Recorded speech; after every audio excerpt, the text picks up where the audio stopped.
If I was able to, I'd honestly just ping Plata. I'd be like, yo, what the fuck are you guys doing? Let's go. Let's get this started.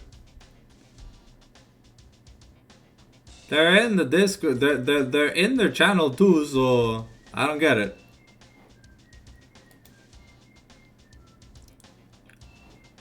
Did they like forget?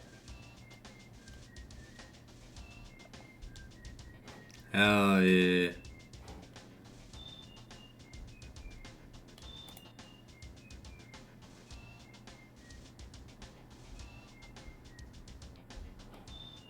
Okay, here we go. The draft is finally starting after 2,000 years.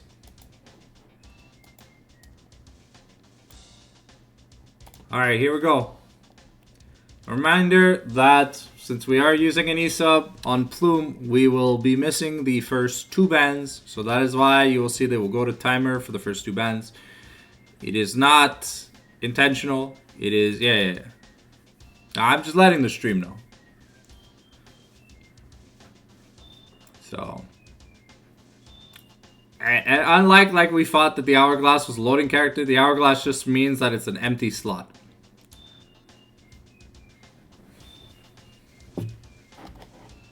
So we'll have to see what Plata bans here in this consequence that for the first round, for the first round of picks, there will be 2 extra power picks available.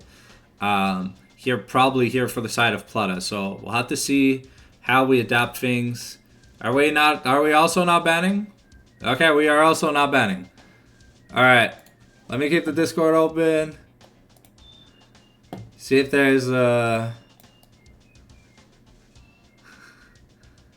Is Plata using an emergency sub as well? Oh hell yeah, man! They're definitely cooking these drafts, man. We're going 0 ban fearless. Let's go! I'm 100% down. I'll eSub for Plata too. Okay, so there's only gonna be 2 bans, so the power picks are gonna be insane here in the first set of picks. So, ooh, yo, maybe Kalori finally gets to play a champion he wants to play, and they're normally all banned away from him. But, yeah, okay. So, we'll have to see here. Okay. So after this one, this next ban empties out, we are starting the actual draft. Okay, here we go. Champion select officially starts now. Okay, we're going to be banning Zyra here.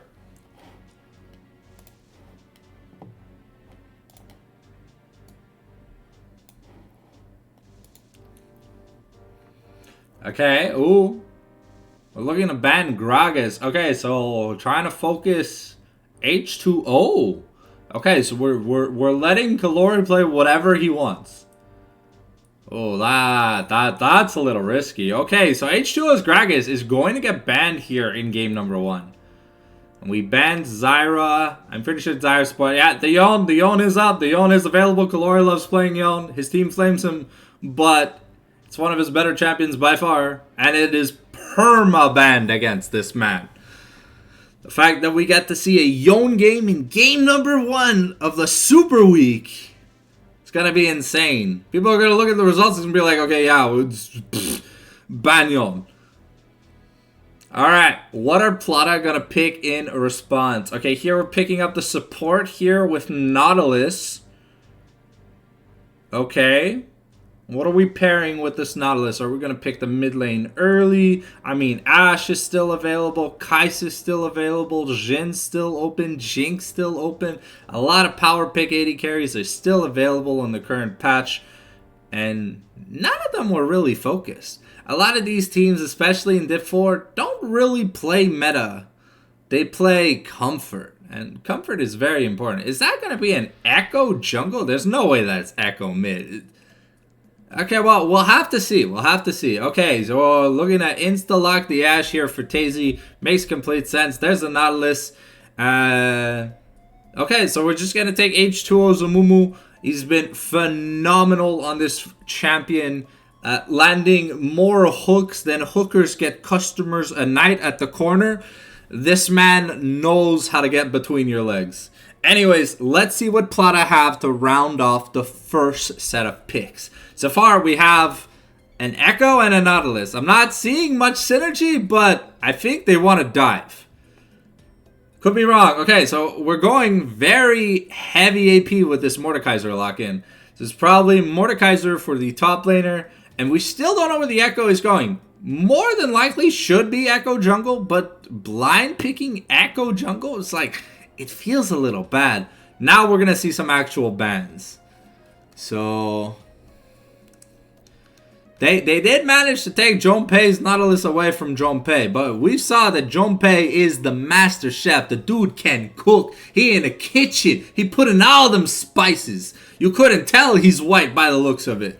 Man knows how to flavor his food. Okay, we're banning Lulu away from Junpei. Okay, not a Junpei style champion, but then again, Junpei is willing to play anything as support, so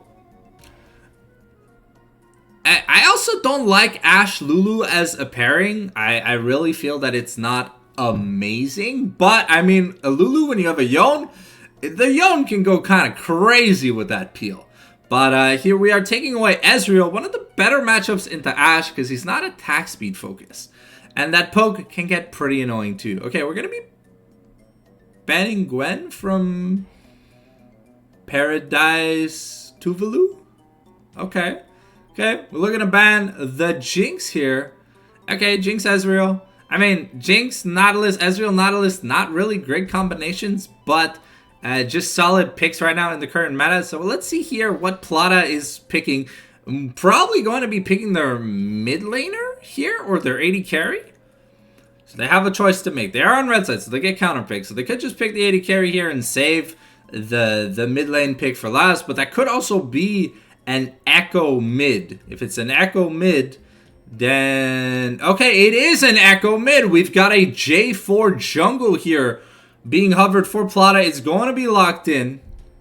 Okay, so we are drafting a dive comp. We want to go in and we want to go in hard, but unfortunately Jarvan and Mordekaiser kind of anti-synergy. I mean, Echo can get into the Cataclysm, but Nautilus can't. Mordekaiser can't. Mordekaiser can't also pull people through the walls. So it'd be interesting to see. But so far, we need a good AD carry to round off this pick. Okay. Oh, looks like we're going to be settling on the Tahm Kench. Not the best matchup in the Mordekaiser. Pretty bad matchup early on, but later in the game with Heartsteel stacks, the bigger Tahm Kench is, the longer his Q reaches, and it just will sustain him so hard. Junpei on Leona, I like what I see. Really good into the Nautilus pick and makes it so that the AD carry can't really take barrier. Gonna be forced to take cleanse here. If you don't take cleanse against Ashe Leona, bro, you are not moving this game. You are dead. So let's see what Plata have here to round off the game 1 picks on their red side. What is this famous AD carry counter pick that they have been saving? I feel like we could have drafted this much earlier, like super early.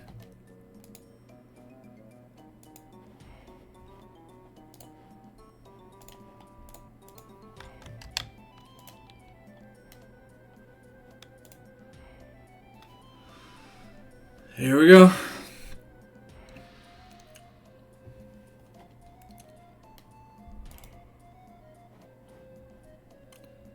Okay, it's time to hide the draft as we are getting into the game.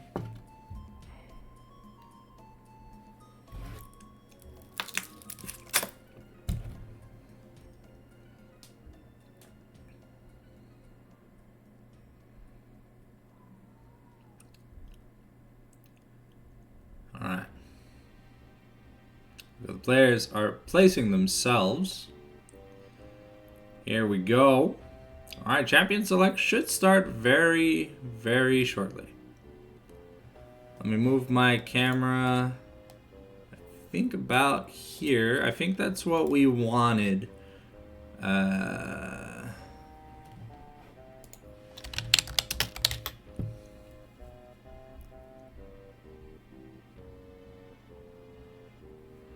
looks like we are starting champion select. So we're going to see exactly where this Echo, Jarvan, and Mordekaiser go. But I'm pretty sure it's Mordekaiser top, Jarvan jungle, Echo mid. So, given then you pick the Corki to have massive physical and access to true damage, but the top side going to be really easy to itemize for the Yone and the Tahm Kench. And if the Corki doesn't pop off, this Amumu is going to have a fun time with some magic resist. But we'll have to see. Keep in mind that true damage ignores damage reduction, and it ignores the armor and magic resist when calculating damage. So when Corki is just auto attacking, his true damage scales with his crit chance. So the more crit you have, the more true damage you do. Also, uniquely on Corki, Corki Spellblades also scale with true damage. So, we'll have to see if the AD carry here is going to be going the Triforce crit build or just the standard crit build. The Triforce crit build, really good at taking objectives and short burst trades. The standard crit build, better at just being an AD carry. But here we are, spectator delay, 3 minutes. If you need to go grab a snack, get your coffee, or just like go take a shit, you can go do that right away. We'll be in the game. Keep in mind, when we are in the game, we'll have in-game audio. So the playlist will be paused, will be turned back on in between rounds. In between in-game screens, essentially speaking. Okay. I do like how fast the super weak champ selects are. With this WASD, like the lobby's like instantly made. It's blind pig, so we don't have to sit there and wait for like 50,000 bans. And we just get to get into the action really fast, really quickly. So looking at the scaling here on the side for Plume, it is clear that Plume have much better mid to late game scaling. I mean, the Tahm Kench is going to become a monster. The Yone, Yone solos any champion one-on-one late game, literally one of the best late game champions in the game. But Corki scales really well. I don't know how well Echo scales. It feels like when assassins get to the point where they can't just one-shot multiple people through their big rotation, then they just don't get to do enough. And we'll have to see if Paradise does win his matchup in the top lane. This Mordekaiser is going to have a lot less impact than need be. Keep in mind, you can't cleanse Mordekaiser ultimate with something like a QSS, the cleanse summoner spell, or you can't cancel it unless you are CC immune. So Cassante can ult Mordekaiser out of Mordekaiser's ult during the all out, or you just press W. So when he raises his fist and he goes like this, that's when he's sending you to the Shadow Realm. But there's no champion here on the side of Plume that have the ability to cancel the Mordekaiser ult naturally. So we'll have to see how things happen. But early game, definitely Plata definitely have the better damage profile. Especially in the early game, they have a Jarvan, they have a Corki. The Mordekaiser is going to do more damage than Tahm Kench. Here we go. We're getting into the game, ladies and gentlemen. The playlist is going to be paused, and let's get hype. Let's see what we got in the loading screen, what skins we've got. Here we go.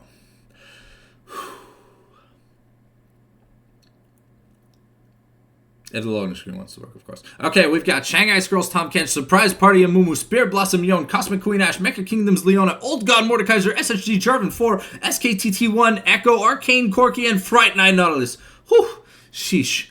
That was a lot of words. Some of these damn skins, man, they have a paragraph instead of a name. Like, god damn, bro. So, we're looking forward to it.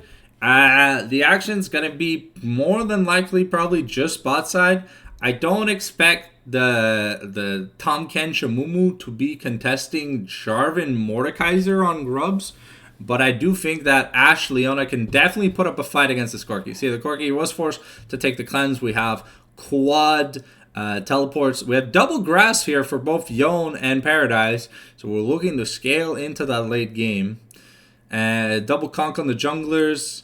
Conk versus Lethal Temple bot lane. Double aftershock. So we are gonna be brawling if we can get into this game.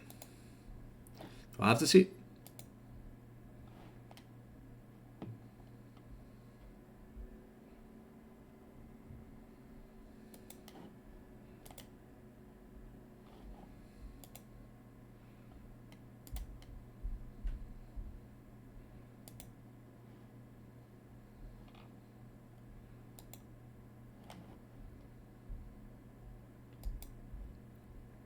Alright, here we go. Game number 1. We're loading in. We're super zoomed. Here we go. Okay, so a defensive start here from both solo laners on Plume. And Echo, the only one taking an offensive start here in the mid lane. Remember, we got double grass. Looks like we're probably going to be doing standard 5-point. Neither team has... Well, I mean, to be fair, Plata has a pretty good level 1 invade, but Jarvan has only a single spell. And Echo isn't the best level 1 champion. Okay, just a train. Going to take a lot of damage. Dab might be forced out here. But it looks like H2O started Tantrum. Wasn't looking to start Bandage Toss. Not that it's a problem, but here Jonpei maybe could find an angle on J-High. Do have to be careful though. Level 1 Corki is pretty strong. Has access to the Conqueror. And with the Gatling gun, let's see. Did he start Gat? Let's see. Has not chosen a skill yet. Hey, the Orc goes out was picked up here for Kalori. And we are making our way into the red buff to go clear the ward? Okay, so we're going to miss the first wave. Okay, unexpected here, but really nice thing here to do for his mid lane. Sorry, his jungle. Zetsun and J-High going to find Tazy and Jonpei. The Shield of Daybreak coming out, but Jonpei taking a lot of damage. The Aftershock's about to wear off. And yeah, both supports taking a pretty big beating from a few auto attacks fighting in the wave.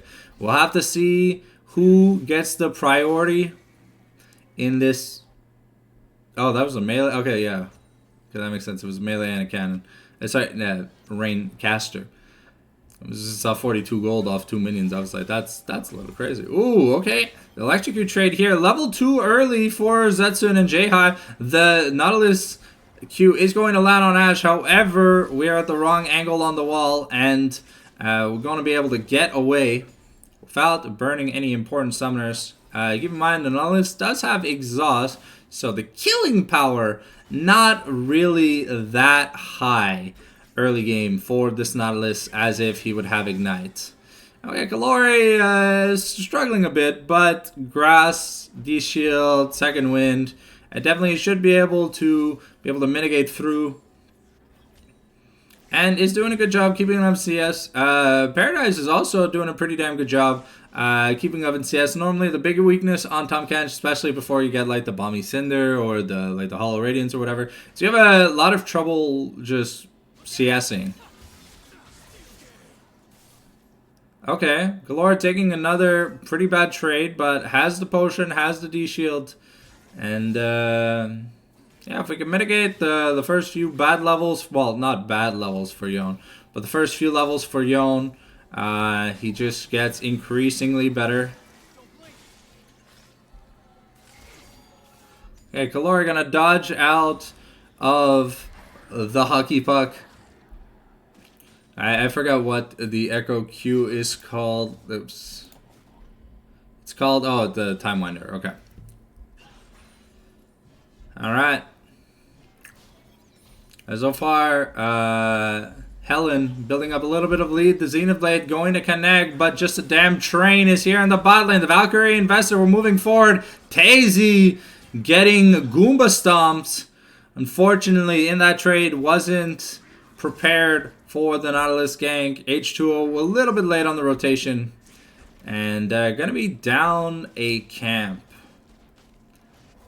If he doesn't get this...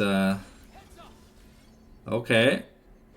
He's holding the wave here for Kalori. Wants to contest the scuttle. Just a damn train. Gonna get out of there.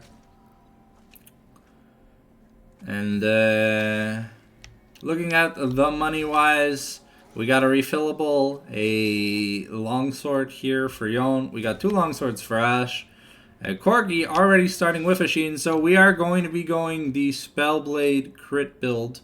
So he is looking for just really big initial trades, not long sustained fights. At least not in the early game. Keep in mind, fighting Corgi when he has his Gatling gun up, never a good idea.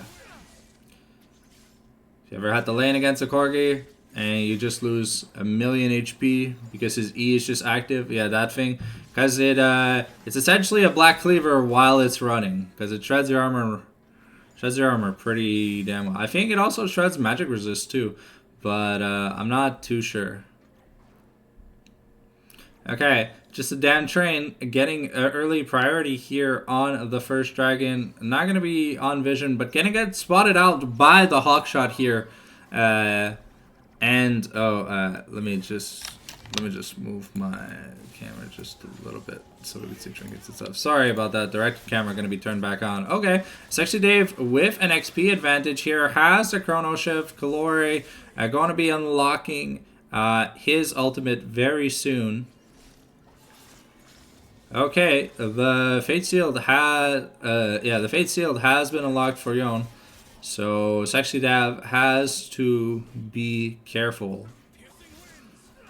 Yon is doing better than I thought he would early in this Echo matchup. Once we get our first sustain item, like even before we get the Blade of the Rune King, once we get access to like a Vamp Scepter, Kalori is here. Setsune has made the rotation, so it is a 4v3.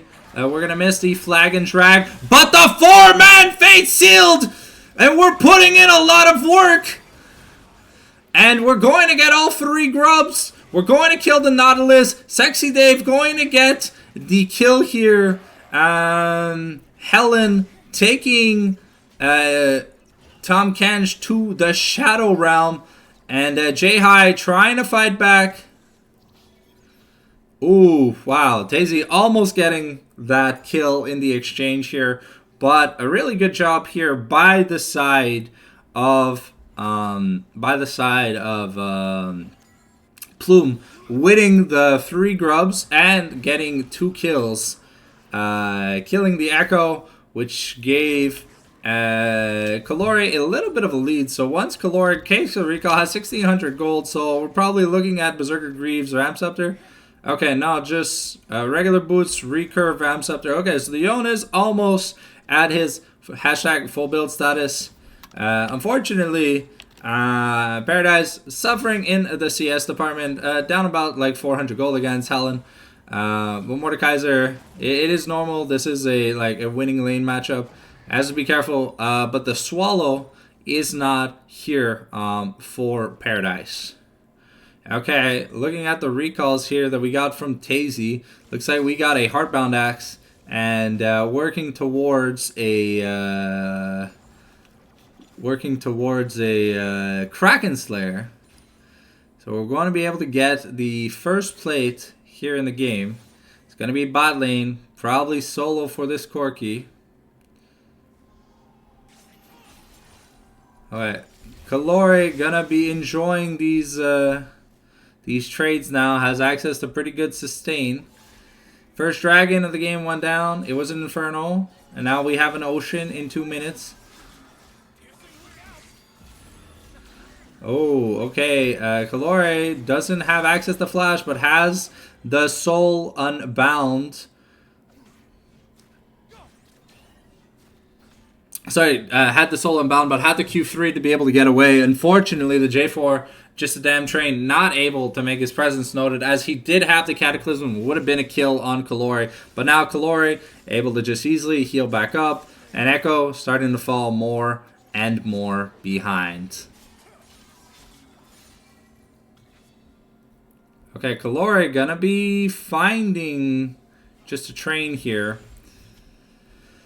So we are getting ready for the second rotation of Grubs.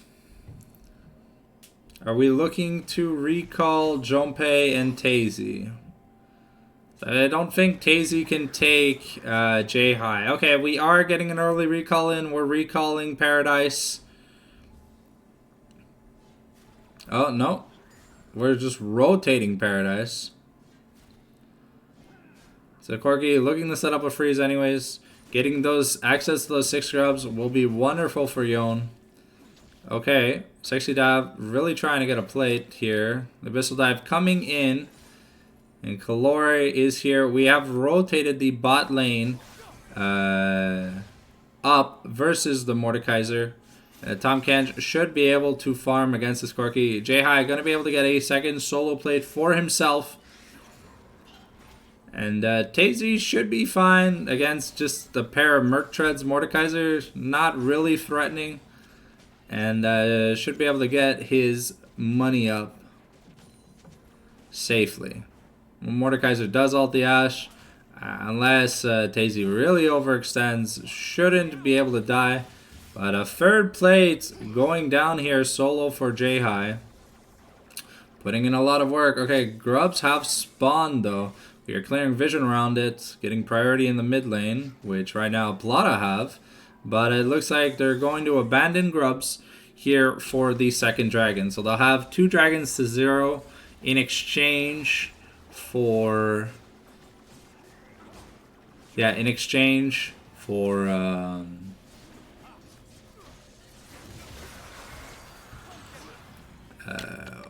sorry.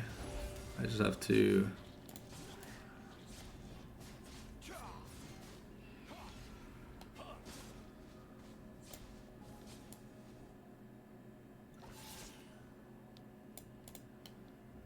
Here we go. Okay, we've got Kalori and Dave taking a fight. Here, Kalori gonna be chunking Dave pretty well. H2O is here in the top lane, but I mean, Mordekaiser can just ult whoever dives him, and because they'll be under turret, you're basically gonna die. And they have to do this pretty well if they want this to work. They're probably just looking to get as much pressure as they can. Mordekaiser's Death Grasp going to be used here. J-High doing what he can to bully this Tom Kench, but Tom Kench really good at neutralizing physical damage. Here, Kalori is going to be... Oops. Here, Kalori is about a few hundred gold pieces short of his Blade of the Ruined King. The Abyssal Dive coming in. The J-High is going to have the Valkyrie cancelled. Still has his flash, but in a little bit of trouble. The solo kill looks like it's going to be coming in. And we're going to invest a Cataclysm with the teleport from Echo to be able to kill Kalori here. Let's see here. We've got 1376. So Triforce here for Corky is going to be done. Unfortunately, is going to fall. I think it's like 1425. So it looks like we're just going to finish the boots instead and look to get that pickaxe before teleporting back in the mid lane. But so far, Davas needed a little bit of help from his teammates to be able to lane versus Kalori. This matchup's only going to get worse. And once we have the Blade of the Ruined King, we have like maybe a magic resist item. The Echo is not really going to be a problem anymore for Kalori. I think the problem is more that there are multiple people in Kalori's lane at all times. Okay, it's actually Dave going to look to clear some vision. Plate is going to be abandoned in the mid lane. but we do have to be careful. Hawkshot going to spot the Echo. I believe that plate is not going to live in the mid lane, but the plates are about to wear off anyways. So, Enchanted Crystal Arrow going to be enough. The Bandage Toss landing. We've got the Solar Eclipse. And AP Amumu does a lot of work. Tazy getting pulled into the Shadow Realm, but just a damn train. Gonna be in a little bit of trouble. However, Tazy just gonna get murdered here.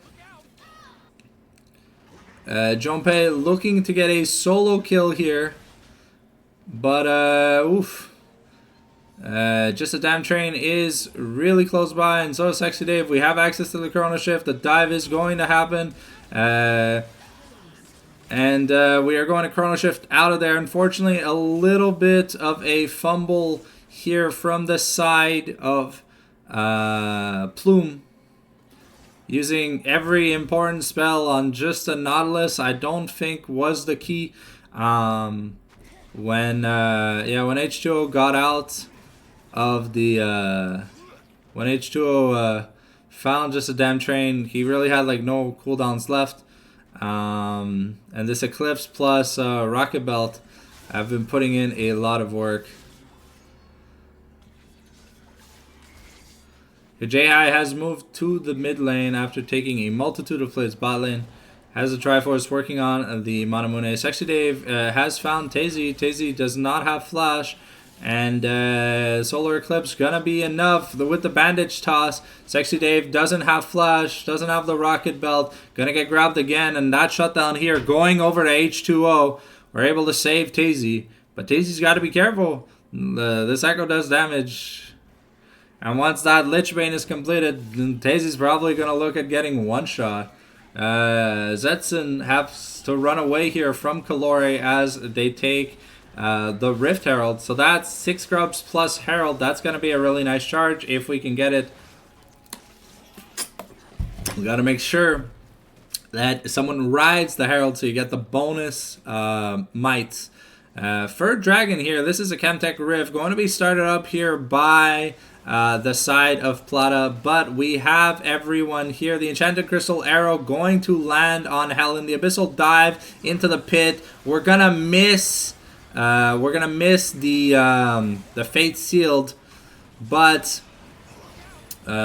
Paradise putting in some damage. But yeah, the DPS isn't really here for the side of Plume. And things are going from bad to worse. The fight was started when Tazy was in the base. Junpei now getting run down by J-High. And that's going to be the third Chemtech Dragon and a 4-4-0. That was a really bad fight. But once we missed the Fate Sealed, Amumu had already committed all his resources. Yeah, the attack damage from the Corki and the Jarvan is starting to put in a lot of work. And this Jarvan is going to be pretty damn fed. Let's look at the gold values real quick. It's about another 1,500 gold to spend. So we're getting really close to that Eclipse or that Sundered Sky or that Black Cleaver. Helen going to be able to get the first third bounty here in the bot lane, securing a nice almost 2,000 gold lead against the Tahm Kench. Oh, we're building AP on Tahm Kench? What? I'm kind of confused. We really need a front line. You gotta stop building all this magic damage. Just Amumu and Tahm Kench naturally do a decent amount of magic damage, so I didn't think we need to invest the AP. I think if H2O had built tanky instead of Liandry's first, I think the team fights could have gone a lot better early on, but we'll have to see. And now we're sending Kalori to deal with Helen, and we're having Paradise lane versus the Echo, because he could just sit there and eat that damage. Heartsteel was finished by Tahm Kench, nearing 2 items here on the Mordekaiser, so things are going to get a little bit rough. About 350 gold away from getting Liandry's. Echo almost done. Echo about halfway to his Lich Bane. We've got the Borg on Kalori and the Kraken on Tazy, but we really need to see a little bit more from Plume if they hope to take this game during game number 1. A strong start is really good. really helps the mental. But accumulating losses can be really bad. If the mood just completely shifts and goes to shit, things go from bad to worse really badly. Okay, looks like Amumu is still clearing his blue side jungle. Gonna find a ward, but looking for Sexy Dav. Tazy gonna take a decent amount of damage. His 2-item Corki is putting in a lot of work. The Missile Barrage gonna connect, doing about 15% of Tazy's HP. We still have the Herald. Okay, Abyssal Dive coming in here from Tahm Kench, but we're not gonna follow up because just a damn train is on his way. And right now is much stronger than the Amumu is. H2O going to be doing his Gromp. Tazy and Jonpei doing the best they can to hold this turret siege in the mid lane. But Tazy is down 2 levels to J-High, who spent a lot of isolated time in the bot lane. Mordekaiser now finishing that Leandris. That is really big for him. Whoa, we are going Leandris on Tahm Kench? What? Okay. I don't think that's good, but I mean, we'll have to see. Because this Tahm Kench is going to be relatively squishy. Okay, the Missile Barrage is putting in a lot of work against Tazy. And, okay, we've got a Demolish proc. Even the Shadow Realm can't stop it. That turret's going to be taken here.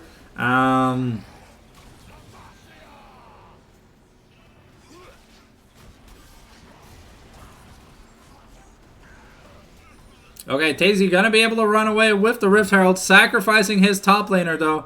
You can't stop that Rift Herald charge unless you kill the Rift. But that looks like that's gonna be the top lane turret abandoned here for the side of Plume.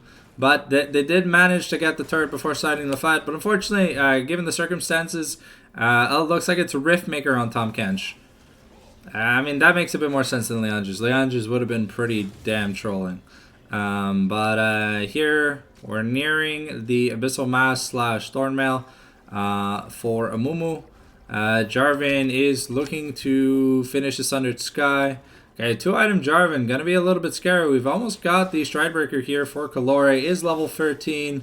Is up about 10-ish CS. Has to be careful. Sexy Dave and just a damn train are here. We do have the Rocket Belt to close in.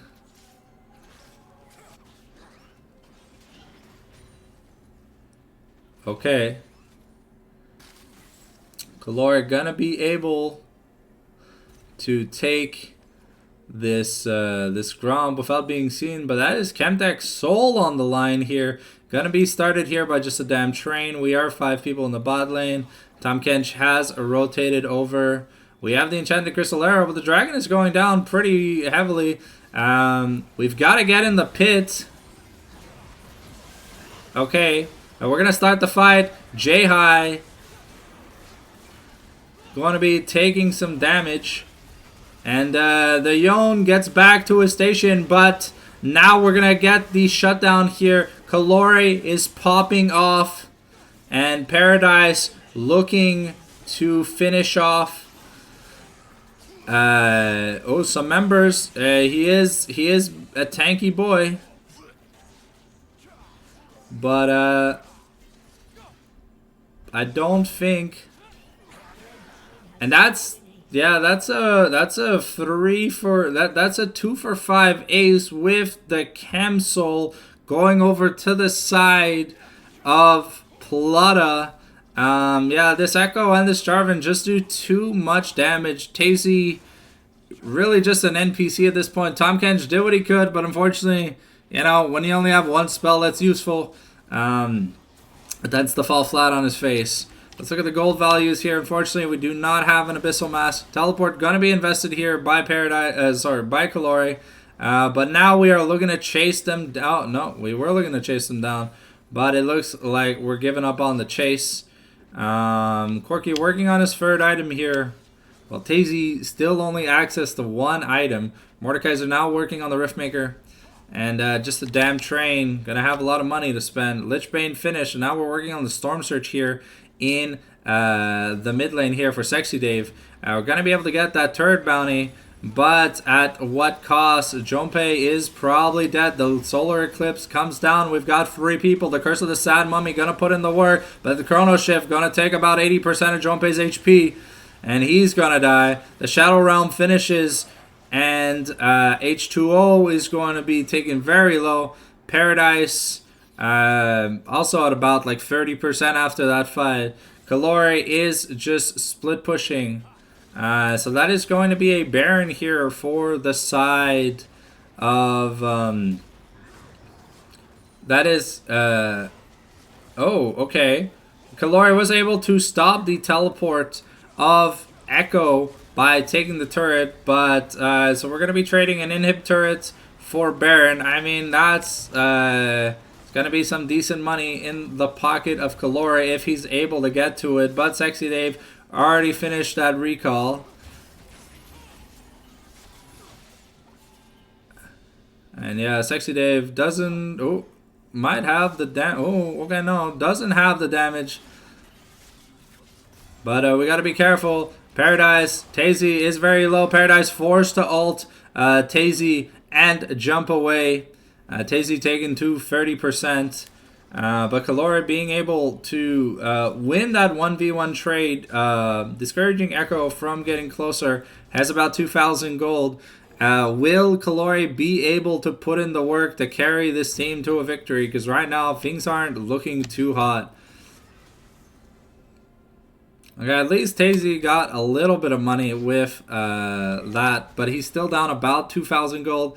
Tahm Kench finally going towards the Sunfire Cape. I really don't understand the use of the Riftmaker on Tahm Kench, but maybe we'll get an explanation on later during the day. Though now Yone going towards an Infinity Edge, really important. His first crit item is going to do a lot of damage. Helen is 3 levels up, about 2,000 plus gold up on Paradise, and this Tahm Kench counter pick or weak side pick really not working out here. Just a damn train. Also about 2+ levels against the Amumu. Okay, we're firing the Enchanted Crystal Arrow. We're landing the bandage toss, but unfortunately, the rest of the team is here for Plata, and H2O is just going to die. Just a damn train finds Kalori, tries to push him off as there's the one cannon minion slowly chipping at the turrets. And just a damn train. We have the Baron buff. The convergence is coming. Echo gets knocked up. Kalori gets knocked up. He gets stunned down, and he can't live. Paradise also not taken to the Shadow Realm yet, but really can't do anything here against this Mordekaiser. Was a good draft here by Plume, but the execution was just played pretty poorly. Zetsun going to get killed here by H2O because he was tanking turret aggro.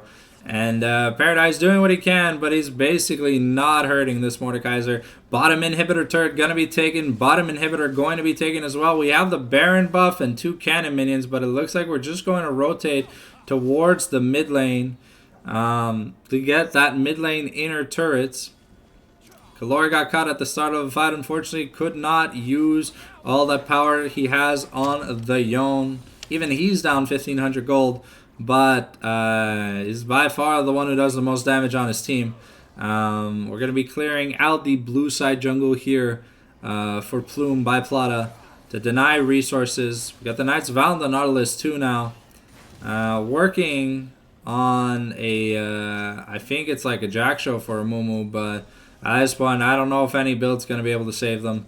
Tahm Kench taking a recall, has about 1,000 gold. Let's see what he gets. He gets a pair of Swifties, and that's all he can really afford. We've got the Elder Dragon in a minute. It's going to be an Elder flip, guys, here in game number 1 of the Super Week here. Can Plume shake off the stress? Because some of these plays have looked really tilted.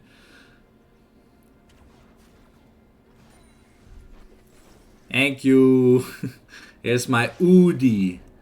It's hoodie with no H. Got them little penguins. Gotta stay warm in winter, you know? Alright, looks like we are getting ready on the side of Plata here for this dragon. We've set up vision. We are now... Okay, just the damn train is gonna find H2O. Okay. So we are 5 to the objective. The Tahm Kench is split pushing, has access to the teleport, but this dragon is dying pretty fast. Dav is in the bush, so is Helen. They're keeping watch, trying to find the people. Okay, the Death Grass gonna miss. The Bandage Toss also gonna miss. The dragon is down to 5,000 health. We get in the pit. Can we go for the steal? No. It looks like Plata going to be able to get the Elder, and Tahm Kench gets an inner turret, but the game's going to end. Trading your entire base and team for a top inner turret is never worth it. Alright, well, game 1's going to go over to the side of Ninetale Fox Plata, playing really well and just outmaneuvering Plume at every stage of the game. Unfortunate here for Plume. Things not working out. Builds were a little questionable too, but we'll see you guys in the all-important game number 2. Alright, here we go. Let me just update the scoreboard real quick.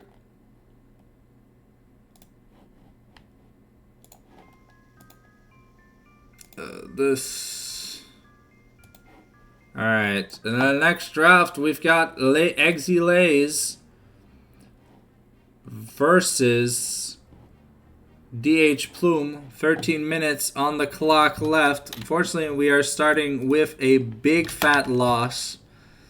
Now, we are playing an opponent that should be a little bit easier to play versus. Game 2 out of 6 here for the side of Plume. So while we wait on this draft, let's turn the music back on, turn the draft screen back on, and yeah, there we go. So game number 1, yeah, that was that was hard to watch. That was hard to watch. But I always do question why tank jungles build AP. I mean, at the end of the day, when you need a front line, they have to be tanky. And the whole point of having a tank is that he can survive by taking a lot of damage. And Amumu gets CDR by surviving. Like his damage skill gets reduced every time he gets hit by something. So I think if you go tanky on Amumu, you do more damage than if you're like glass cannon Amumu. And yeah, I just don't know. And the Rift Maker on Tahm Kench, I don't know, man. That build was pretty dog shit, in my opinion. Unfortunately for Tazy, also getting caught out of a lot of scenarios. Feels bad, man. Junpei doing what he can on a Leona. Yeah, the team just had no damage at the end of the day. And as much as Yon is a super OP, powerful pick, if your team is... Yeah, but, I mean, we picked Tahm Kench into Mordekaiser. We could have just picked something else. So, we already knew the top lane matchup, and then we picked this weird AP Tahm Kench build, but, like, I don't know. So, I can understand the sentiment between needing a bit of magic damage, but I'm pretty sure a Sunfire Cape did more than that Riftmaker did all game. And while like Leandros is cool and all, it gives HP, you know what you need against an Eclipse Jarvan? You need some armor. If you have no armor or HP against Jarvan, you just get blown up. And that's exactly what happened. Like, H2O would go in, get Mordekaiser ulted. He was already at half-life when he got Mordekaiser ulted. Mordekaiser did like an EQ auto combo, and H2O was dead. And that's that. Unfortunately, it is what it is at the end of the day. That was game number 1. There's 5 games left. I think they're confirmed for playoffs no matter what happens. But having a bad Super Week leading into playoffs would be pretty tilting. So let's hope they can recover. That's what we want.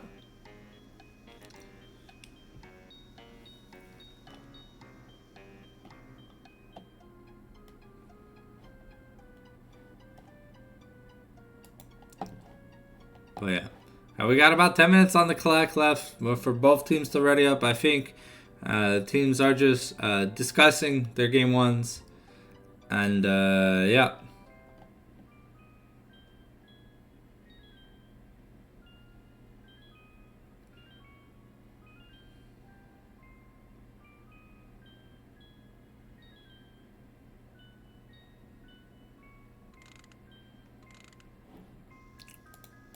Yeah, while we wait. I think after this game, there's like the lunch break, which I really don't know what's the point of doing 2 games, lunch break, and the rest of the games. I feel like people could honestly just do all 6 games straight up, and then we'd be done early. But I mean, I don't know. I think this like lunch break is for like the admin team of the Mamago that like want to go eat. Like, it's not for the players. Because I'm pretty sure the players have like already eaten before the games. So, and honestly, the 1 hour break, it's a lot. So like, especially if you're on a loss, sure it does give you some time to maybe get a little bit of a mental reset. But if you're on a win, it does kill your momentum. So it's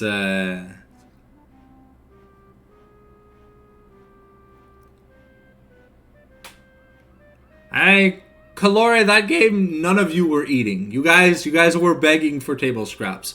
But I mean, you'll have time to get a sandwich or something after this game, I believe. If it's how the other game, well, the other Super Week was done or whatever, it was 2 games, 1 hour break, the rest of the games. And if there's more than that, it would be a break after the 6th game was played or something. But we've only got 6 games, so we only got a yeah.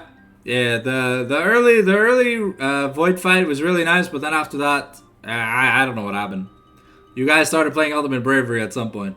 But hey, maybe it's the first time jitters for the top laner, and as long as you guys can shrug it off, you should probably be able to perform. I mean, I think Les Exilés are like a bottom tier team, so unless things go really sour, I think we should be able to end with a positive record.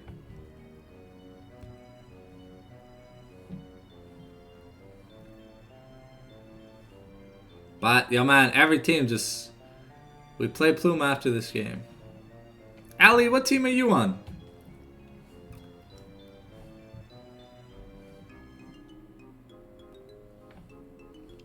Sorry, I don't recognize the Twitch name. Oh! Or are you, Oh, are you the jungler? Are you? Oh, hey, oh, the god gamer himself. Okay, well, unfortunate for Plume, but hey, at least they get to eat lunch before they got their asses handed to them by rivals. Oh yeah. The only way, I feel like the only way to beat rivals is if you can make Salison your bitch. If you can't make Salison your bitch, you've lost the game. Because this man just absorbs money from his team. Everyone gives him everything. He's the Chovy of rivals. He is the Chovy of rivals. He just takes all the waves, takes all the kills, takes all the money, and then just 1v9s. Unless your name is Righteous Game 1, where you're like playing Gnar and you're like 15-0. That was funny as hell.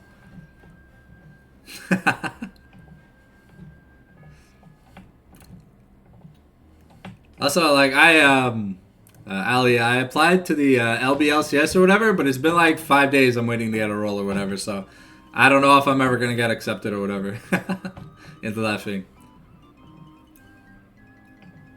But, yeah.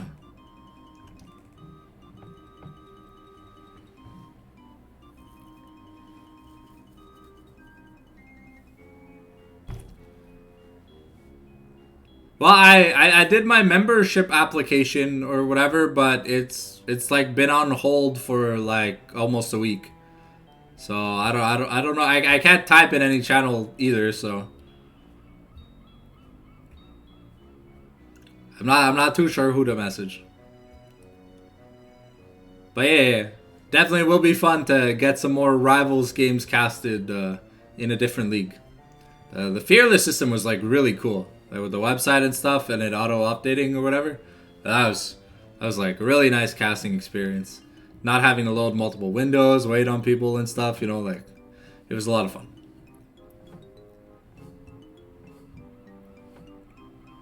But yeah.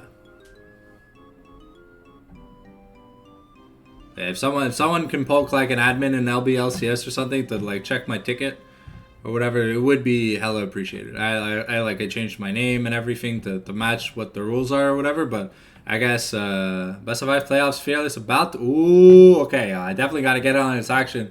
You guys got to help me get in that Discord and get like verified or whatever, because I definitely don't want to miss out on that. Definitely don't want to miss out on that. That sounds like it's too much fun. Best of 5 Fearless. Are the grand finals also Fearless?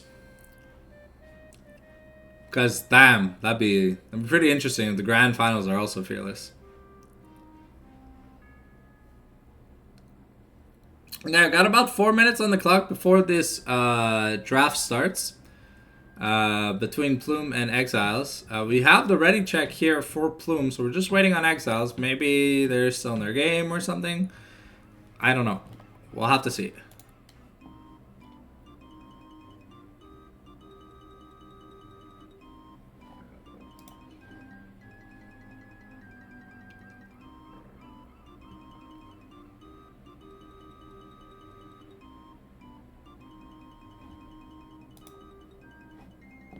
One day, I'll get a shout out in the Mago Discord. Until then, sad life.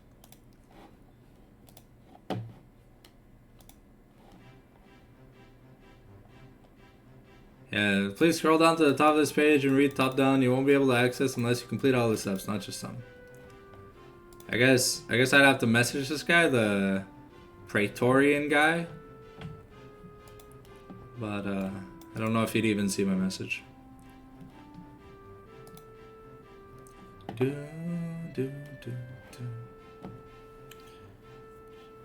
Yeah. Come on, Exiles. Let's play this game so we can go on break for an hour. Like I literally already ate, but well, I mean I haven't eaten, but like I've taken my meds, so I'm not hungry. I'm not gonna be hungry till like tonight. I'm probably gonna save like my lunch to be able to like eat later tonight. Let me check real quick. Opens at 4. Okay. Never mind. I wanted a poutine. Not gonna be able to get a poutine during the lunch break. Feels bad, man.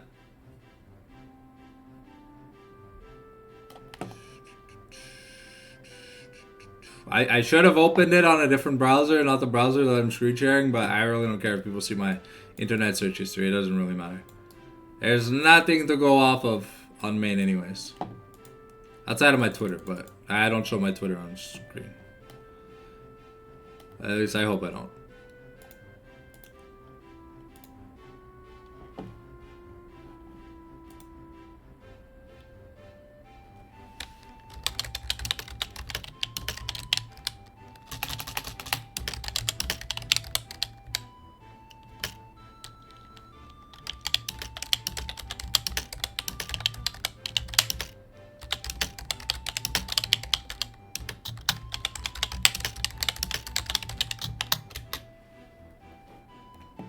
There you go. I sent him a message. Okay, but here we go. The draft has started.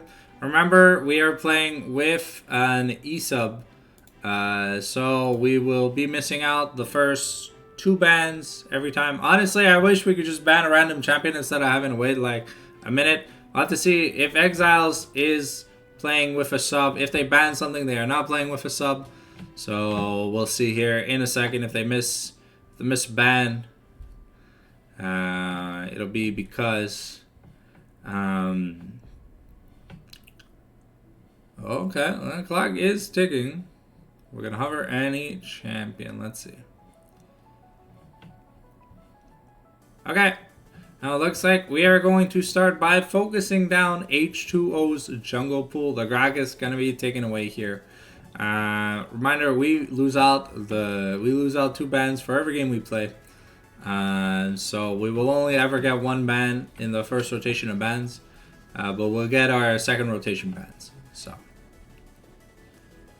clock time is out. The champion select will actually start for us. Well, the draft will actually start for us because we'll be able to do stuff.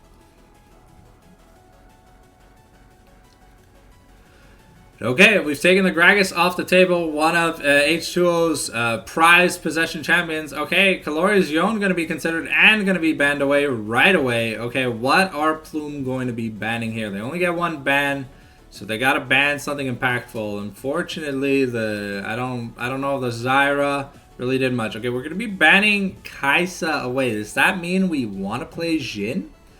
Because normally when you want to play Jhin, you ban Kai'Sa because Kai'Sa eats Jhin for breakfast. Instead, we're going to be taking Junpei's Nautilus away once again. This time, we're banning it instead of picking it. But we are blue side for Plume. What are we grabbing? Yon is open. Not that Kalori had a bad game. I feel like the Yon, Amumu, Leona were pretty good parts of it. Like, the Ashe was great, but unfortunately, Tazy just mispositioned a little bit and was just getting one shot. So he never really got to play Ashe. He was playing Gray Screen Simulator. Okay, here we have the Yon. It's a very strong, powerful pick. It looks like Exiles are going to be taking Ahri into the Yon. Probably the best matchup for Yon. Like the best mage matchup that you can take into Yon. Good, probably why also we banned Yasuo, because Yasuo really does a number on Ahri, like turns off all her spells with that wind wall. Okay, so we've got a strong mage mid lane here on the side of Exiles. Are we going to pair it with a strong ganking jungler? Okay, the Nocturne, really powerful, good combination with the Ahri. That level 6 is going to be brutal in the mid lane. What are we picking up here for the side of Plume? I swear, if we see Liandry's Amumu again, I'm going to lose it. Please stop building that fucking item. Okay, we're going to be picking up Tazy's Ezreal. Okay, safe pick, given that there's a lot of dive. You got the Essence Shift. You can Essence Shift away. And you can play relatively safely with the Mystic Shot. Not the squishiest AD carry too, because you build Triforce. Alright. So we've locked in solid picks for Tazy and Kalori. The main carries on Plume. Now we need a front line and we need engage. What are we going to be picking up here for H2O? Looks like instead we are going to grab a Lux here for Junpei. The man, the myth, the legend, the carrier of Division 4 of the Mama Go series. Okay, this probably throws them for a loop, but probably looking to hold jungle for second rotation. Vel'Koz support? I mean, Vel'Koz is good in the Lux, but it literally just becomes a battle of who's going to assassinate who. Alright, on to the second rotation of bans. So we have the support and mid for both teams, but on Exiles we have a jungle, and on Plume we have the AD carry. So we're going to be taking away even more picks that H2O is comfortable on. Banning the Amumu would be huge here for Exiles. Not that Nocturne has trouble playing into an Amumu, but when your entire team can get AoE CC'd and you're the only one with a spell shield, it kind of feels bad. So Amumu going to be taken off the table here for H2O. What are we going to see from him? Hopefully something tanky. Because we're very, Mamgo is streaming this game. Should swap. I would swap the Rivals eyesight, but I've given my word that I was casting Plume Super Weak. And I'm going to keep my word that I'm casting Plume Super Weak. But don't worry, I'm gonna get into the LBLCS and we'll be able to stream playoffs and stuff. We're gonna be banning here Jarvan for here from the side of Exile. So a lot of jungle focused bans. Yeah, I'll see you guys next game. That 100%. Okay, and we're gonna be taking away Mordekaiser and Mundo. Good picks into Tom Kench. So we'll see here if we're going to Tom Kench. We really need to be the tanky Tom Kench if we're going to Tom Kench again. But here, Exiles can just pick their 80 carry and have counter pick available for the top lane. But we do need a tank. There's no, like, we're really squishy here on the side of both Exiles and Plume. So we'll have to see what kind of frontline we are taking. It's Vel'Koz 80 carry? Okay. Very interesting. So we got Vel'Koz Rel in the bot lane here for Exiles. Unless that's Ahri 80 carry and Vel'Koz mid. But I don't think Vel'Koz likes the idea of playing into a Yone. Actually, I'm not too sure. I'm not too sure. Okay, we are hovering Gnar here for Paradise. And it is going to be locked in. Okay, so our engage is temporary. But no, Rel jungle can't be played because she doesn't have any monster modifiers anymore.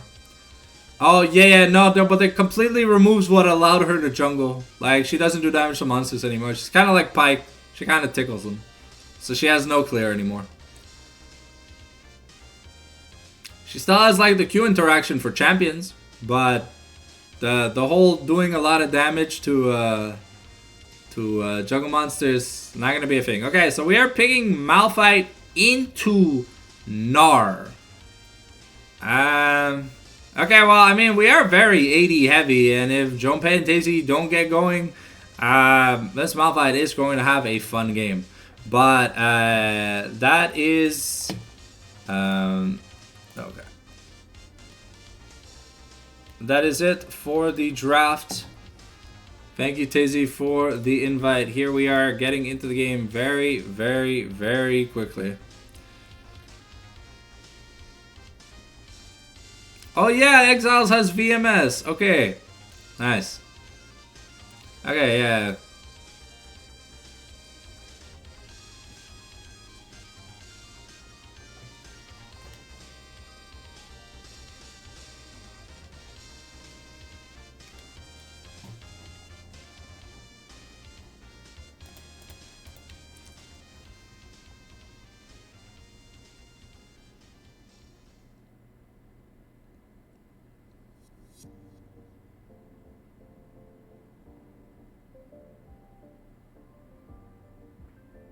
Alright, so I guess Messi Theo is the top laner for Exiles. I'm not too sure if it was the same when I last cast them, but I casted them like a while ago. So, but we should be starting soon once Extelo and Mupi swap places.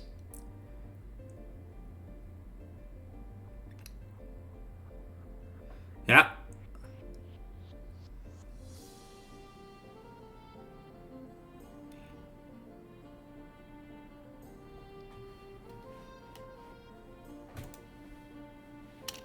Oh, so Mupi, I think Mupi is like the coach for Exiles.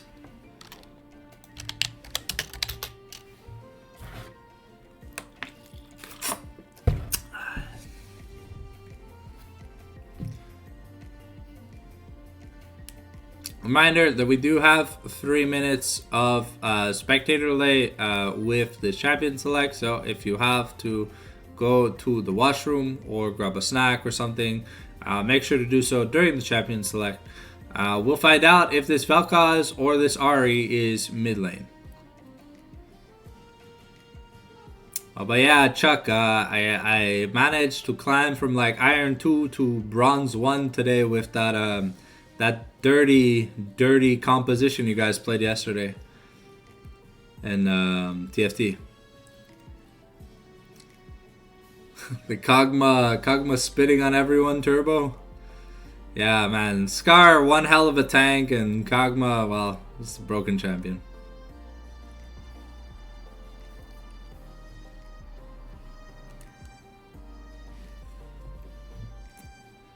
Alright, here we go. Just waiting on the players to log in. Okay, it looks like it is going to be Vel'Koz 80 carry. I don't know how well Vel'Koz and Rel interact, but I guess Rel can do a good job buying space here for the Vel'Koz to like land the spells and channel the ultimate. But yeah, well, we'll have to see. We'll have to see if it's good enough. Because Junpei's Lux, the last time we saw Junpei's Lux, it was fantastic. The man had so many kills, was doing so much damage. Yeah, definitely should definitely be a really easy draft here for the side of Plume to pull off. Because the side of here on the side of Exiles, they are pretty low damaged. Like, they only have Malphite for physical sorry, they only have Nocturne for physical damage. So I mean, Kalori had a pretty big lead in his lane versus at the start versus the Echo. Had a really good start, but we'll have to see if if towards the start of the mid game, Plume are able to keep it in, because that's when we started seeing a lot of fumbles. But it's also a lot harder for Nocturne to get solid ganks off pre-6. You know, it's not Jarvan. It doesn't have a gap closer until he gets the Paranoia. But we'll have to see if Tazy can play just, you know, un Akali emote better. You know, like just with this, this much better. We got 2 minutes here on the spectator delay. I'm going to look at my phone for a second.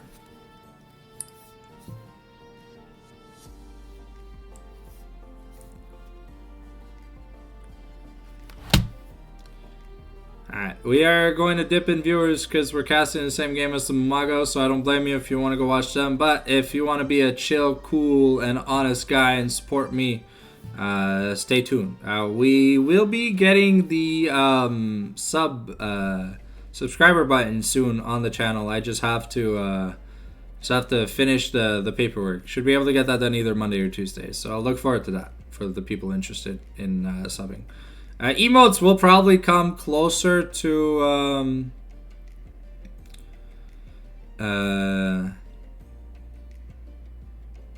emotes will probably come closer to like January, February, because I gotta get them designed and stuff, and yeah, it's a decent amount of money. So, but we've got some stuff cooking in the kitchen for you guys.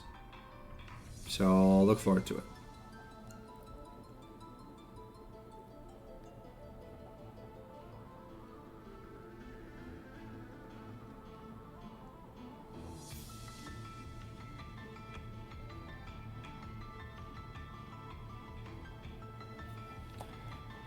Alright, time to pause the music as we get into the game.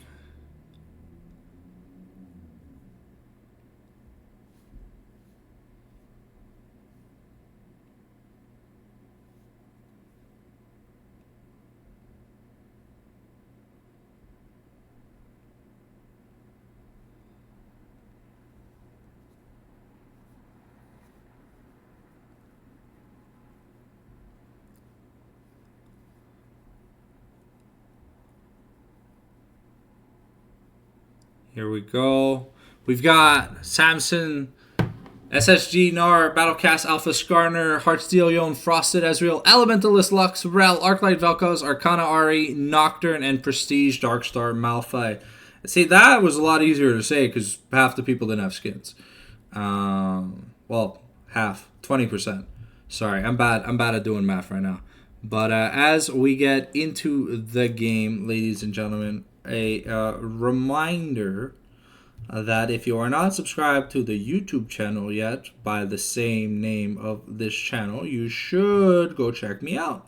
I do daily uploads, great content. You can also catch all the previous VODs you may have missed, and there are some cool projects in the works coming for 2025. So I look forward to seeing you there if you want to go ahead and give me a subscribe. We also have channel memberships, but no real benefits right now. I'm still working in the works of giving people like priority for like the creation of a video and something, or like video ideas and stuff. So if that's something you're looking at, you want to look into, feel free to do so, and we can chat on Discord later on about potential benefits for a subscription, if that is something. Oh, spectator client died? Really? Oh, please. Oh, please tell me the game's not gone to shit already. The Super Week just started. Don't tell me it's dead.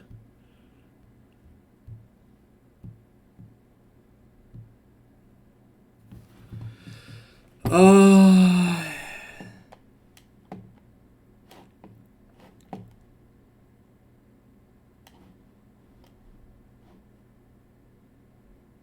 Okay. Please, come on, game.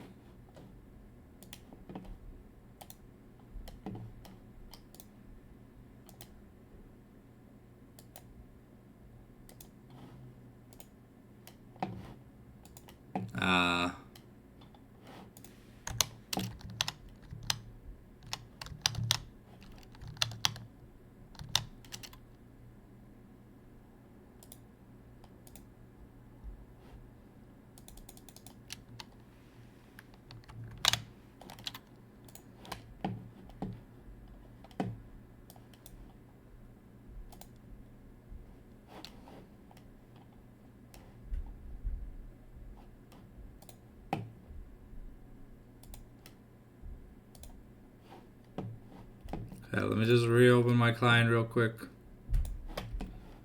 Hopefully we'll be able to get into the game. Apologies for the delay. But hopefully the spectate client is not dead. That would suck.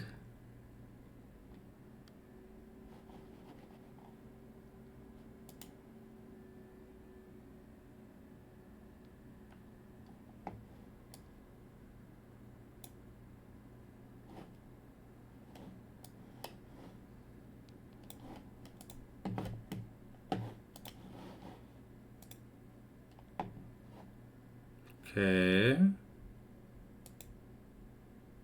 That's good news. Can we get in the game? Okay, we can't. Oh, okay. Well, we've got a loading screen. All right, perfect.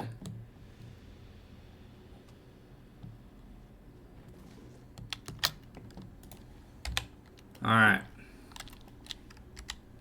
Well, we managed to get into the game without everyone getting cancer and dying. So if you have survived COVID 2029, welcome to my stream. We have fixed the issues that Riot's small indie company refuses to address, but hey, it is what it is. Gameplay should resume soon. And a jungle disconnection issue here for VMS.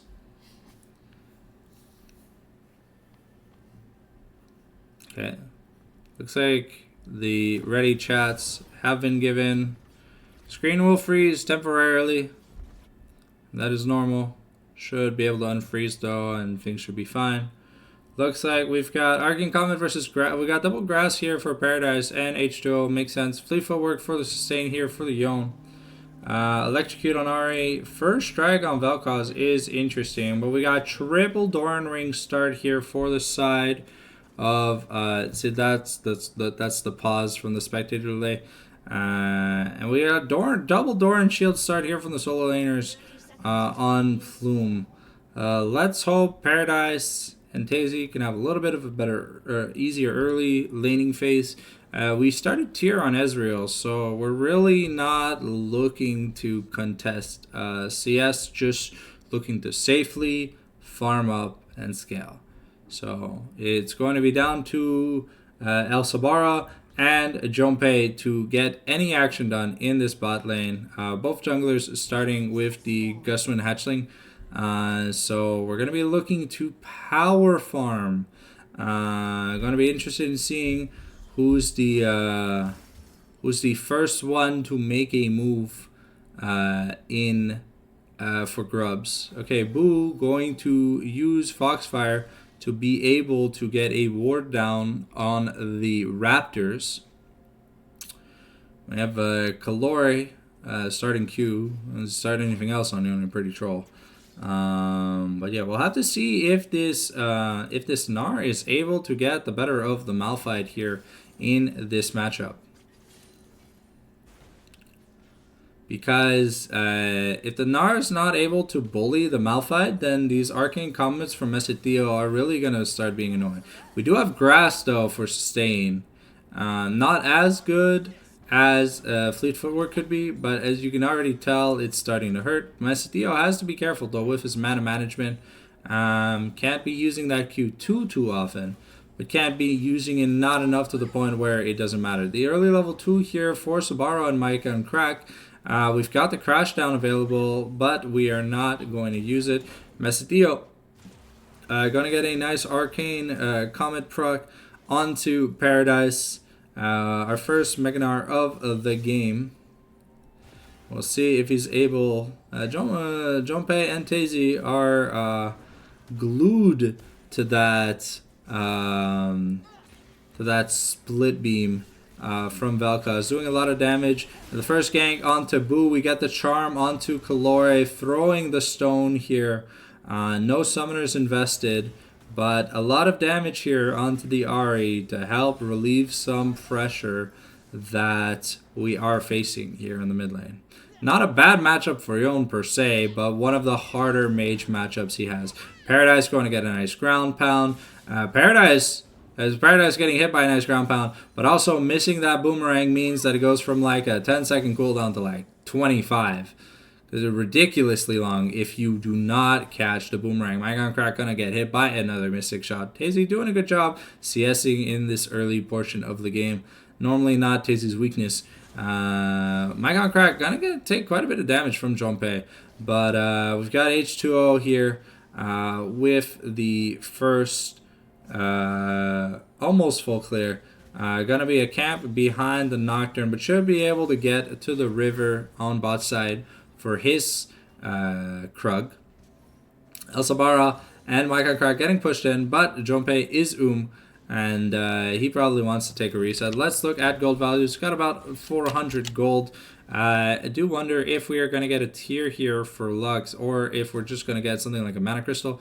Seraphs on the support wouldn't be like a bad idea, given that like champions like Lux use up so much mana, but it will definitely delay the early boom boom cannon power spike that we are used to seeing. The Crash Down available. Shattered Spear going to miss here, and H2O going to be channeling the Ixtal Impact, throwing Micah Crack into the wall. The barrier coming out here, forcing the flash. Lux doing a lot of damage. Tazy getting the Essence Shift. Junpei going to flash forward, but with the heal, should be able to live on a sliver of HP, but that is a lot of summoners invested. The flash not used by Tazy was pinged here by Micah Crack, but Tazy used his E to get in range. Tazy has to be a little bit careful, is pretty low. But Paradise really not having a lot of fun in the top lane. That Sapphire Crystal here for Junpei is huge, though. Going to give him so much more mana to play with. Another Arcane Comet doing about 20% of Paradise's HP bar.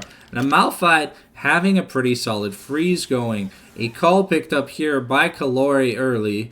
And Ahri just coming back with an Amp Tome. Neither teleport being invested. Cheetah recalls were used. Okay, now Paradise does have to be careful. The Unstoppable Force is available. The hop away. Another Ixtal Impact. Not going to be able to find a Summoner proc here. But now Paradise forced to take a recall with only 850 HP, 850 gold.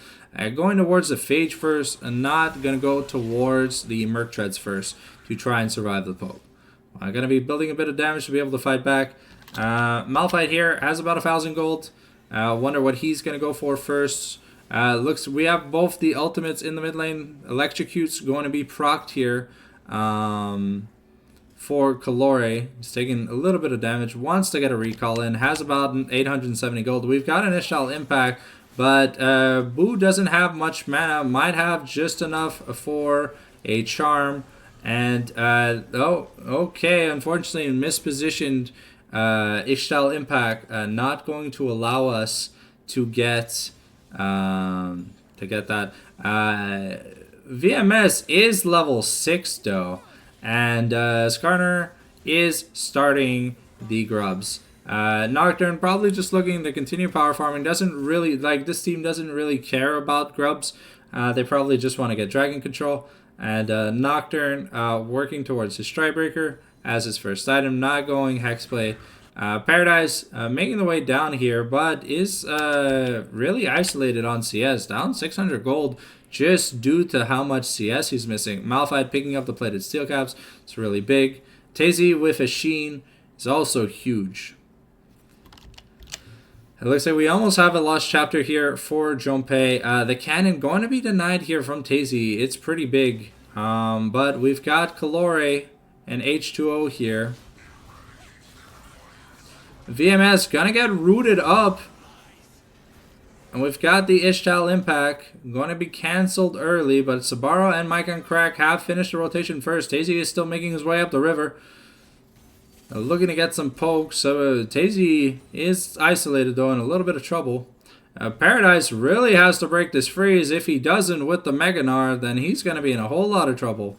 Tazy going to get hit by a split beam once again. But a nice light binding, loosen singularity combo here for Junpei. Going to chunk El Sabara quite heavily.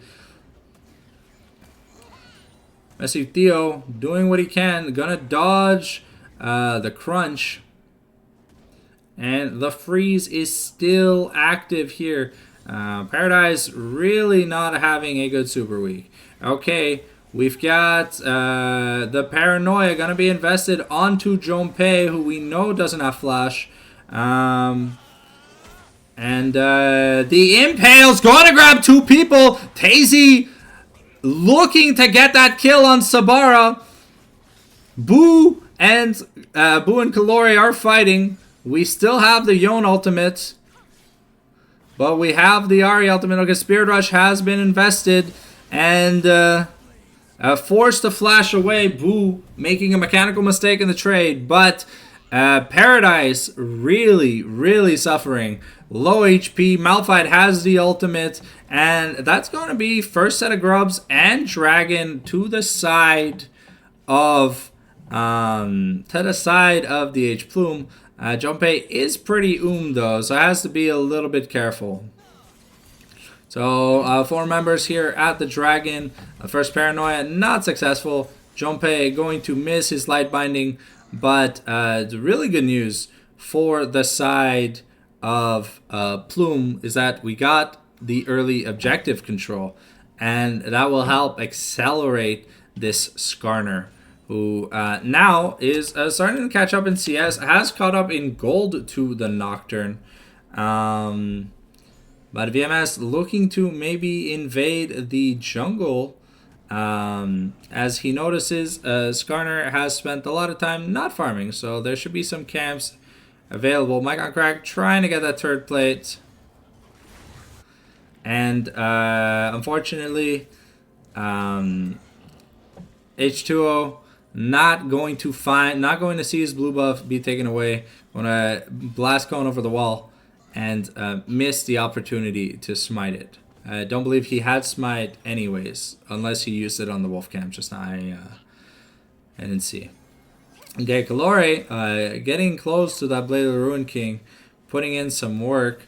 But yeah, Paradise having a lot of trouble in the matchup right now. The freeze did get broken, but Mesitio is having fun in this 1v1. The Paranoia gonna be invested here, and the no unstoppable force needed. Mesitio just going to grab the technically a solo kill. Mike on Crack gonna be really low here. Gonna get Ezreal ulted, but going to dodge out of the way. Sabara forced to block that skill shot, as it might have killed poor Mike.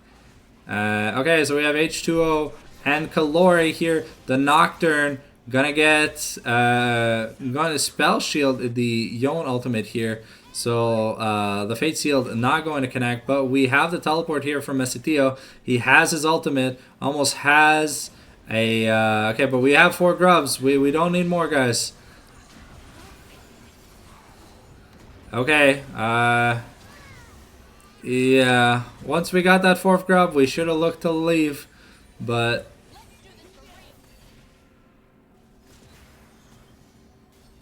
okay, Tazy gonna be playing with fire, and Junpei just missing Mike by an inch, but Paradise now finding himself really far behind in this top lane, down 2,000 plus gold super early on, but we have 4 grubs. 4-2 on grubs. Are you going to be able to get almost 2 plates here? But this Malphite grabbing plates is what I'm worried about. Tazy doing a really good job against Mike on crack, though, with Junpei. But this Malphite definitely looking to be the carry here on the side. Kalora able to try and sustain through the aggression. Almost has his call finished here, so that's going to be a good amount of money injection that he is going to use. Actually, I think when that call completes, he will have his Blade of the Ruined King. So we'll have to see. Boo trailing a bit behind in CS, but it's not the easiest matchup for the Ahri either. Another plate going to be going over here to the side of Boo. So 2-0 in plates for Boo on Kalori. But Tazy up 4 plates, almost having taken the turret. Now having recalled, has the Lucidity boots, almost has the Triforce. H2O now has the Heartsteel. Paranoia going to be invested. Junpei flashing away, but already dead. And we were trying to get those Heartsteel stacks. At least we got 1. But Malignant's here early on Vel'Koz is going to mean that he's going to have his life disintegration rate quite often. Be careful. You guys already won? Damn, that's crazy. You guys are too good.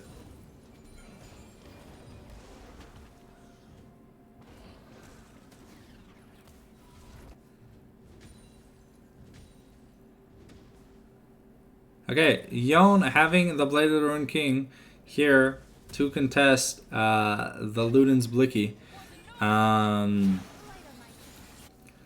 Malphite finishing that Sunfire and getting a Warden's Mail means that this Gnar really not going to be able to put in a lot of work against him. Yone should be able to clear his call on the next wave. We're going Merc Treads. Merc Treads is the name of the game here for Plume. Every member outside of Ezreal should probably be looking to get out some. Tazy really just wanted that turret. Not going to be able to get it. Forced to barrier away. Use his barrier and a dash away. Gloria going to be taking a little bit of a chunk here. Oh, okay. The Spirit Charm going to dodge the Q3. But Sabara taking a lot of damage here. We are able to take the dragon though. VMS going to die. Boo getting ulted into the Impale, but we're dragging him away from the Yone. Unfortunately, what is this? Skarner should be able to win that one-on-one. Yeah, it's just a smack to the booty, and tells Zarel that you my bitch today. Mike does almost have his ultimate. We've got to be a little bit careful. We're gonna be using the Mega Gnar to clear the turret wave. Now Malphite is just proxying. Okay, the Charm forcing the flash. We have the Excel impact, but no Impale. Okay, Junpei putting in a lot of damage. Is Kalora just dead? No, Kalori managed to flash out of the Life Disintegration Ray, but Paradise just gets... He died, but Malphite didn't even ult. Okay, Malphite literally just walked up to Paradise, queued him, and said, "You my bitch," and killed him. That's crazy. Okay. Rift Herald is up, but we gotta be careful if we are Plume. This Malphite is huge. 2,000 gold. That's like, what, a Randuin's? Yeah, that's a Randuin's, right? No, it's a Frozen Heart. Okay, yeah, this Snar's never playing the game. It does make sense to go Frozen over Randuin's early, but now we can just build the Randuin's. As I mean, Junpei is the only source of magic damage on the team. Even all the Skarner's things do physical damage, so you don't really have to worry about magic damage. Yon does like split damage, but it's not enough to like matter. And Ezreal is like almost pure physical damage outside of his ultimate. And his W proc. I don't know why the W proc is magic damage instead of physical. Would make so much more sense as a physical damage spell. I used to not even latch on to things. I used to just go through minions and stuff. Okay, Kalori going to be assigned to the bot lane as we have Ezreal and Junpei sitting in the mid lane. I'm going to put a pink ward down for protection. But yeah, Kalori is not going to have any fun laning against this 2.5 armor item Malphite who's got like 500 armor at this point in the game. Shit's a little redonkadonk. But we've got the Triforce on Tazy. We're slowly scaling. And yeah, Paradise even struggling against Boo.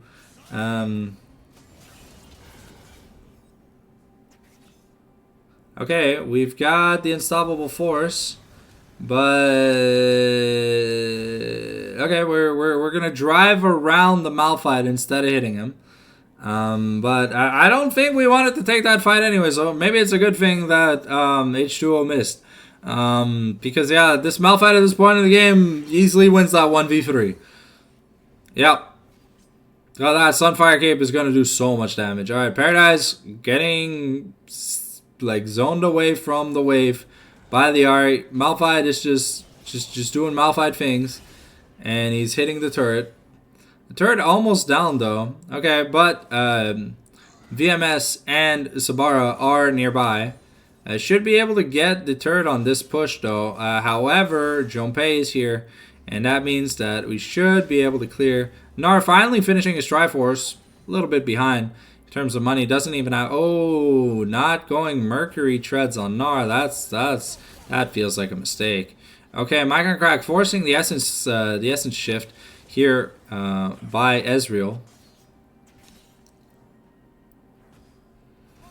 Boo and VMS just kind of sitting in H2O's jungle, taking away all his camps.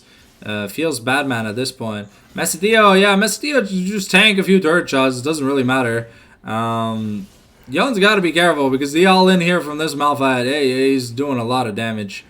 And yeah, Malphite just doesn't care. He's got Sunfire.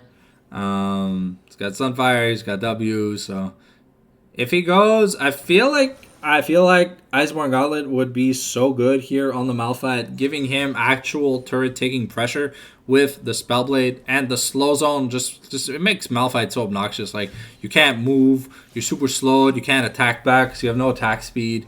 And it looks like we're just going to be going at Thornmail. Yeah, he doesn't need any magic resist at all this game. I mean, if Junpei is using his spells on a Malphite, we are not winning a team fight. Junpei has to be assassinating like VMS, Micron Crack, and Boo. Okay. We've got Mercs. I'm interested in seeing what Paradise is going to be building in terms of boots. I think we really need... Oh, okay. Sabara going to be isolated. Crashed into the wall. The Lux combo is going to force the Paranoia. Tazy going to be seen over the wall flashing here. Junpei in a little bit of trouble. But we get a nice impale onto Sabara. But it's the support. We crash Ishtail Impact again into the True Shot Barrage. Gonna be enough. But Mike on Crack here flashing over the wall, trying to find people. And unfortunately, Exile's going to be stumbling, fumbling, and bumbling. And that's going to be the Cloud Soul point here for Plume. A good team fight. For a second, I thought Paradise died again. But we have the Malphite. Skarner is very low. Kalori here going to get feared up by VMS. The teleport here coming in for Boo. The Dragon's at 4K. We really got to decide what we want to do because VMS has Smite. But it looks like we're going to take priority on taking the blue buff. Boo in a little bit of trouble. And the Yon ultimate is going to be enough. The Paradise, though, and H2O going to be run down. Kalori should be able to get out of here, though. Oh, going to miss these the Yon Q.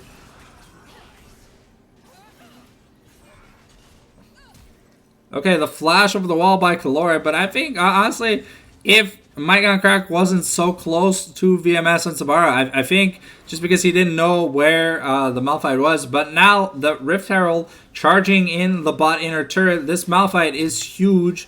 2,000 gold to spend, 5,000 plus gold lead. Yeah,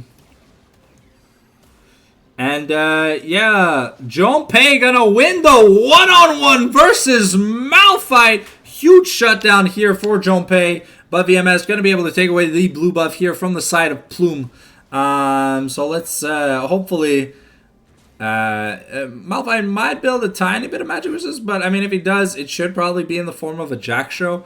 But I would honestly just build an Iceborne Gauntlet and then like a Randuin's or something. But yeah, it looks like we are probably getting a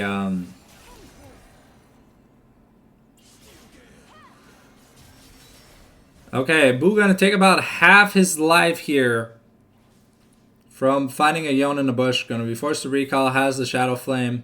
Yon with the crit item second, not going Stridebreaker, really needs a little bit of damage to be able to deal with this Malphite. We'll have to see here if we are getting the there's not much healing here on the side, so we'll have to see if we get LDR or Mortal Reminder next for the Yon. We could also just get an Infinity Edge because don't really care about Armor Pen if you just are murdering people for free. Tazy doing good against Boo here. Unfortunately, Paradise down 120 CS. 6,000+ gold down. Things are not looking too great. The Hex Flash here going to be invested by Sabara. Mike on Crack going to try full combo, but Junpei Shield going to be enough. Tazy here with 2 items and the Transformer mana. He has scaled to the point where he is pretty comfortable.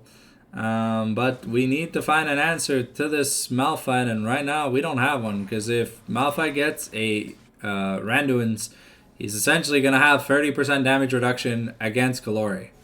Like from all of Kalori. Outside of like Kalori's like W and ult.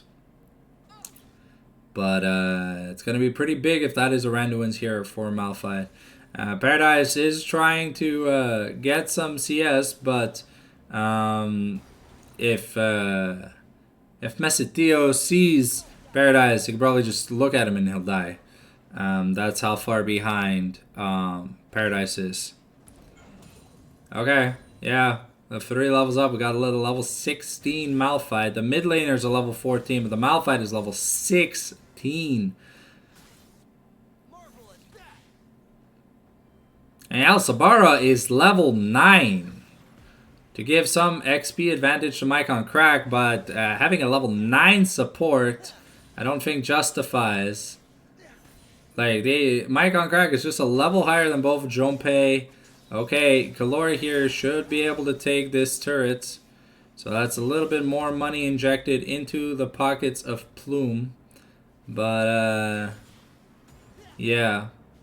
Now, Nar is taking a recall, has 1200 gold, has the pair of mercs, and is going to buy a Phage. So we're going Black Cleaver. That is smart. We do need some armor shred to be able to deal with this Malphite, who right now has how much armor? 534. Okay. Just casual 534. So he takes, okay, Tavesy also going LDR, or no, sorry, Cerelius third. Because that is when he has to. Yeah, if the Paradise has to be careful because Messetio looks at him, he's going to Q him. Nope, Messetio gonna miss that cannon minion, but I think he's already far enough ahead that it doesn't really matter. We have almost 200 Heartsteel stacks here for the Skarner, so that is good. But we don't have a top laner here on Plume. We have an NPC.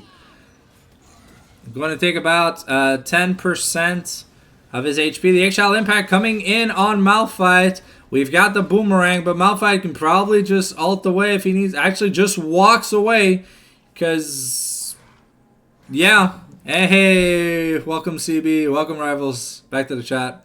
Here you guys had a pretty fast game. So you can watch this game while you're waiting on your next match.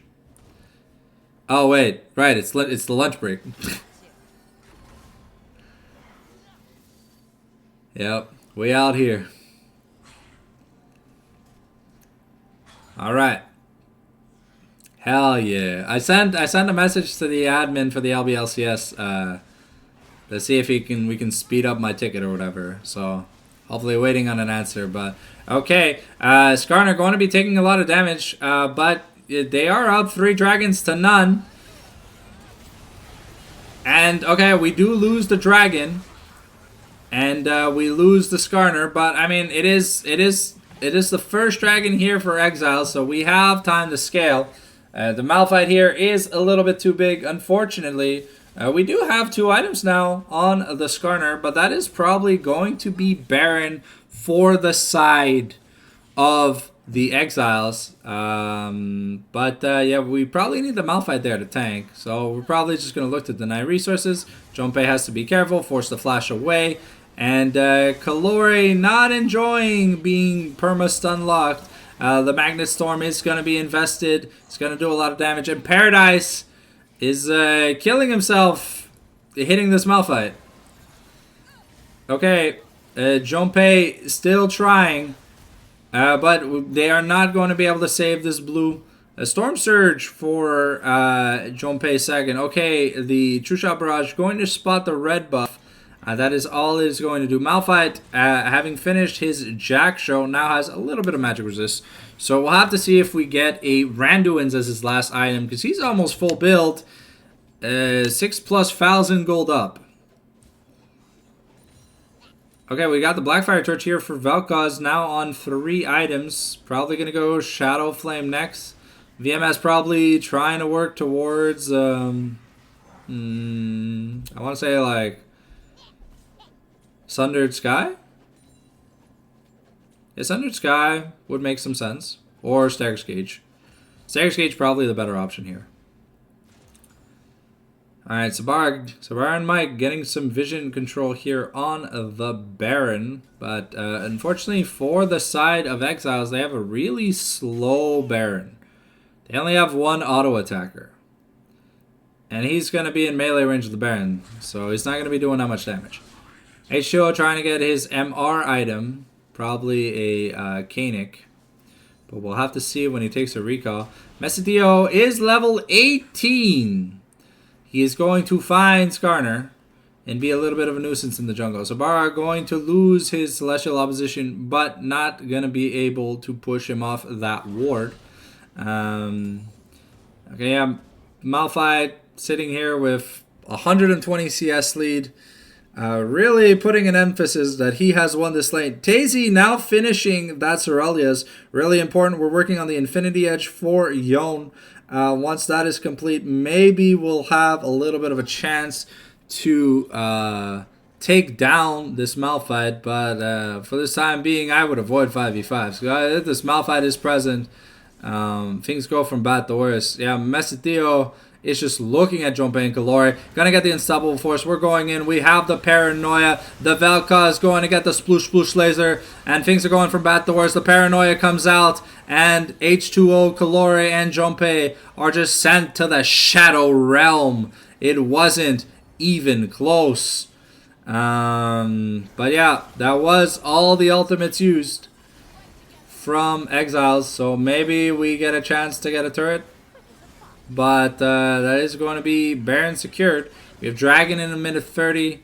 Might have to consider giving that one up. But I don't know how many more things you can give up before you give up this game. Teamfight win here for Exiles. Now sitting on an 8,000 gold lead. Most of which is on this Malphite. Working towards that Randuin's. We're about 1,400 gold off. Let's check back in and see how much armor he has. Oh, 819. Just a casual 819. He takes no physical damage from people. And yeah, Junpei is the only mage.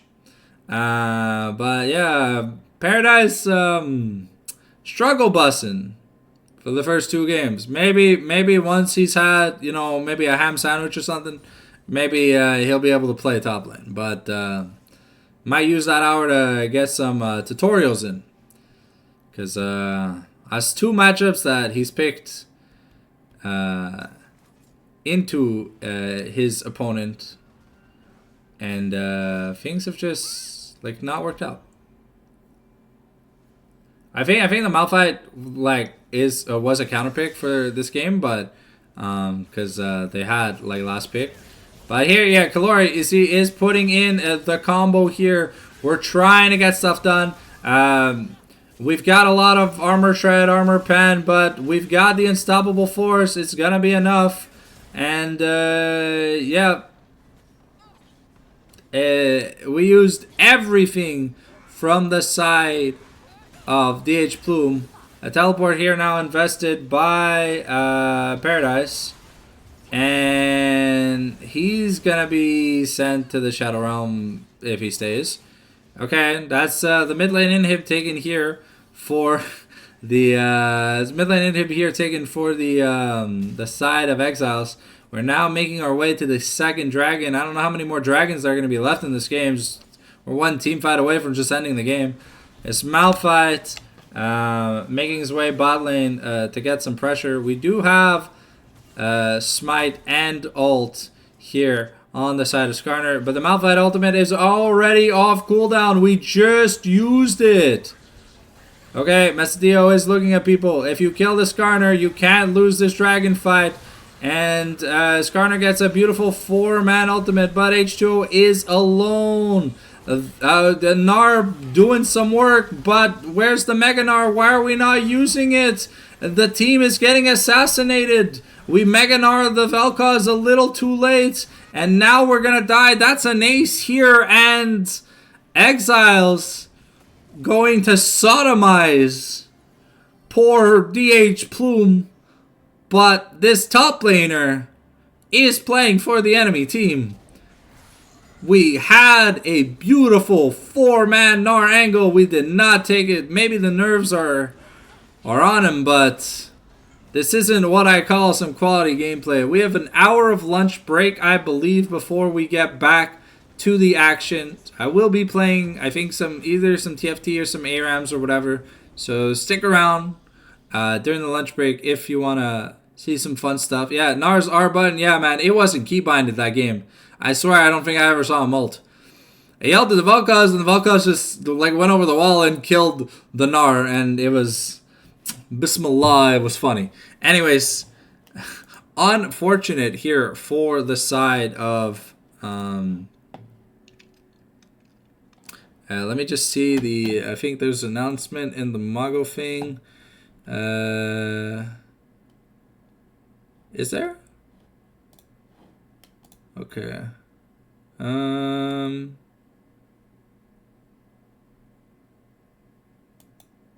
cast per hour.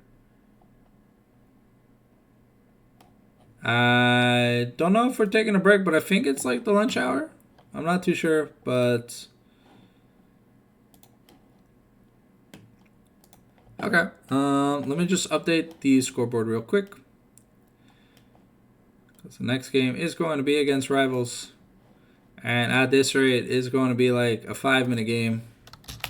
And the game's just going to be Drover.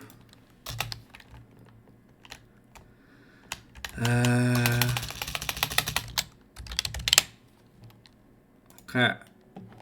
And yeah, I believe now let me just get the playlist back up and running. So while we figure things out. Okay. Is it lunch? Like where do we see if it's lunch? Can anyone confirm if it is like lunchtime?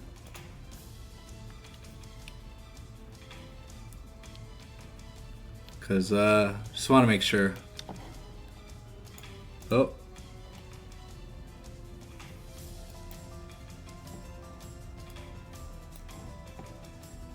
I'm looking for notifications, but I'm not seeing any.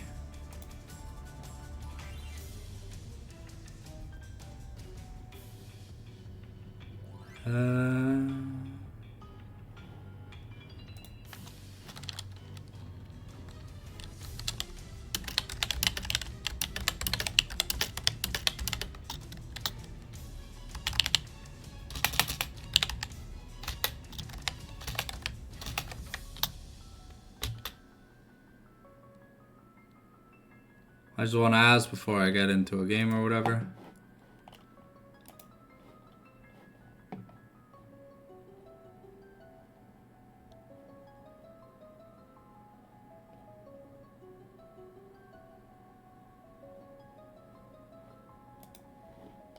Ping, just waiting on an answer.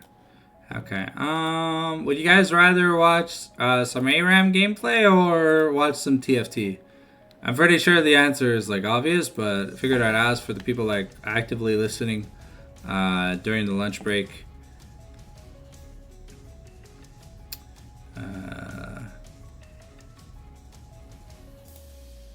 Because I don't have anything to do during the lunch break, so I figured we can get some stuff done. Playing here? Sure, I'll play. Send if CB's there, I have CB, so if he wants to send me an invite. If not, I'm this is my I'm hovering my my hashtag. I'm down. I'm down to play again with you guys.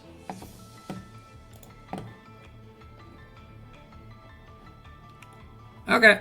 So looks like we have confirmation that we are picking back up at 1 p.m. So we have about 50 minutes to do something. So maybe an ARAM or two.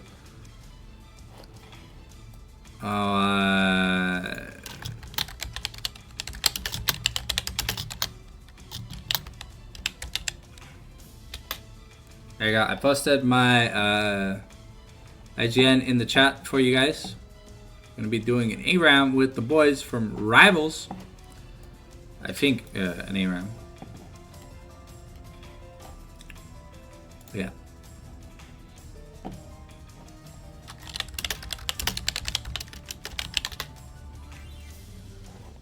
Just waiting on that friend request from you guys. Hey yo, let's go.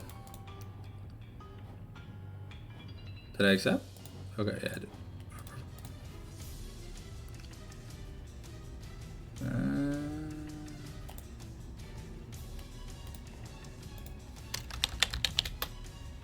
Hola. I have to type in the chat, even though you guys will probably have the audio here. I can't join your channel because I'm not an official member of Rivals.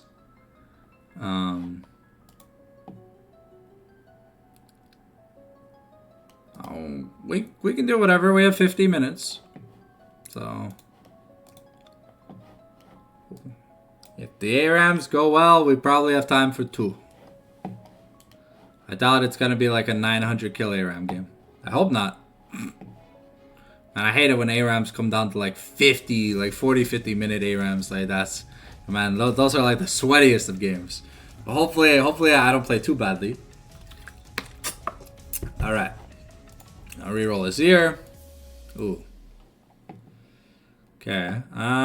Maybe we can play Mbessa. Mbessa's a lot of fun. Yeah, let's grab Mbessa. Let's go Conquer with access to healing. I play Rengar, but we don't really have a Rengar style comp, so. So what are my runes? Yeah, this looks good for ARAM. Yeah. Probably going to go like Eclipse, Ravenous, DD. And I really don't like the Cyclo Sword build. Really not a big fan of the Cyclo Sword build.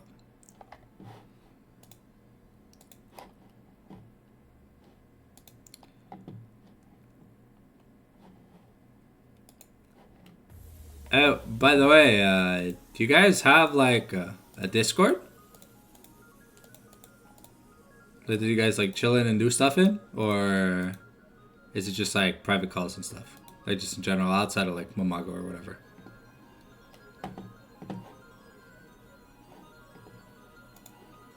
Alright, here we go. Getting into the game. Ooh, Twitch, Victor, Ari, Rumble, Yon. Okay.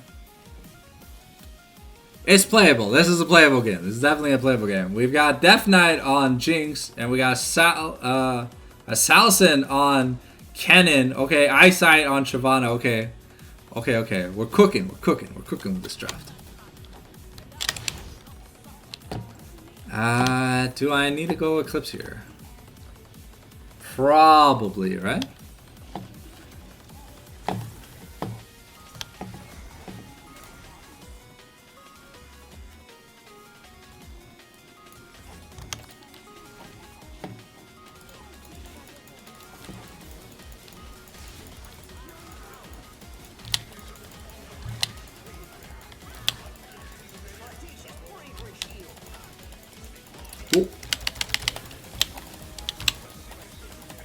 Oh. Oh, we almost had him. No. Fortunate. Oh, we're getting murdered. Hey, I got an assist. Let's go.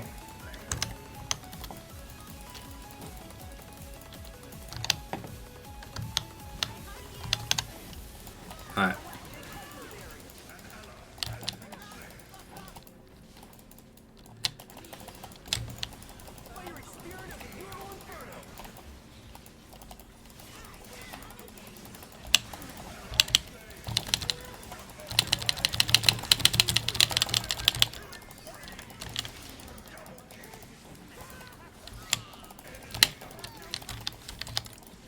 Oof. I tried.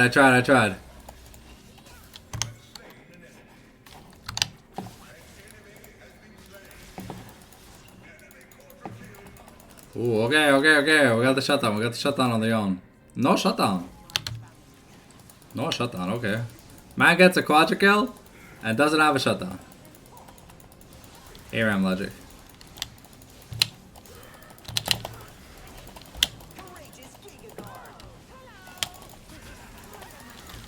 Oh, do I just die here? Oh, I'm dead here, right? Oof. Okay. This game's gonna be a little bit rough.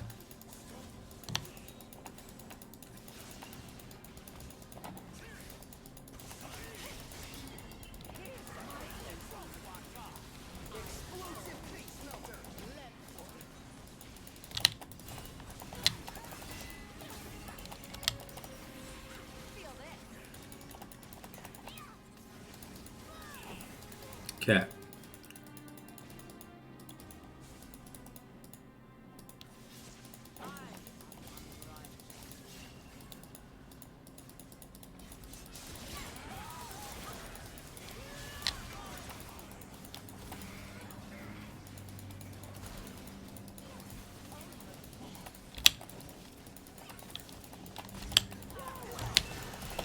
Oh.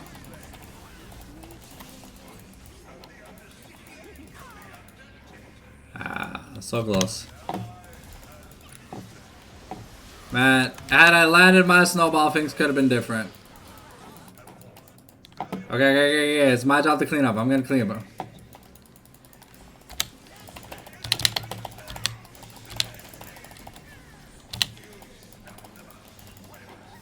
Okay, well. Oh. Well, nice. We get the Ari here. Oof. Varus got melted here, though.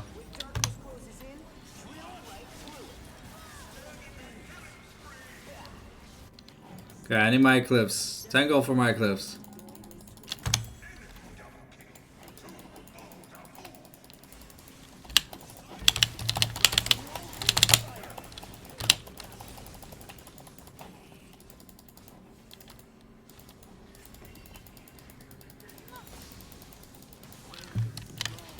Okay. Alright. Whew. That's a lot of poke. I might need some mercs. I'll in a minute. Ooh.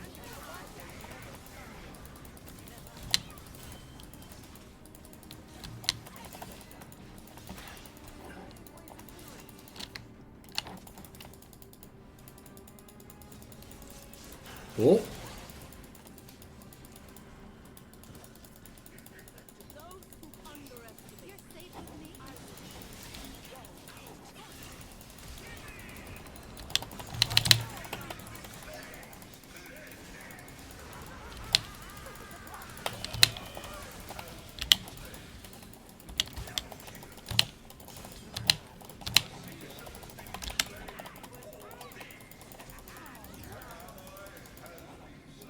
Okay, 10 seconds. And I come out. Maybe I can make a move then.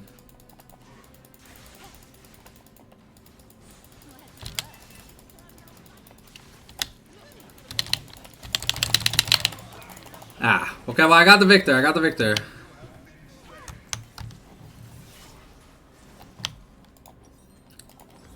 Gonna need mercs. Now we're gonna get a Shojin. I think Shojin's gonna be good here.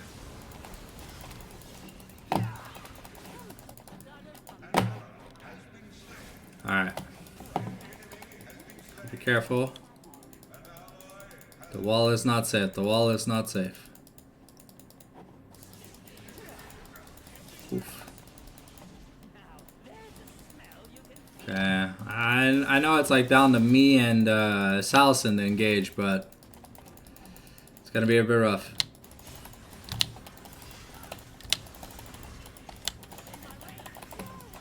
Okay. 50 seconds, 50 seconds. We got this, we got this. Oh. Oof, Jesus Christ, that's a lot of damage. Ah, Salson, great engage. I'll try and follow up.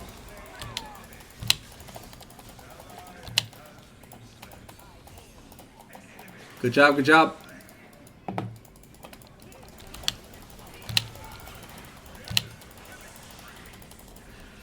Oh, are you kidding me? 1 HP?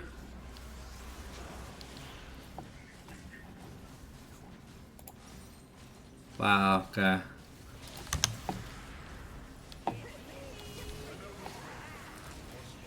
Oh no! Oh no! Unfortunate, no, Salson! Salson!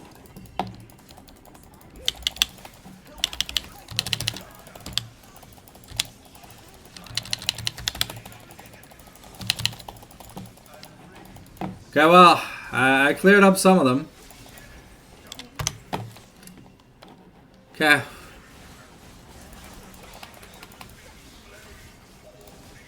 Woof! Okay, we clean up the Ari.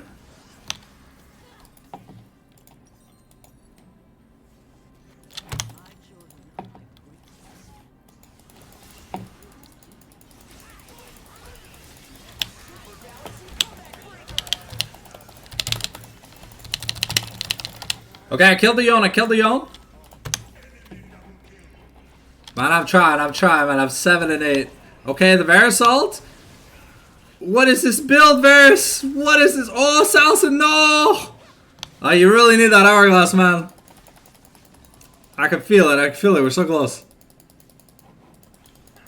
Man, we are down so much money, man. They are so rich.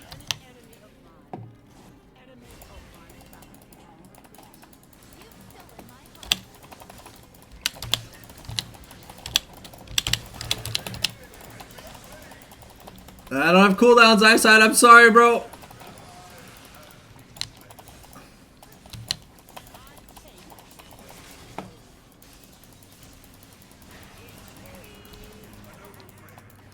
Oh. I'll let you grab it. Definite. Okay, 15 seconds on my ult. I'm about to hit level 2 ult too.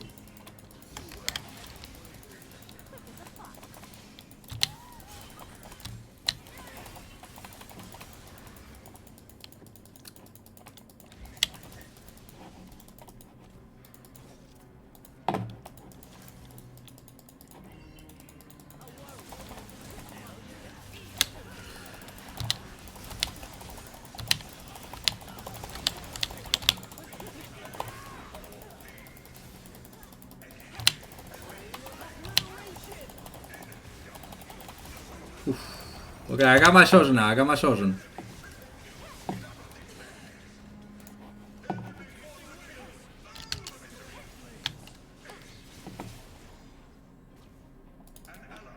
Okay. Now I need my This game's a little rough. Yeah. The Varus build definitely isn't helping what we need.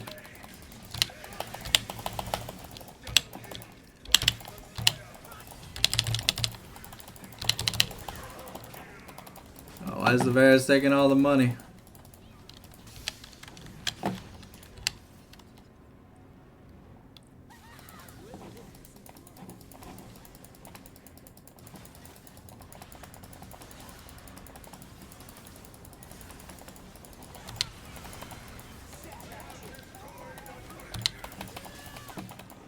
Okay, we got a turret.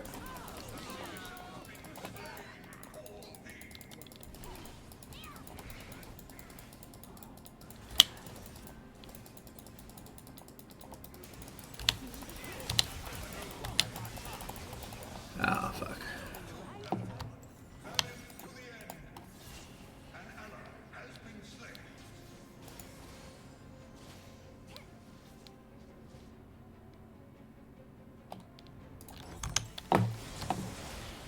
They're not tanky, I just need a way to like sustain. Oof.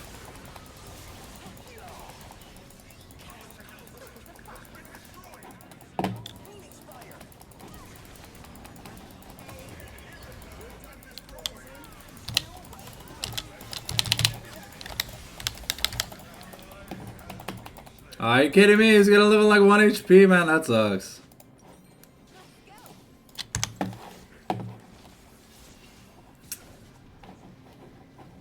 Unfortunate.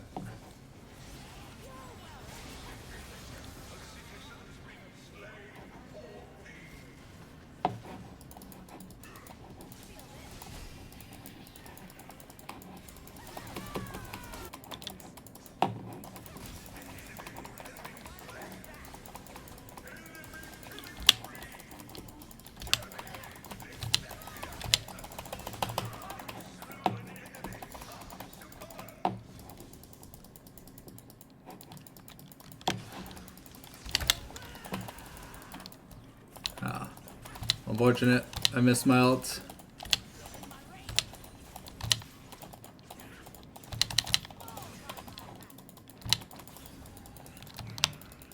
Alright.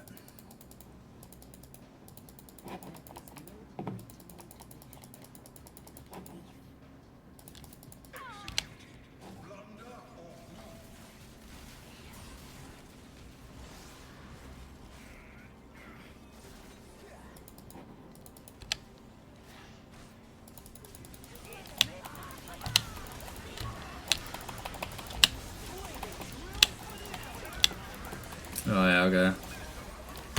That's probably just over. Oof. We have time to get another one in.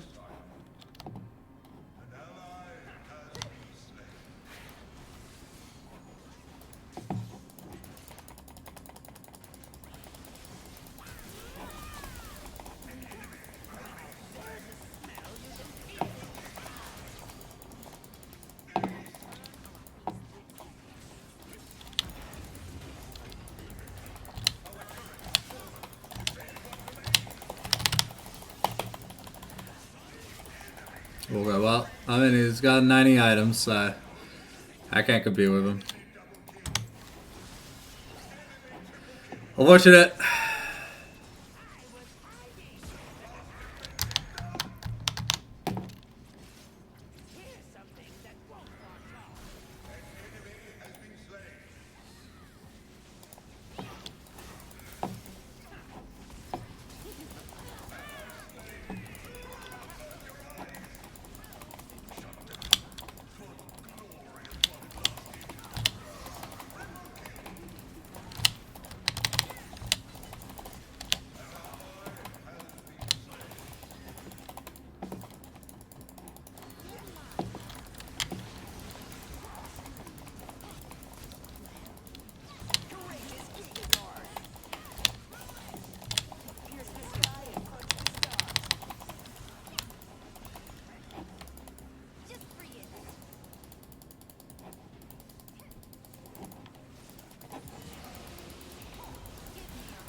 I killed the Rumble.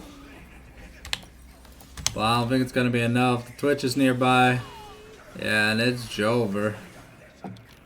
Alright. Unfortunate.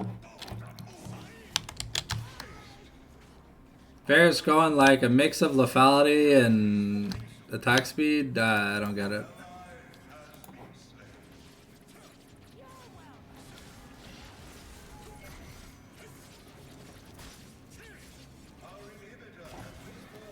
XD Harry never to get back.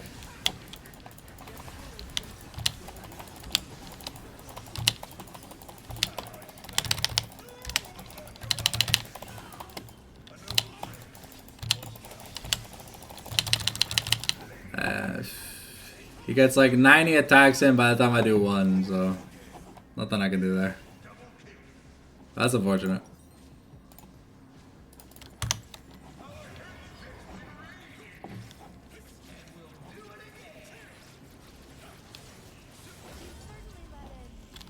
I was unfortunate, but we'll got not losing to the brother of the other.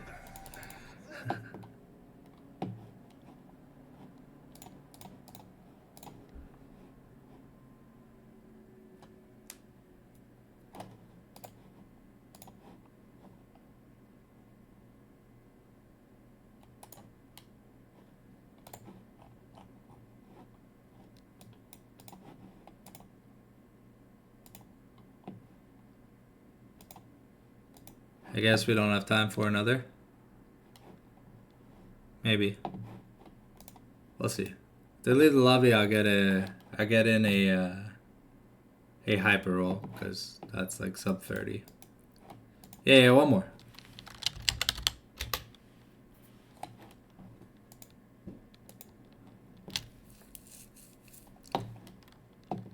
We gotta win this one.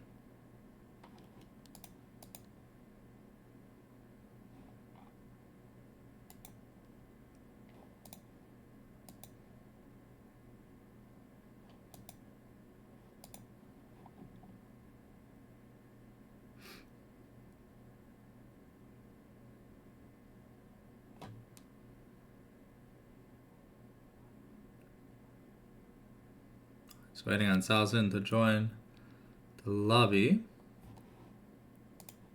Then we can get that last ARM in. Oh, CB is coming. Nice.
Yeah.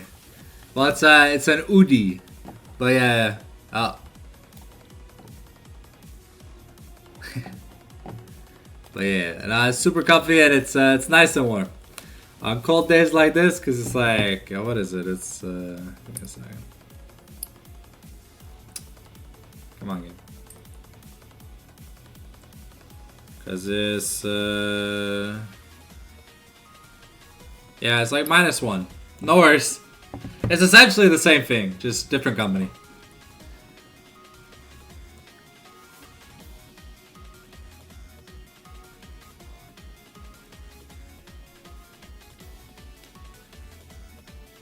FCB doesn't hurry up, we're gonna run out of time.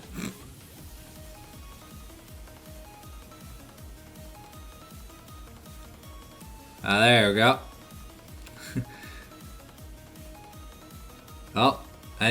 Oh, Salson left? Lamal?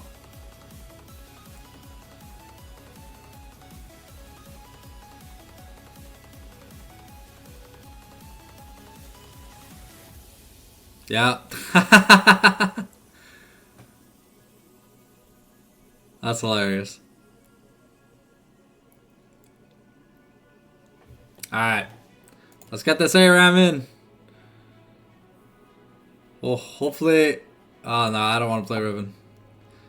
Oh, God. I mean, I can play Zeri.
Yeah, no worries.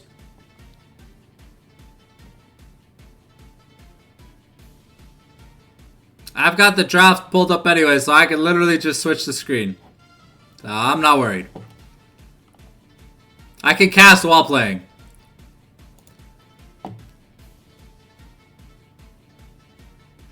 Ooh, give me that Tom Cash, baby. It's time for the Licky Licky Doctor to come out and play.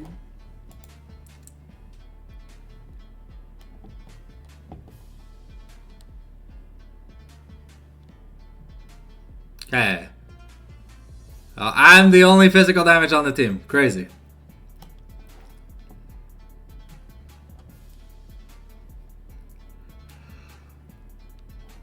Well, what Tom Kench can still have? Yeah, I only have Earth Kench. Oh, AD Bard? Let's go. Let's smack him with music notes.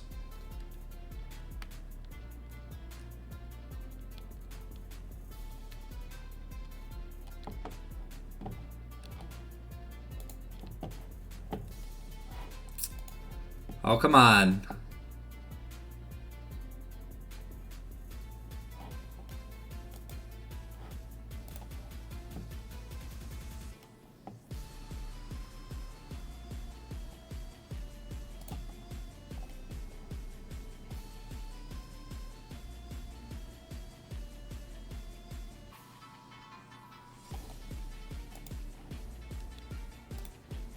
I'm surprised none of you guys ever play this damn champion in the Mamago. Like, I feel like AD Assassins would be so good in a lot of team comps that we're seeing. But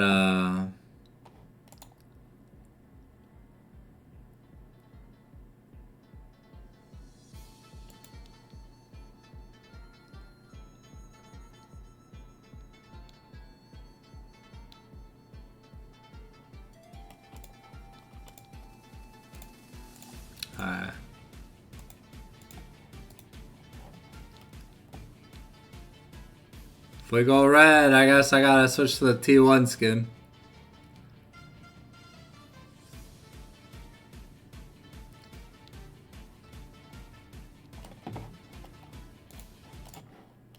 Here we go, we're getting into the game. Jax, Senna, Ziggs, Alistair. Oh, okay. And the Blastoise guy was from the last lobby.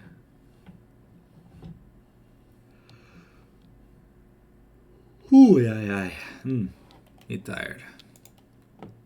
2 back-to-back Super Week style tournaments streams. It's a lot.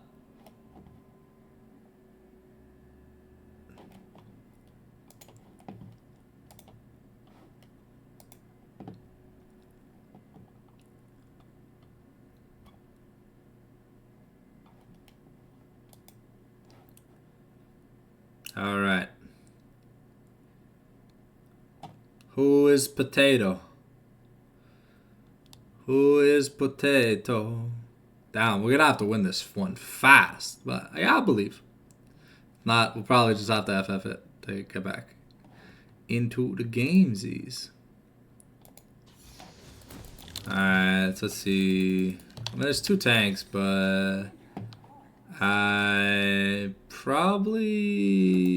I mean, we play it safe here, right? And just grab this thing first.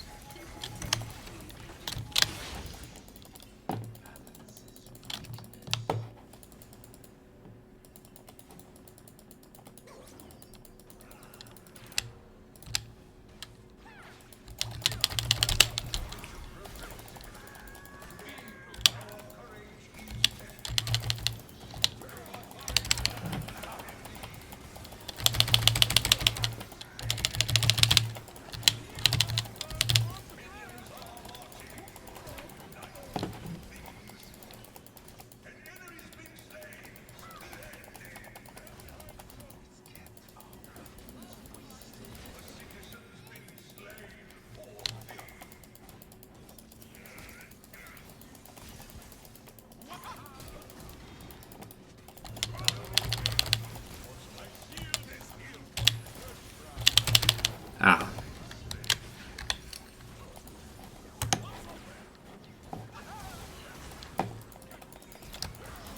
They have a Syndrome? No.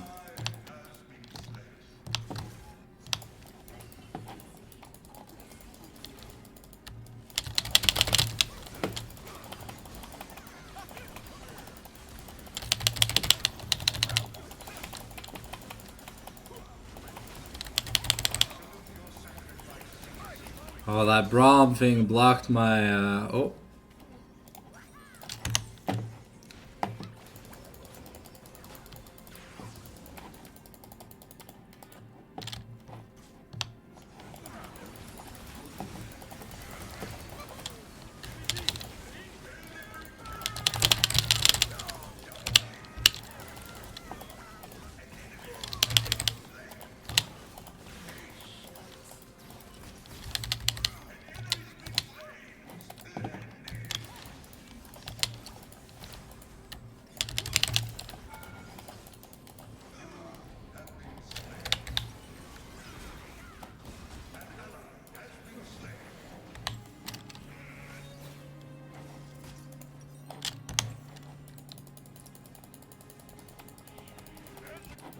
Here we go.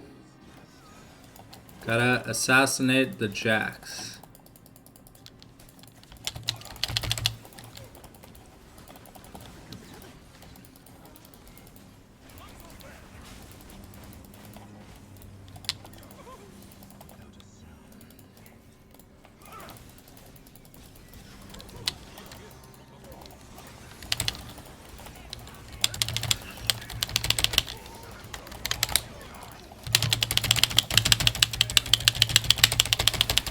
Alright, here we go. We got a kill. Let's go.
I need Ionians. Grab this.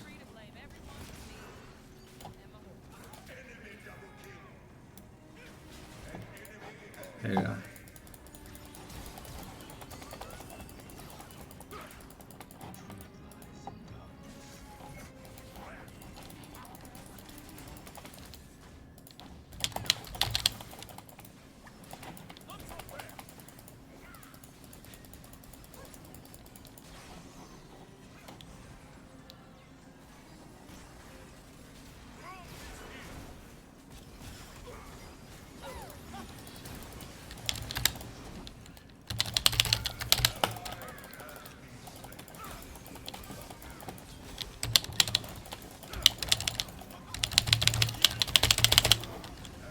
Oh, unfortunate. Okay, now I need...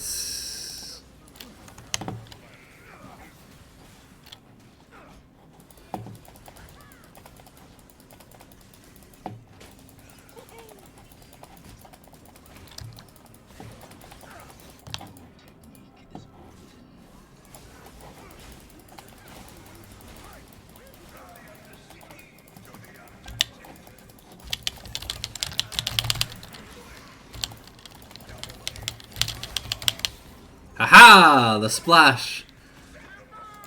The splash did enough.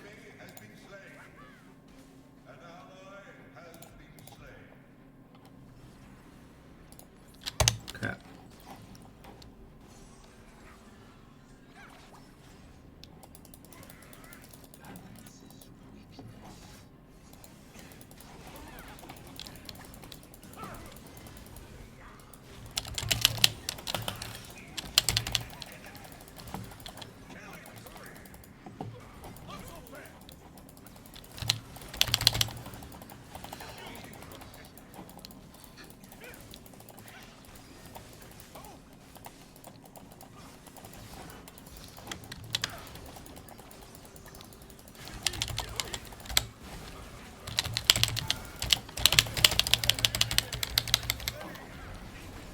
Here we go. I'm moitering the center.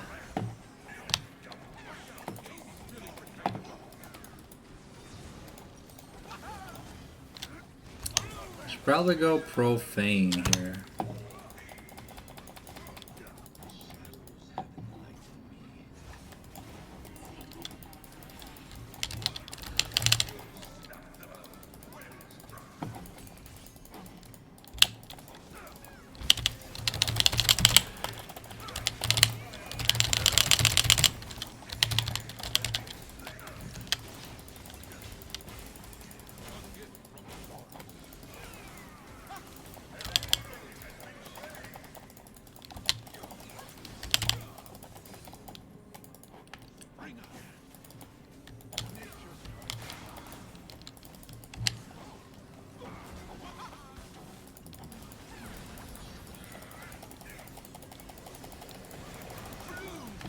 I just want to take this turret.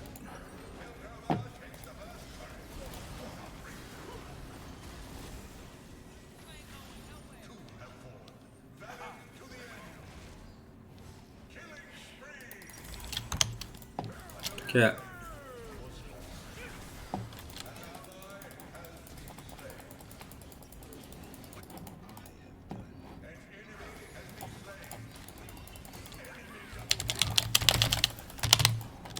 Oh, wow.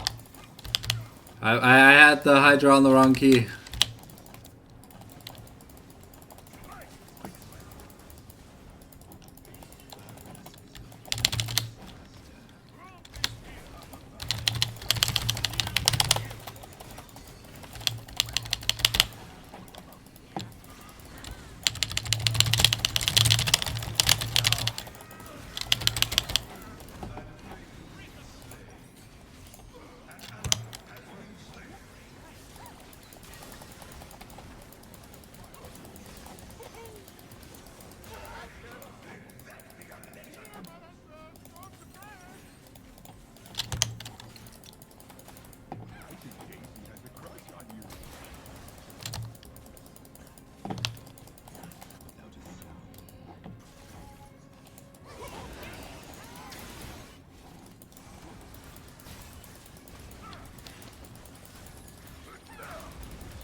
Ah.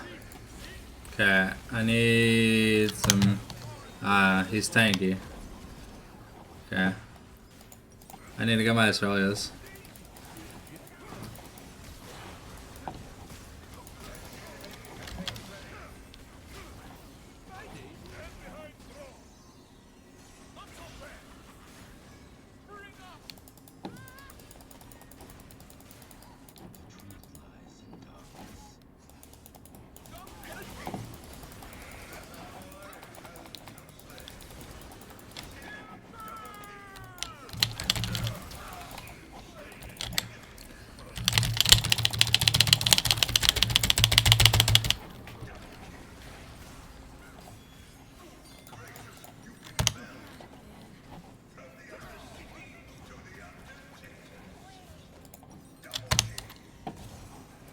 I'm putting in that work!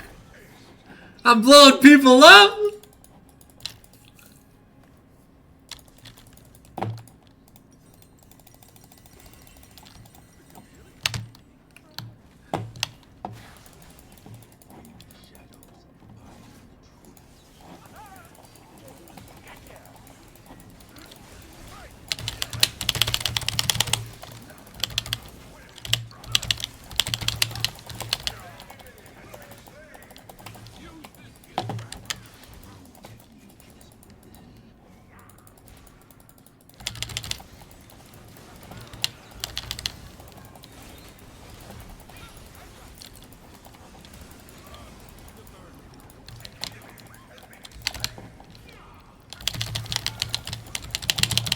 Oh.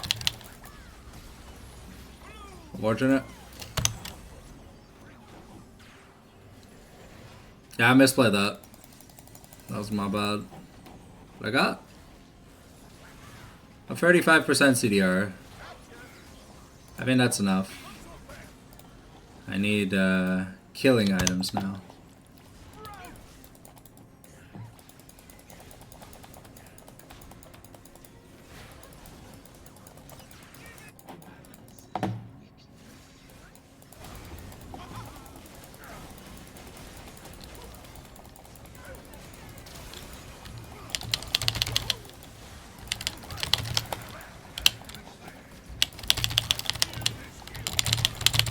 Ah, are you kidding me?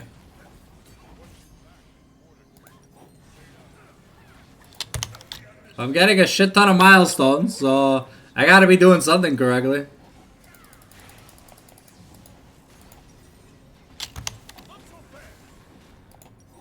Let's see, what do I want?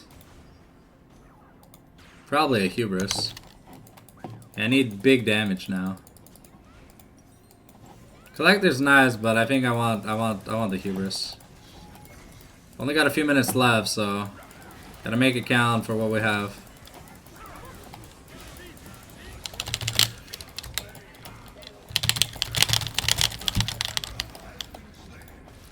Okay, well, they used like 2 flashes. They used like 1,000,000 flashes there.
Okay.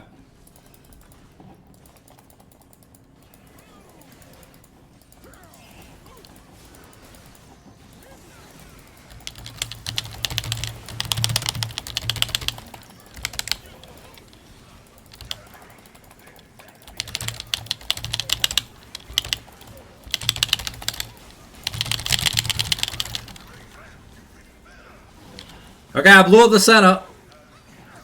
The game should be free.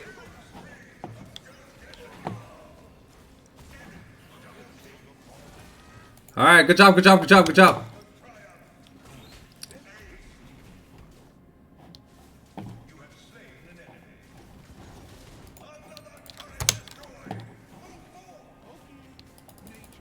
We're gonna cut it close.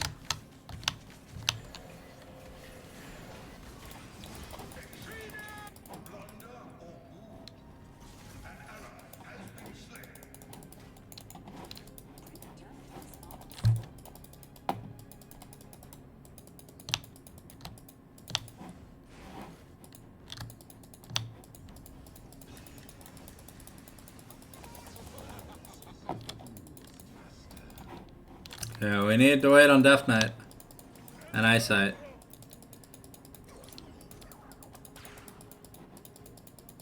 Okay.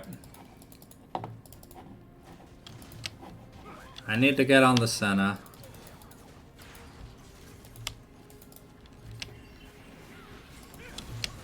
Oh.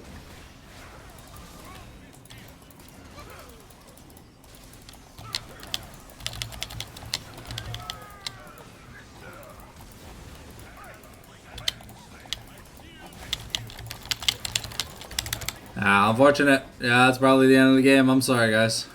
I tried. But thanks for letting me play an ARAM with you guys. It was a lot of fun. Good content for the stream, too. Action-packed games. But they don't have minions. Oh, but now they do. Oh, if we don't lose here, though... Oh. I'm up in 5.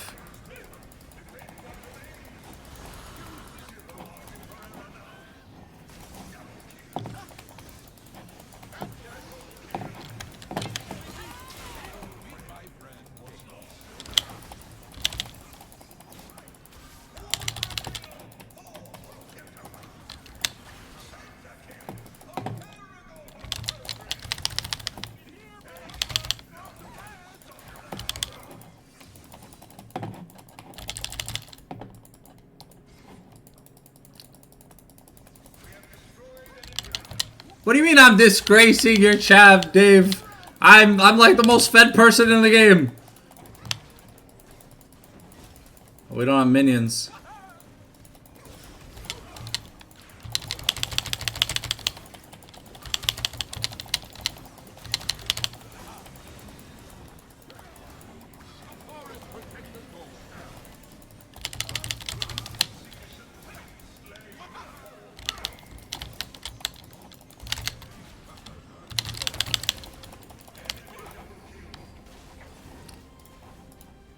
Okay.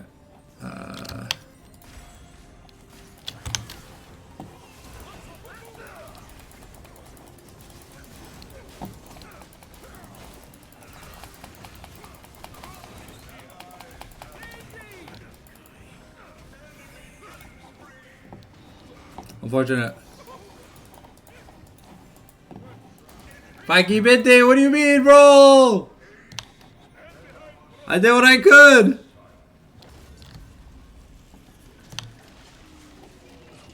I did what I could.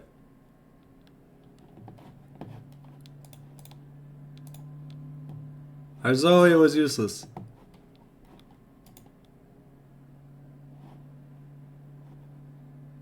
Bro, I did like the fourth most damage in the game. Like, I was only off like 1k, so...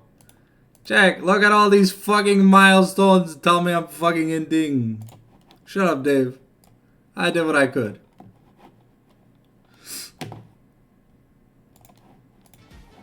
Alright, here we go. It is 1 p.m. So, it should be starting soon. Hey, okay, man. I don't even play mid lane, okay?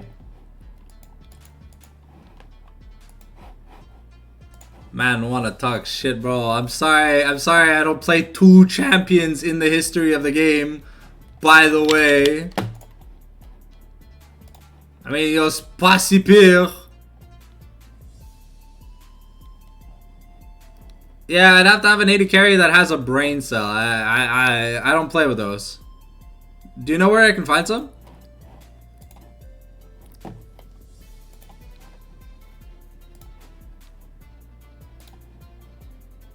Well, this is my champion, okay?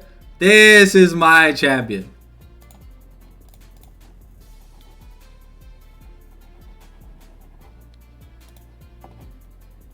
Alright, we're about to get ready to get into the draft.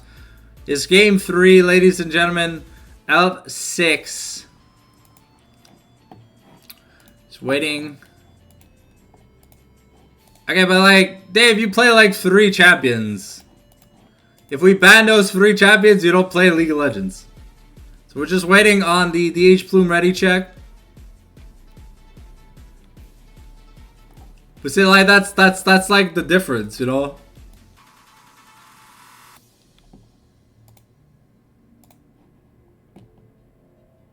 Hey, bro, like, I'm 13 and 11 on Udyr and Rumble. Like, it's okay, but I have 909. Okay, wait.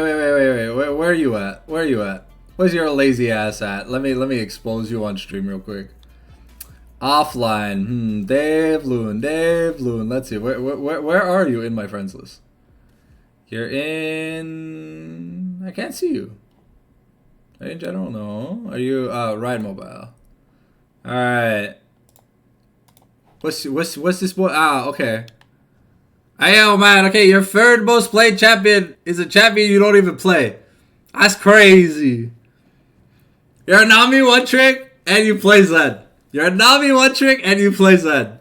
I don't want to hear about it, bro. I don't want to hear about it. I do not want to hear about it. Okay, well, okay, I mean, it makes sense if you were 1 tricking Zed, but I've never seen you play Azir. I didn't know you could play Azir. 30 mastery 37 on Azir, man. What the fuck? All right, you can buy the new fucking thing or whatever, right?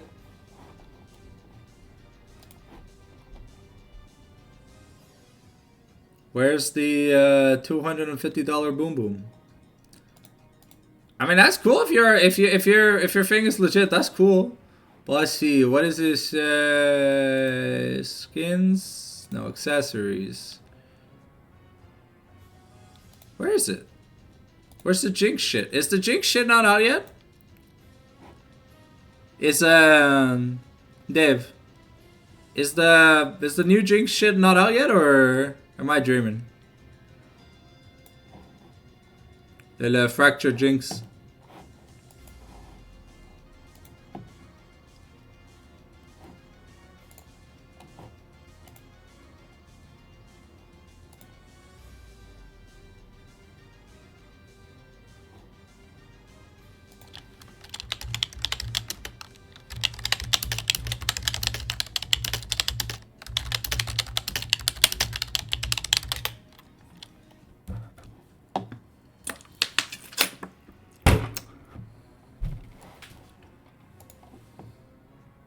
Alright.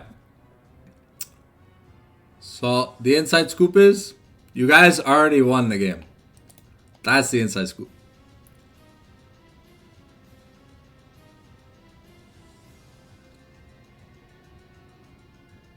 But, Righteous, you're probably going to murder the sub. Yeah, Righteous, you're probably going to murder this substitute player. It's not even gonna be funny. It was kind of close, like, versus fucking Igor, but like Igor's not here, so bro, just pick a carry and it's over. You're gonna be like 50-0 by like 10 minutes. Unfortunately, Plume's biggest downside. Oh, Igor is back. Let's go. Igor is back. Okay, yo, Plume have a chance to play. Righteous, I've never seen you in. 100%, like, swear, I've never seen you in.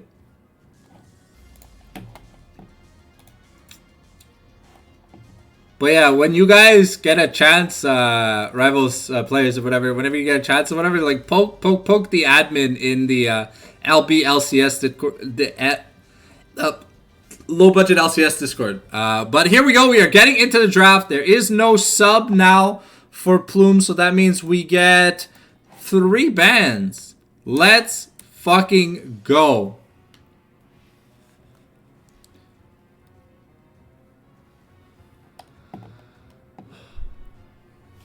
Oh. Okay. Okay, we are looking to take away Death Knight's Karma. Not that it did much when Death Knight played Karma, but it's annoying to lane against. It's just, it's kind of like a Gragas pick. But interesting ban here, targeting Death Knight. Though the main primary focus should definitely be Salison. If that man pops off, the game is over. The man just finds money. Okay, we're going to be looking to ban H2O's Mumu. No more Leandre's Mumu for H2O. Oh, okay. Skarner, great ban. Eyesight plays it pretty damn well.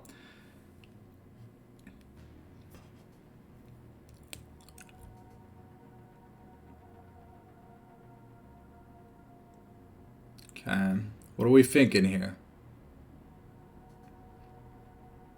Okay, the Yone ban finally going to be respected against Kalori.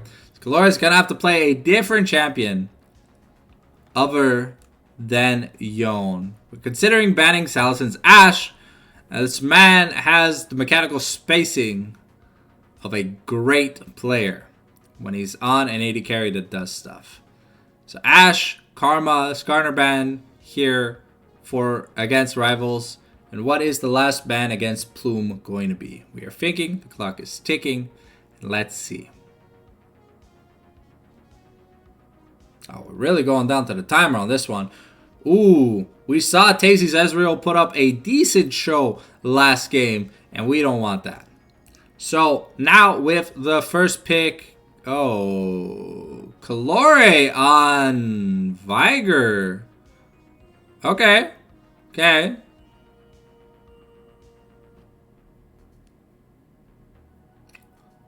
I don't think I've seen Kalore on Viger yet, but he's a great mid laner, so should be able to give Death Knight a run for his money. He did in their series, to be fair. I think it was week 9. That's when he gave him a run for money. Eyesight, getting free access to Maokai here is going to be trouble. Great tank, great disengage, great vision control. Man is just ready. Let's see, what are we pairing with this Maokai?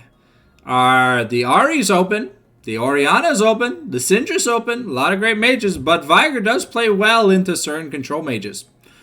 Because he could just go tank, ignore them, and then one-shot them anyways. Okay, looks like we are going to be taking Malzahar, the Overseer of the Void, here in the mid lane for Death Knight. Looking to equalize whatever kind of lane we've got. H2O! Pulling out the Shyvana? Okay, now we'll have to see if this is Bruiser Vana or if this is like AP Shojin Vana. And Tazy gonna be picking up that Caitlyn. Okay. Draft. Pretty interesting right now, the picks so far. Are we going to pick for Salison here? As if not, I assume a lot of AD carries will get banned. Okay, it looks like we are just going to be considering to be picking up the Jinx here. Nope, we're going to pivot. We're going to pivot to Zeri, getting that late game insurance policy that we love to see. All right, the first ban in the second rotation for rivals, we are thinking. What are we going to ban? So far, no top laner has been touched. So the pool is wide open. Okay. Going to be considering to take the Mordekaiser away. Going to be banning Righteous's Aurora. Makes sense. He loves that champion.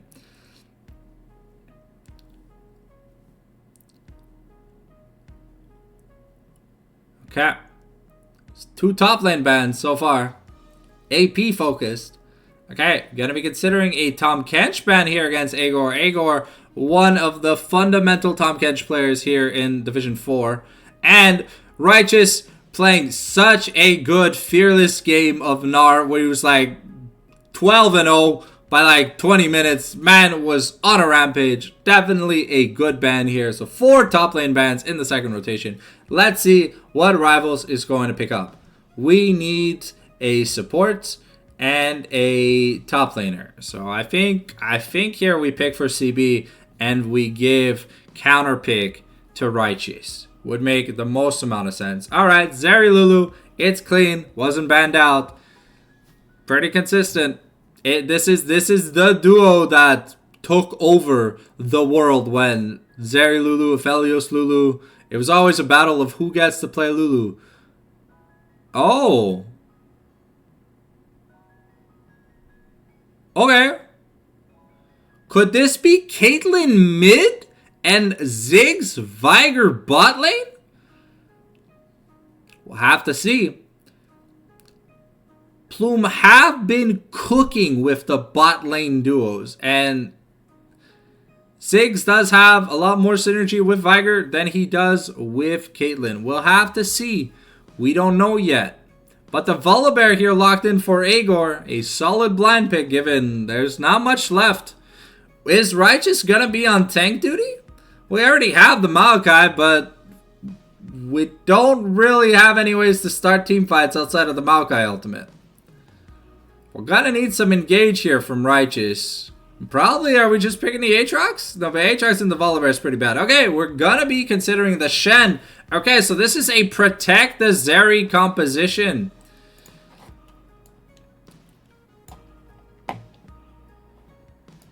Alrighty.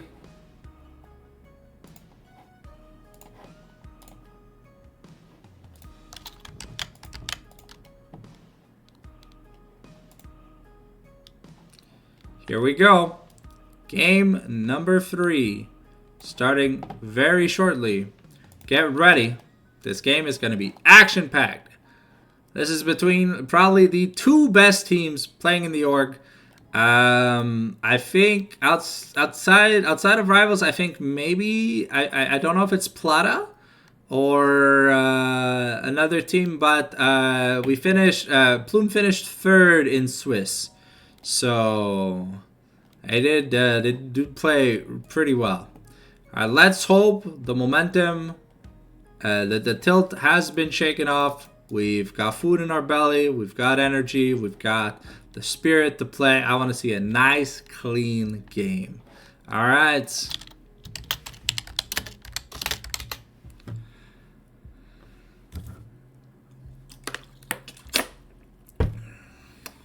All right, we are ready here. Waiting on the ready checks from both teams to get this champion select started. All right, blue side has confirmed ready check. Waiting on red side ready check. Oh man, my headset is so that like the cord is so damaged. Sometimes the sound comes out of one ear, not the other, and sometimes it's the opposite. Sometimes every time like I open my mouth, the audio changes. So like when I'm casting, my audio is different. Okay, we've got both ready checks. It's time to start champion select. Here we go. We're gonna find out exactly where these champions are going. Okay, so I was right on my theory. It is Caitlyn to counter the Malzahar, because Malzahar really good against champions that don't have amazing wave clear, but Caitlyn really good at just one, poking the little the void mites off, and 2 has great laning presence. So Malzahar not going to be able to AFK the lane as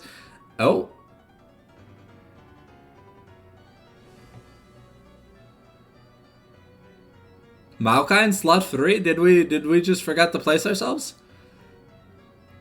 I don't think. Okay, no, never mind. It was just a hover. Alrighty. The champions are locked in. The players are ready to play the game. I hope you're ready to watch this game, because this is a fight from the 2 dominant teams in the Mamago Division 4. Got 3 minutes on the spectator lane. So remember, if you need to head to the washroom real quick, grab some water or grab something else, make sure you do so live so you don't miss any of the action, because these two teams like to fight, and you will see a lot of bloody action. We've got Shyvana in the jungle, which is a new pick for me in terms of the Mamago. I've seen Caitlyn mid before, but I've never seen someone pull out Shyvana, especially in like this current meta. I think we saw it maybe like once or twice from, I think it was Levi at Worlds, but outside of that, legit not seen any Shyvana in a long time. The last time she was played, it was Shojin into AP with like Leandri's Riftmaker. So it's kind of like an AP bruiser Shyvana. We've also seen some Iceborne Gauntlet Shyvana, like tank Shyvanas. And we've also seen some Blade of the Ruin King Shyvanas, solo queue wise. So we'll have to see which version of Shyvana we get, because currently with this team, if H2O is not tanky, there's not going to be much of a front line at all, because it really depends on what build Volibear is going. If Volibear is going Roa resets, he's not going to be He's not going to be as tanky as Volibear that just went like Despair, Fimbulwinter, etc. You know, so we'll have to see. We'll have to see what we get.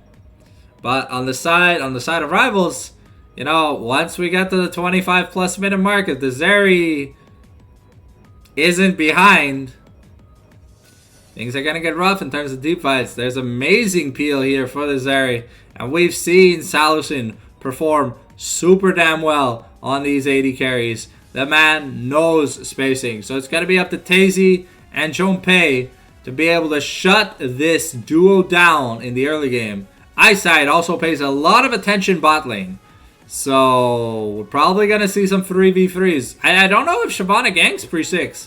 I really don't know. I think maybe even Shyvana skips out on like grubs to get early dragon and go back to power farming.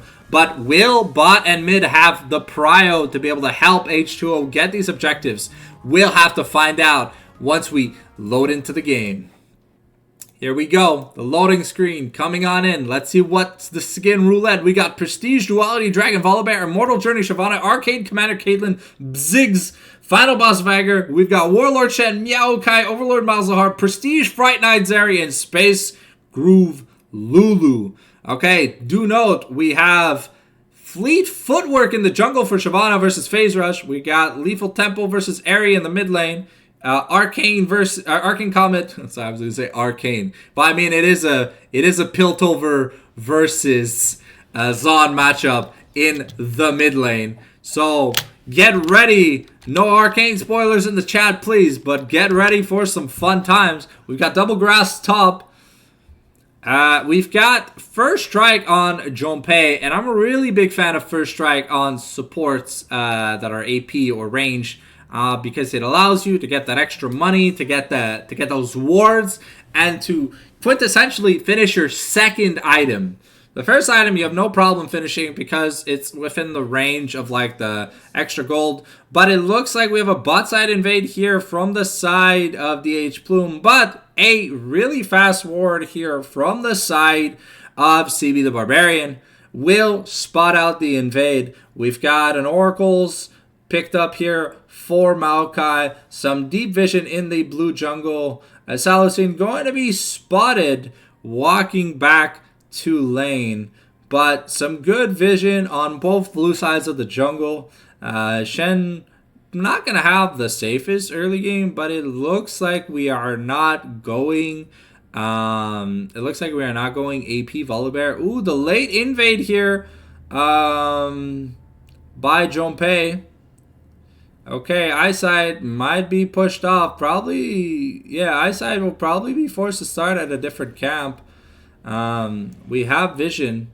So Galora here going to be contesting the Malzahar. It's really important when the Malefic Visions is active that you kill the minions first, the Malzahar minions, because that is essentially how he clears super well.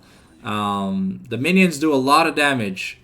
Like the Malzahar minions, the Void Mites or whatever, or Voidlings, they put in a lot of work in the clearing the wave. Okay, gonna get a good grass trade in the top against Agor.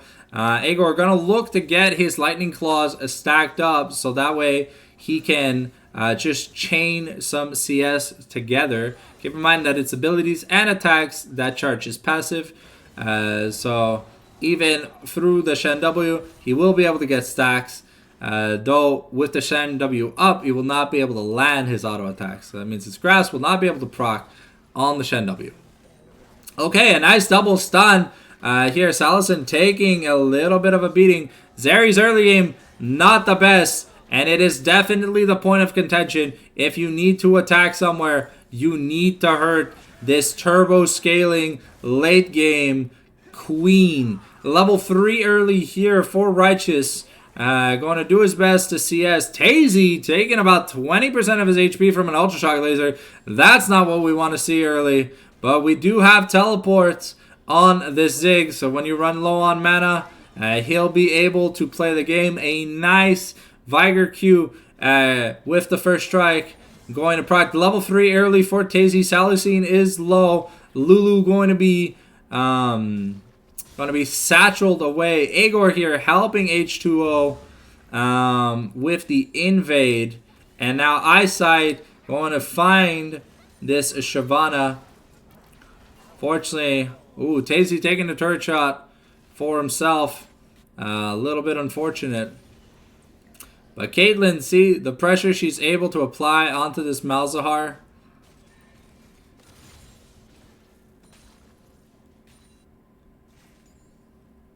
Oh, will Junpei be able to interrupt the recall? No, he won't. No, he won't, unfortunately.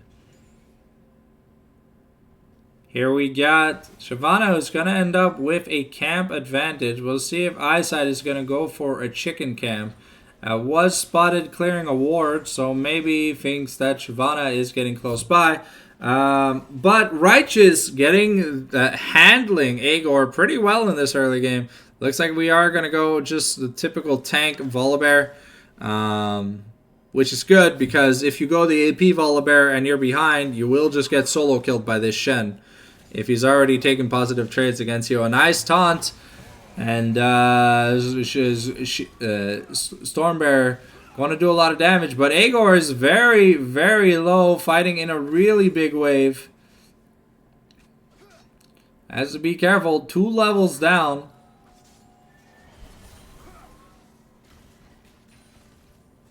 Okay, Tazy invested his teleport to get the tier.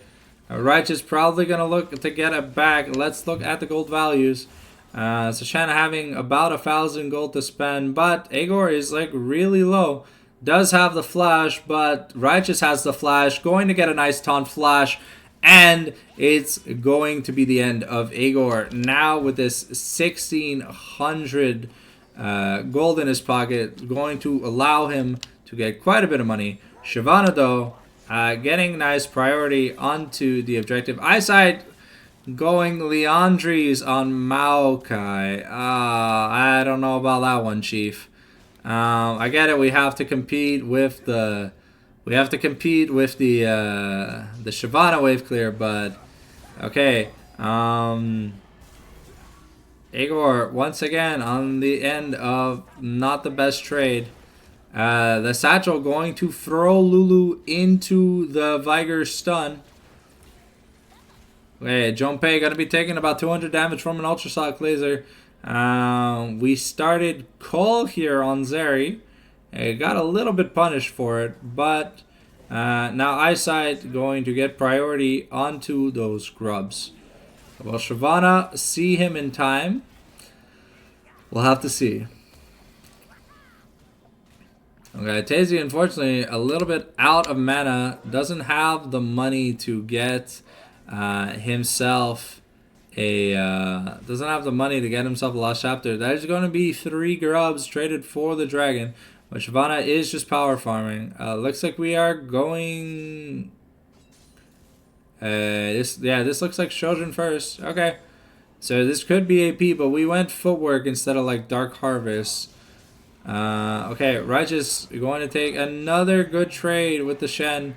About halfway to his Heartsteel.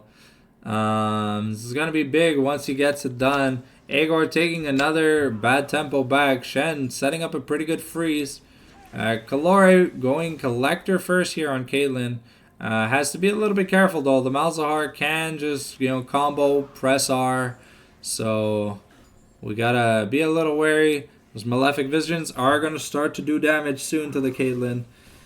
And he should be able to farm up. Malzahar should have no problem clearing the wave though. So here we go. In the bot lane, unfortunately, we did not have the money to get our Lost Chapter, so the Zig's not going to be able to spam as many spells as he wants. And we've got the boots now on Zeri. Working towards that static shift, going to be really, really important. Okay, Salison going to get hit by the baby cage. And Tazy has hit level 6 first in the bot lane.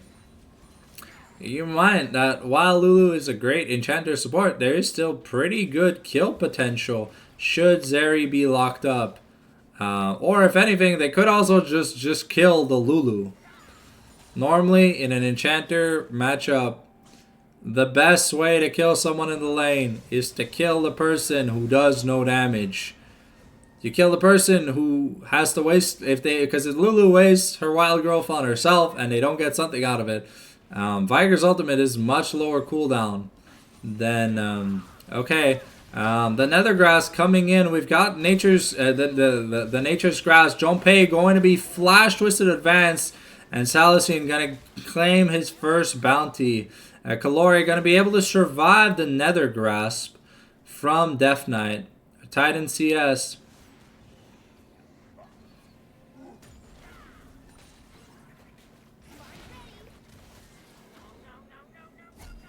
Okay, Salicine going to be able to survive with just the use of his barrier.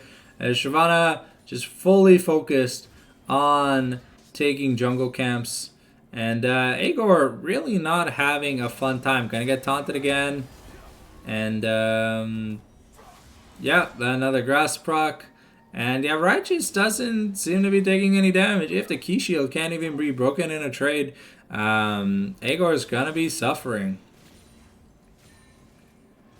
Okay, Eyesight has made his way to the scuttle in the bot side river. And he is looking to probably get a back off. He does have a Fatal Dashes, but the grubs are up in 40 seconds. Kalori is pretty overextended, but does have Flash. Shyvana is here, but I mean, it's 80 items on Shyvana, and Shen is building a Heartsteel, so they could just walk away.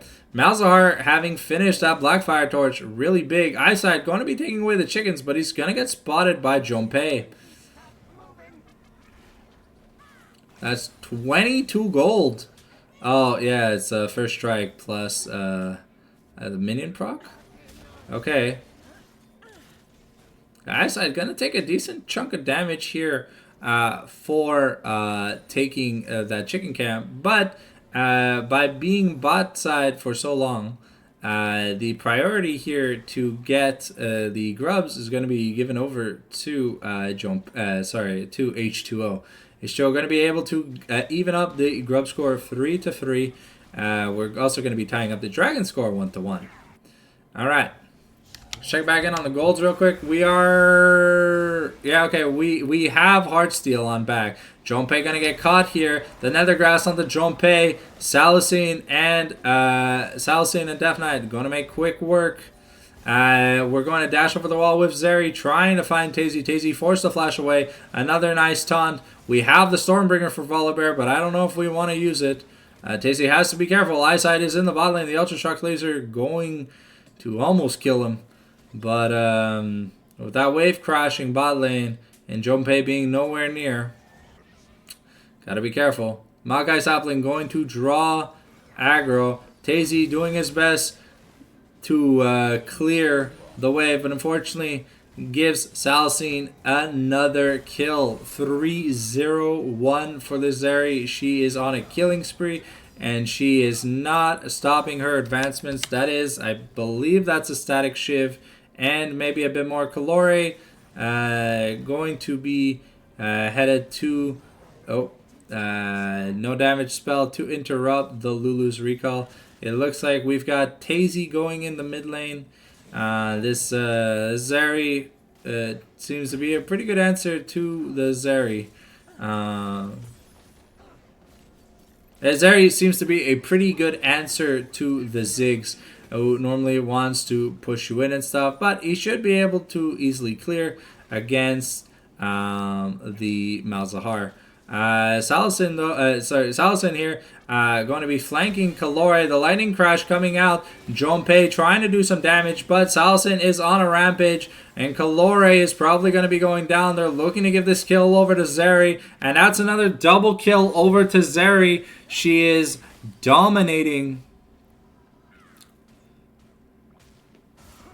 At least I think 5 is dominating. We have the Heartsteel here for Shen.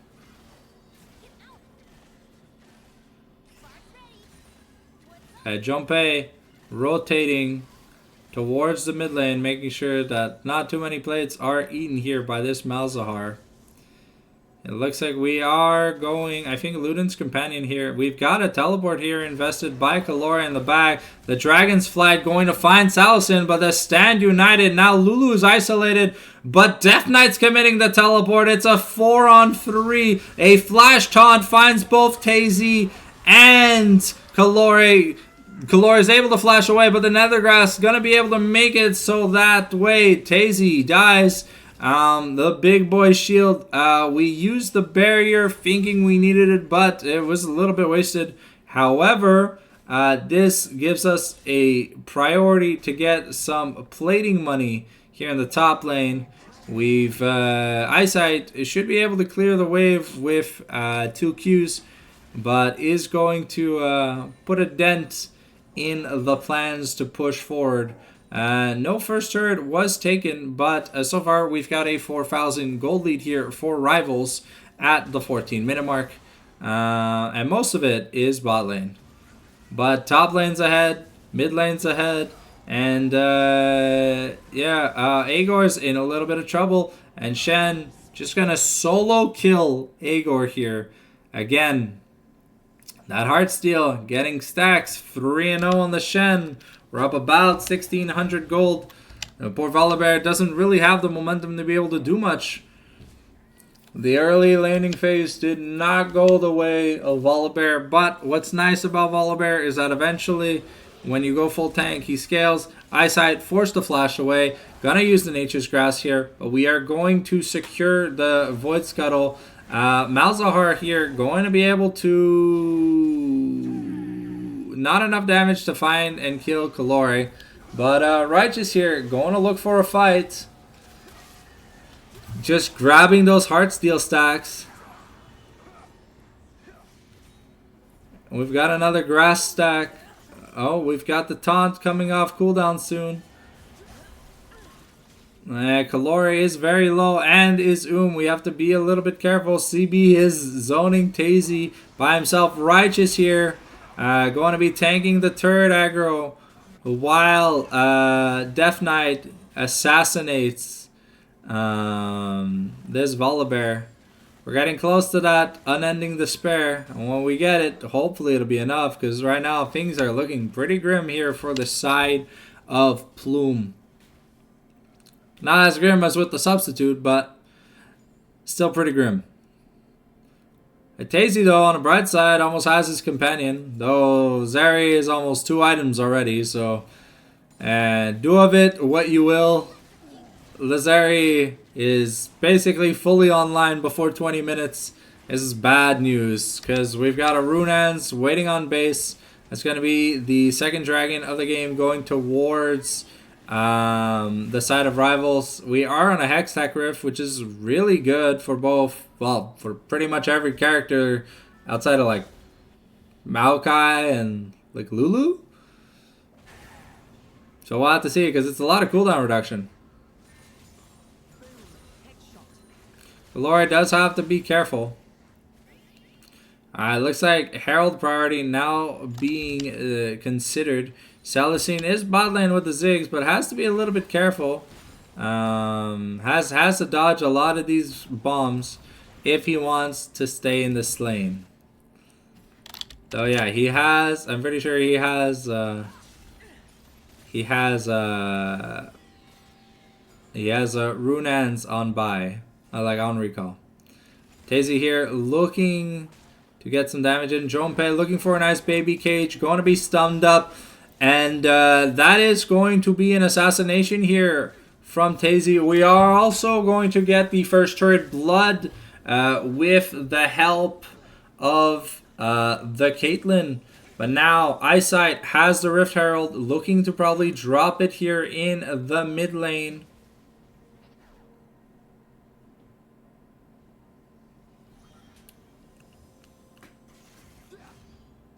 That mid lane outer turret is not going to be lasting long. Maokai almost gets it. Okay. Yeah, it'll go down to like maybe another attack or two. That Leandri's really making it so that those little saplings do put in a lot of work. Oh, it's a smite fight, and Eyesight is going to win it. Okay, the Dragon's Flight coming in. We channeled the Nature's Grasp, but Kalora here is stunned up. Salicine looking for Kalora, going to assassinate him. The Vigor ult comes out, but it's not going to be enough. Nice taunt flash here, going to assassinate Jonpei. We get a Heartsteel stack. Righteous is super far ahead. Up 2,000 gold. But Zeri's also up 2,000-ish gold. We've got the Rift Herald. It's going to be crashing in the mid lane inner. Are we going to be driving it? No. So no extra grubs. But that's half the turret gone. The Ultra Shock Laser going to miss. Malzahar here going to be taking a solo turret for himself. I think he also took the bot lane outer. So Death Knight really reaping a lot of the rewards. Has basically a Leandri's whenever he recalls. And with the double burn items, Malzahar looking pretty clean. Has the Dark Seal. Aegor going to use the Stormbringer to be able to clear the wave. Make sure that Shen does not take this turret. If that turret falls, then we're already going to be down to 5 turrets remaining outside of the Nexus turrets, and that would put Plume in a little bit of a disaster. Aegor starting to win trades with the use of the Unending Despair, but Shen has 2,000 gold that's basically unspent. So he's gonna be able to put in some work. Unfortunately, Aegor not gonna be able to find. He's not going to be able to find the Shen in the bush. We are going Titanic, it seems, here for Shen. Giving us access to wave clear would be a good thing. Making our way back top lane. Deciding that we don't really need to build much more tanky stuff for the time being. Maokai going towards an Abyssal Mask. Really helpful. He's got a Malzahar. So we got double burn here on the Malzahar. Runan's almost Infinity Edge here for the Zeri. Shrelia's almost Moonstone now for Lulu. And Vigor going to be looking to get a Rod of Ages. Jonpei looking to finish his Seraphs. This tier is fully stacked. The Lightning Crash comes in. The Baby Cage is put out. But Jonpei in a little bit of trouble. The ultimate comes out here from Vigor, but the Wild Growth completely counters it. Righteous just sitting here on Aegor's face, doing a lot of damage. And now we're going to look to take this turret. But because we have a Bramble, unfortunately we draw turret aggro. Forced to walk away. Salicine forcing the flash on Tazy. H2O going to try and land the Fireball. But it's not going to land. The Nature's Grasp going to catch this Shyvana. And unfortunately, that's another double kill here for Salicine. And Caitlyn has to be a little bit careful. Maokai does do a lot of damage. And yeah, that's Infinity Edge on back here for Salicine. The ace in the hole going to be channeled, but unfortunately we do not have enough damage. Righteous going to almost just assassinate Agor. Agor's got to be careful. Junpei making a rotation here. We got the baby cage. Shen going to be stunned up, but Shen can easily just walk away. Malzahar going to be starting the dragons solo. They're probably going to be able to do it. Yeah, that's Hextech Soul Point here, taking 4 rivals. Malzahar with the double burn really has an ease of access getting stuff done. Picks up the honey fruit in the river, heal up some of his mana, and is going to keep applying a lot of pressure in that bot lane. Let's see what Righteous decides to pick up at 1600 gold. Are we just waiting for the Thornmail? That is a possibility. The Thornmail is 1650 combined costs when you have a Bramble. So we'll see. Shen is also probably just looking for a Stand United angle. But, okay,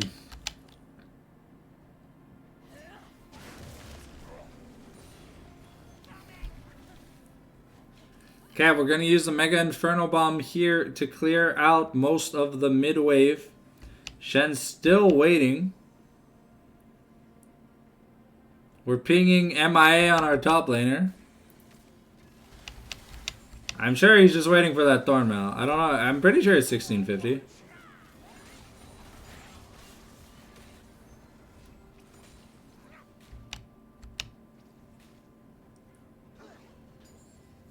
We are spending a lot of time in the base here for Righteous. Are we looking to just like sell the Dorans and finish the item? Okay, Tazy trying to get the execute on the turret, but not going to be completely in range yet. Salison here forced to use the lightning crash early, but going to be doing so much damage that Junpei here going to almost get assassinated by Zeri. But yeah, that flash lightning crash, we have the IE. Things are going from bad to worse here. Tazy down about 4.5 thousand gold. We're only 25 minutes in. The Zeri fully on 3 items. Fully scaled at this point. Once we get like the anti-heal crit item, it's probably gonna be the end of the game.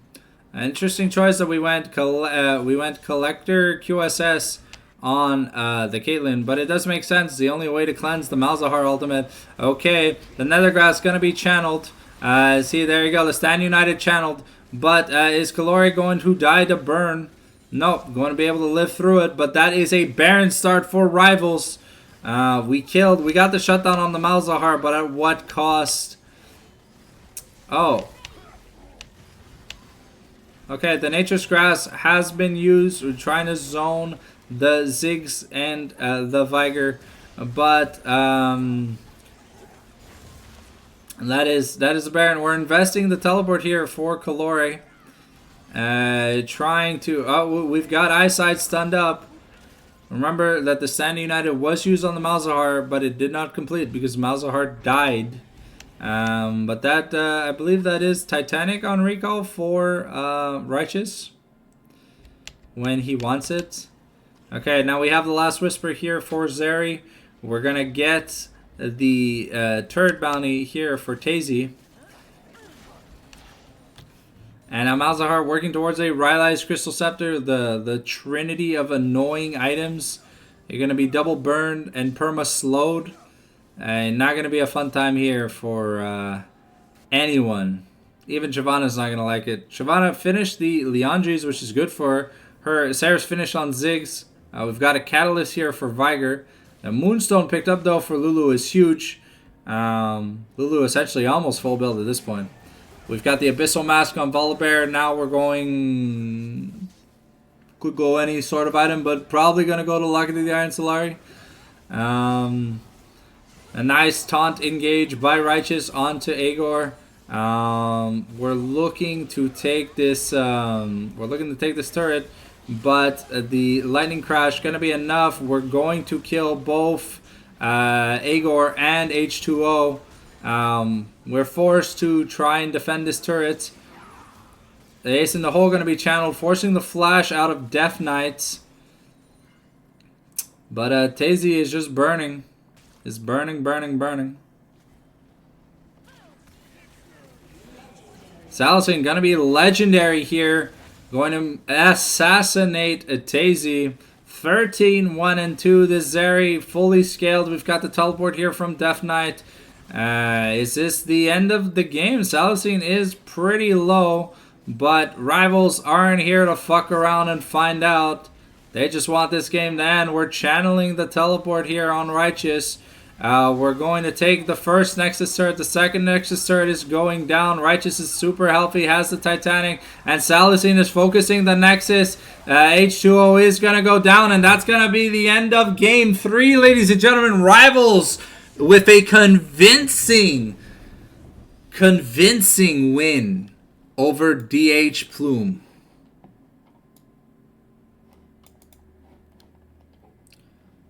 We are... yeah, rivals just doing things that rivals normally do. Winning games. This reminds me of watching Cloud9 back in like 2014, 2015 when like they were so good that no one could beat them. GG's to DH Plume. We tried, but we weren't cooking hard enough to be able to take down the reigning kings of Division 4. Now, just waiting on the draft notification here for, who is this? Lightning. We'll be playing against Lightning in our next game. Unfortunately, starting the day off pretty badly. We're 0-3, but there's a chance. There's a chance that we can make a comeback. We have to believe. But GG's to Rivals, as always. It's very fun to cast the Rivals games.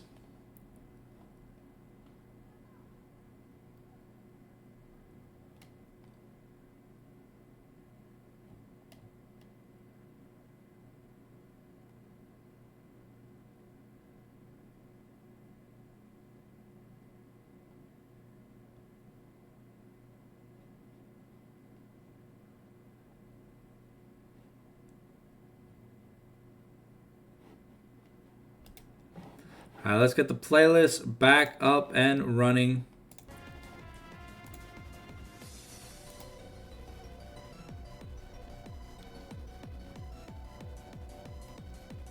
Alright, we've got 3 games left for today. Keep in mind, we will be live tonight at either 7 p.m. or 7:30 p.m. for the Division 3 playoffs, round 1 for either Gabubu versus give me a second, I forgot already. It's going to be either Gabubu versus DH, Gabubu League Club versus Ninetail Fox Greed, or Blossom versus Piftif. I'm just waiting on an answer from a friend. And if one of them isn't confirmed, then the other is going to be confirmed. So we will be live again shortly. Shortly after our stream ends here today. As I think we've got what? We've got 3 games left to play. Yeah, it'll be like... I think I'll probably just keep the stream going. I'll just have like a BR back screen. Going or something, and yeah, we'll figure things out. I'll have like less than an hour in between, I think, in between the stream itself. Well, the finishing the first part of the stream and then the second stream, so we'll have to see. But now we are waiting on the draft notification to be able to play against Ninetail Fox Lightning. Let's see, what are our games left today?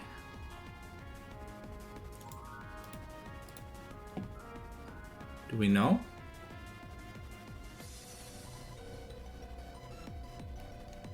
Okay, so we played Plata, Exiles, and Rivals. We have Nebula, Lightning, and Flying Cobra Gaming.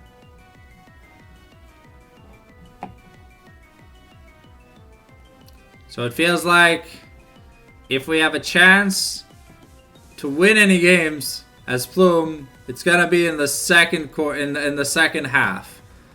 But we gotta make things count. We gotta make things count. Damn, Davis Diamond and solo duo. That's crazy. Alright, well, I'll be on my phone while we wait for a notification. But if anyone wants to type in the chat, I will answer whatever questions I can.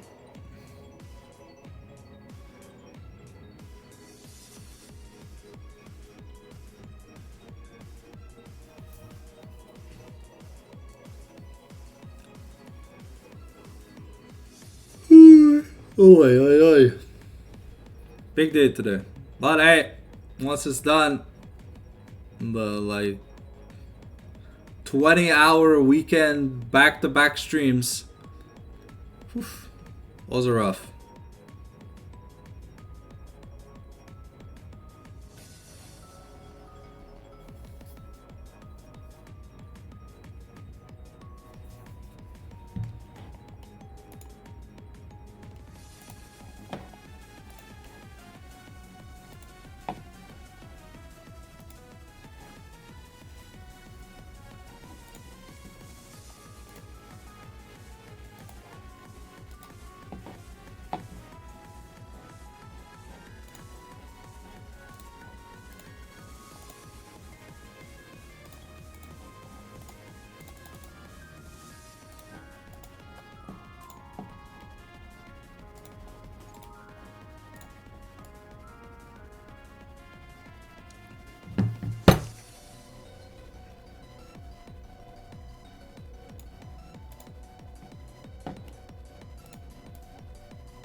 Oh, we got a notification. Let's see, where's it from?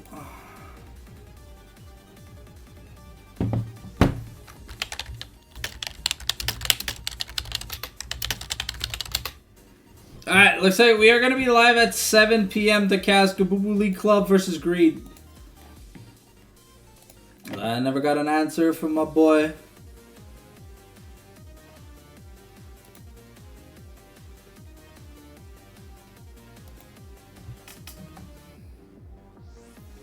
Don't mind me, I'm just playing my mobile game while we wait on a notification because we finished so soon that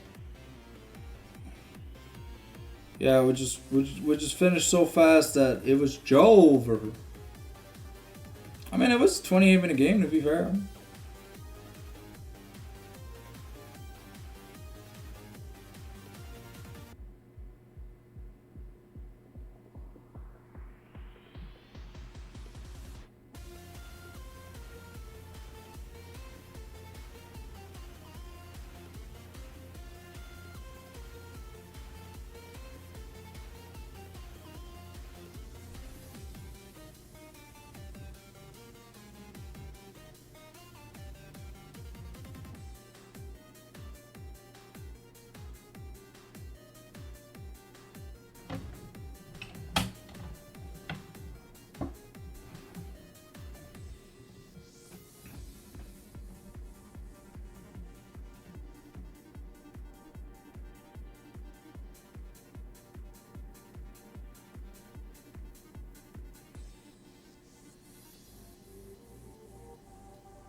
2 days and 3 hours. Okay.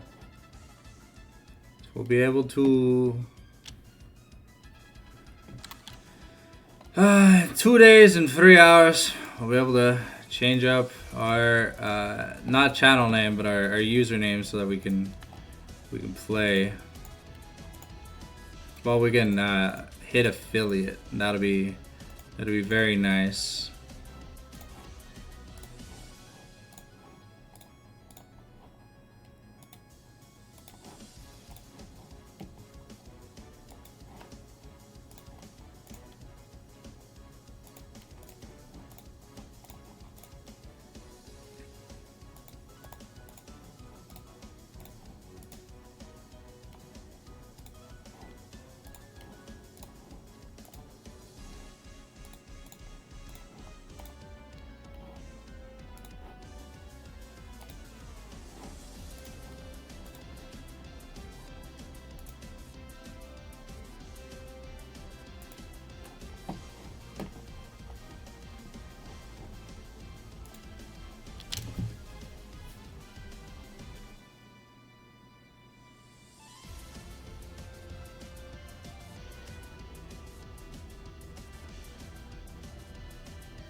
Well, one day we'll get a game started.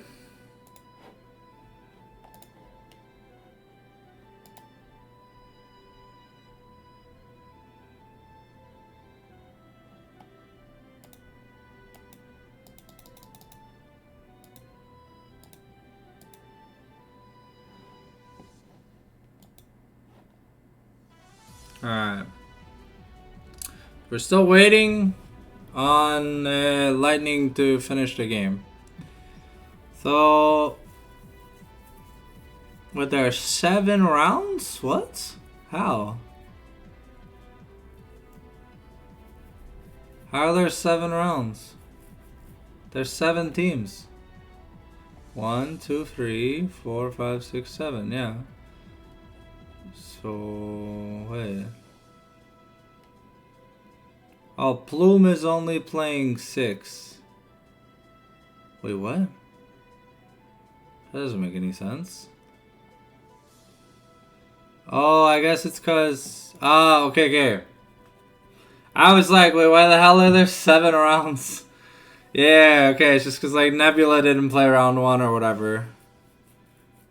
Okay. So what about you guys? You guys... Oh, you guys had your... Oh, you guys have your bye like this round. Ah, okay. Hey, cool. That means you guys get to watch the stream.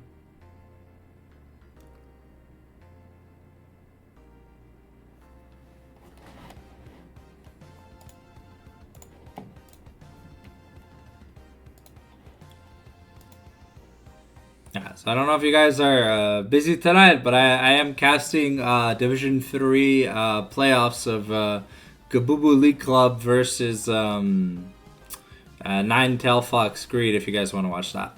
We're not going to be ending the stream. We're going to be staying live. So I have, I think, maybe less than an hour to kill or something before the match.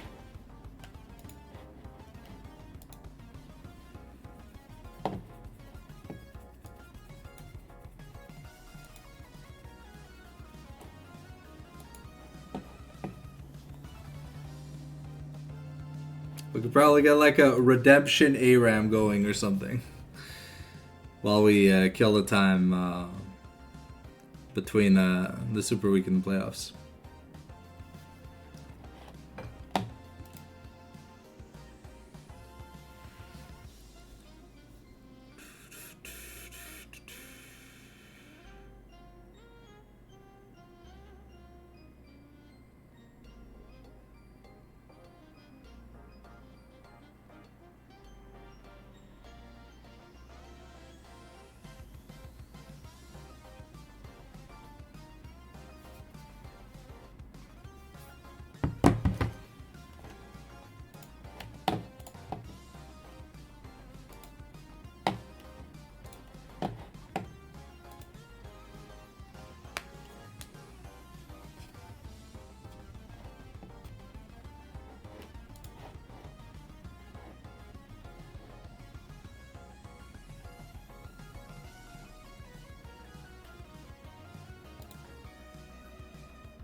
They're 25 minutes in game.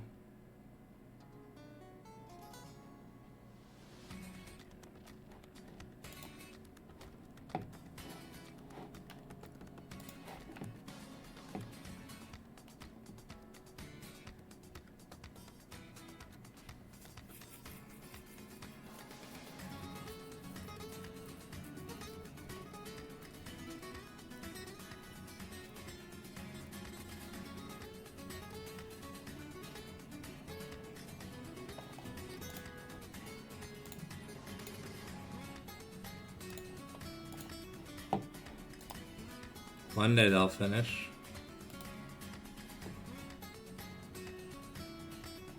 46 minutes in game. What the?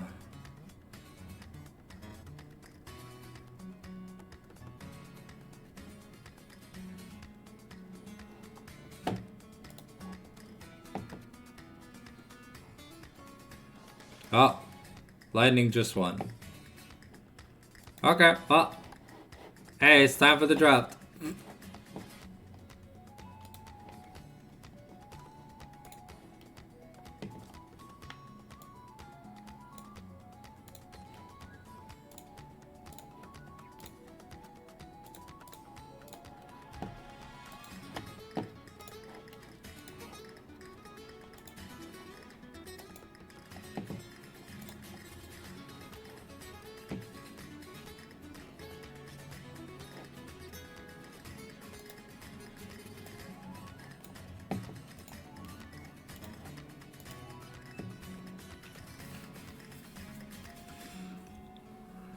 Oh.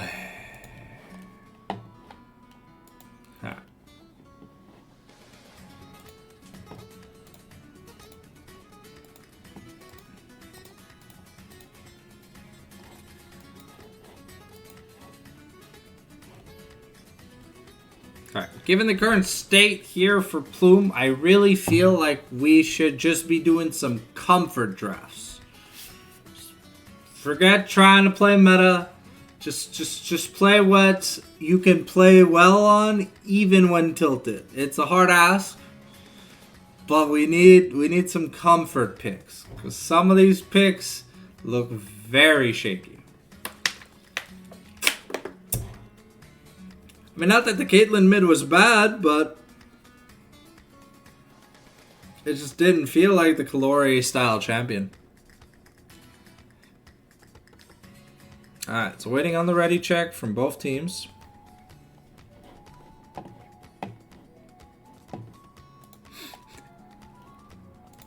Hey, if you're a Soraka one trick, go Soraka one trick. You know, you gotta live in your bubble.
12 minutes left on the clock before this draft starts.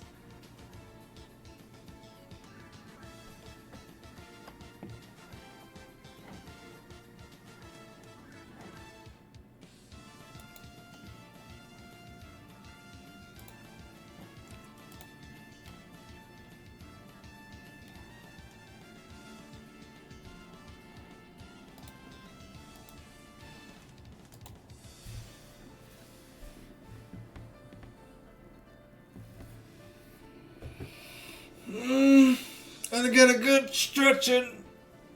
Oh. Oh. Oh. Wow.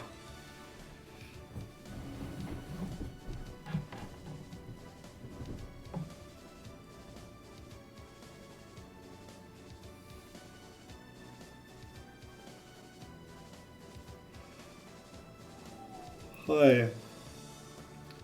Even though I started my day at like, what was it, like 6 a.m.? I'm like so sleepy right now. That's crazy. I gotta get a better sleeping schedule one day.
The stream snipe will still be right.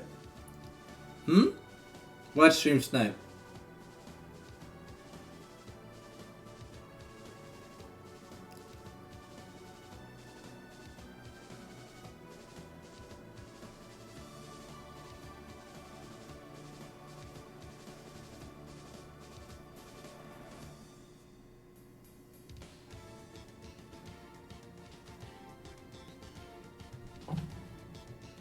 Oh.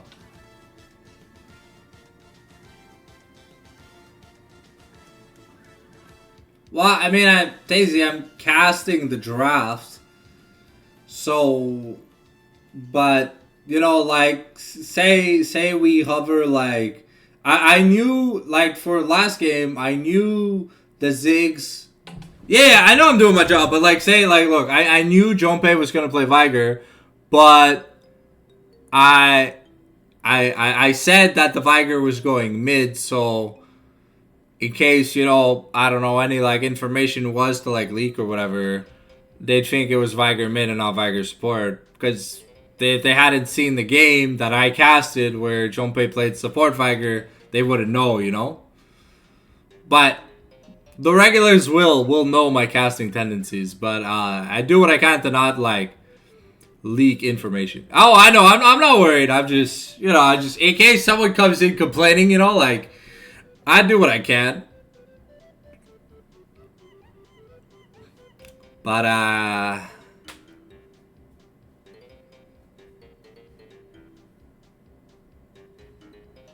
if you guys are, like, locked in and secured for playoffs, by the way, Yeah, if you guys are locked in and secured for playoffs, could probably just do some fun drafts. You know, to shake off the nerves and stuff. I don't know. I think your keyboard key got stuck somewhere. Okay, we got 6 minutes until Lightning have to be ready. Man, it's already 2:18. Where are they? The dog stepped on the keyboard. Damn, man. Must have some tiny ass paws. Was it like a chihuahua, the hairless rat combination? Tazy, I didn't know you liked rats.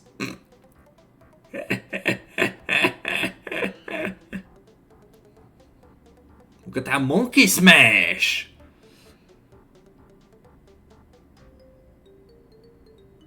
But, you guys had a pretty good season. Super week, you know, like, it's like a week of games, but I don't think... I'm with you, that's... Woo! We're throwing shade in my chat. Let's go. Whoa. All right. What's Kalori gonna fight back with? What's the reply? All right. The heart emoji. Okay. Okay. Just the heart emoji. All right. All right. All right. Some brotherly banter. All right. And we got the dog heart emoji response. Okay. Okay. Okay. But yeah. You guys should, like, if you guys are playoff locked, sorry, I know I've said that sentence like a million times, you guys should probably try and just draft for fun. Not do the, like, the Neela whatever comp you guys went, like, 0-30 with, but, you know, like, you know, cut back and have some fun. Hey, it's H2O! Try to type that Kalori without missing. Oof. I mean, Junpei, the Viger was pretty clean. But you guys fell behind, so fortunately, Fed Zeri equals GG. But it happens at the end of the day, you know, like, some games you're meant to win, some games you're, like, destined to lose. Alright, looks like we've got the draft start here. Remember, we no longer have the E-sub. So we will have all three of our bands. But honestly, if H2O could just play Sejuani or Maokai, I'm sure a lot of problems would go away. But hey, I don't think the Shyvana was that bad. But H2O being the primary focus of target bans. I know it's always a jungle diff, man. Don't worry, I played solo queue. Okay, but H2O, you don't need to know how to Mao and Sedge. They're tanks. They peel. They live. You can literally blind pick them and a brainless bonobo monkey can play them at the challenger level. Trust. These champions, they play themselves. Okay, it looks like we are banning a Mumu here once again. Okay, this time we are banned from the side of Plume. We banned Hui, Lilia, and oh, we are banning Tazy's Ash. Very, very interesting, ladies and gentlemen. Let's see what the third ban here from Lightning is. I don't know if Crow plays Yon. If he doesn't, oh, Junpei's Lux is getting a respect ban. Let's go, Junpei. You are now known as a Lux one trick in the Mamago. They no longer care about your Nautilus. It's all about that Lux. You looked really good on it, though. Hey. Ooh. All right. Looks like Kalori is taking the electric sex toy, Seraph, into the mid lane.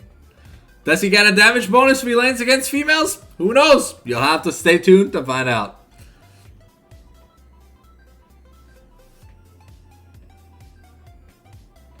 Alright, a Blitzcrank from Lightning. Okay. I didn't know Blitzcrank was a first pick, blind pick in the support role, but I guess that works. Maybe we think it's Zerif support. I mean, Caitlyn Blitzcrank is pretty good at the Zeref support. But knowing Junpei, it'd be something like Cinch support or Mundo support, or I don't know, man. Junpei plays whatever he wants to play. That's like the real answer. There's no controlling this man. He's a machine. Okay, we'll look to lock in Tazy's Ezreal.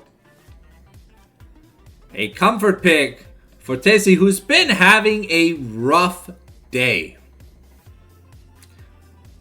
But playing so many different best of ones can be nerve-wracking. It is important to remember at the end of the day that, you know, you are human and you will stay human. So if you gotta play comfort to be happy, play comfort.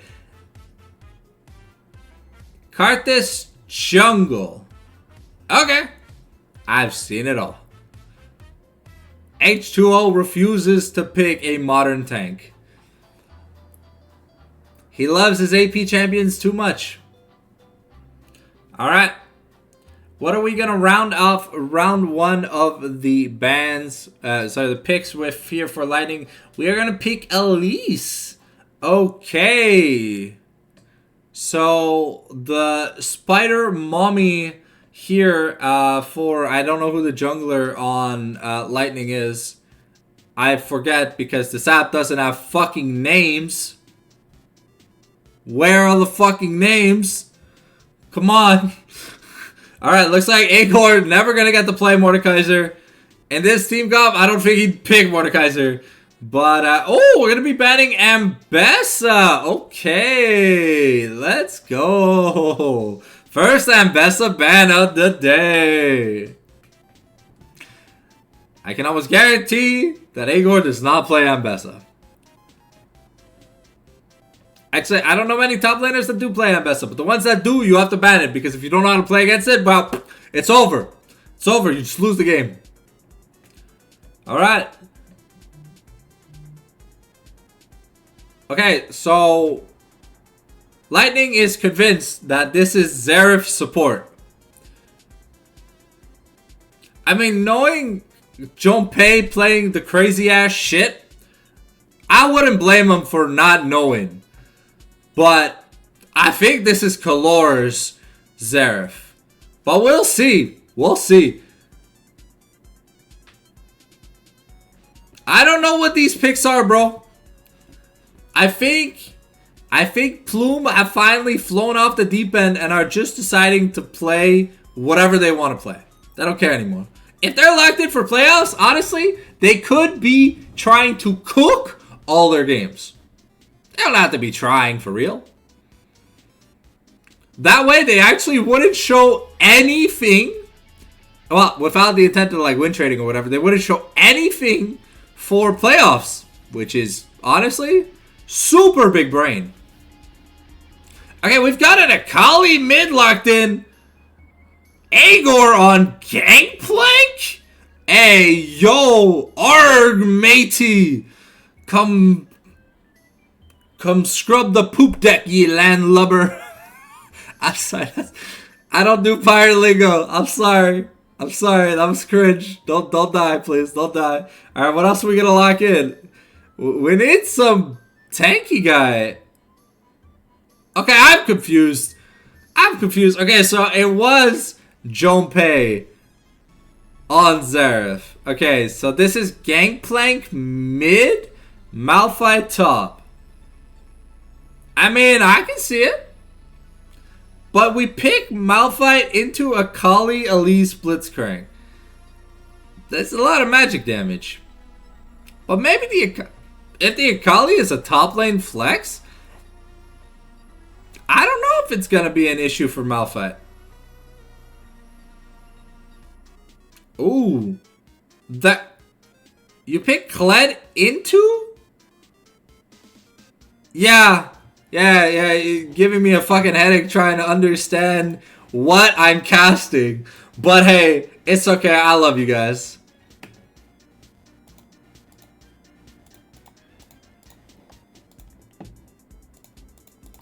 Not gonna lie, I would have never known that it was, I would have never known myself that it was Junpei on Xerath, okay? I don't think anyone can be blamed that they didn't know Junpei was gonna play support Xerath. Can I? Okay, thank you.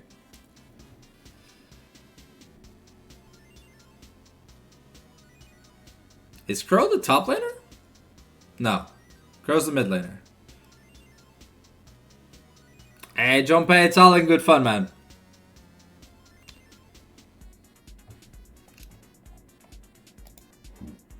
Alright.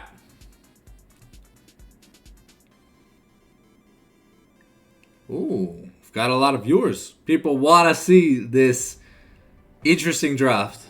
Alright, I will be flicking the draft screen when we get into Champion Select.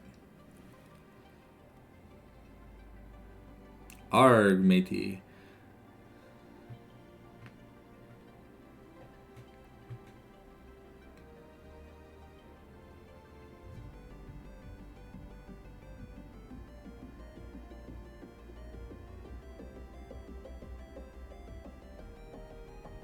A Gangplank into a Kali matchup. Going to be interesting to see the action here.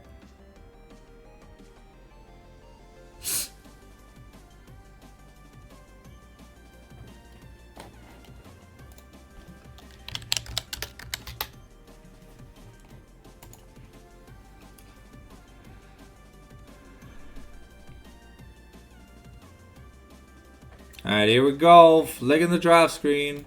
Baba booey!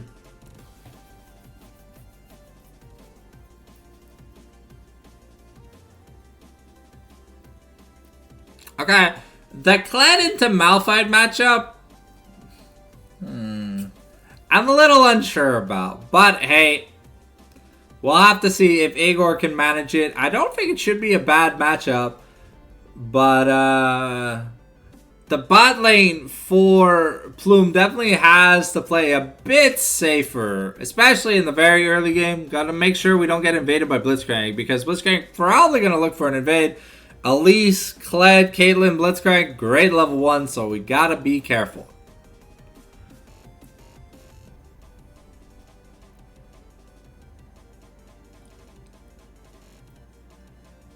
But we've got some solid mixed damage from both teams. So, the team fights should be interesting.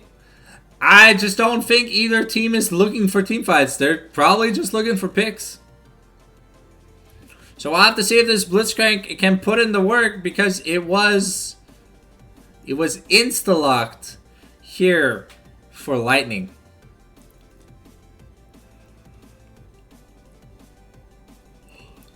Da da da da da da da da.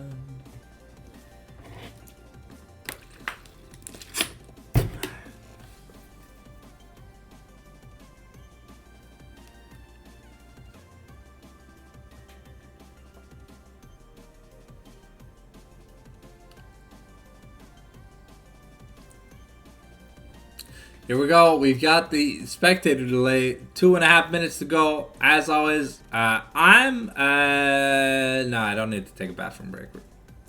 Probably next game I need to take a little bit of bathroom break. But let's see what we get with this seemingly pretty early game mid to bot side for the side of Plume. It's the first time I've seen Kalori play Gangplank, so I'm excited to see what he's got on him.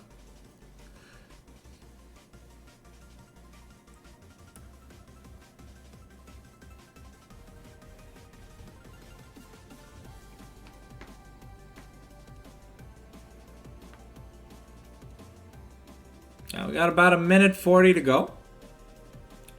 We got this. We got this.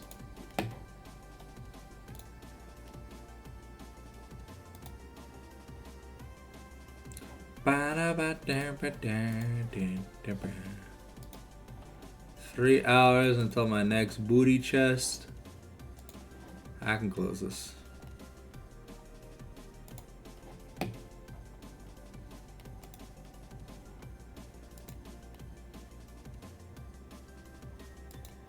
Alright, come on, Death Knight. Don't go poking the bear.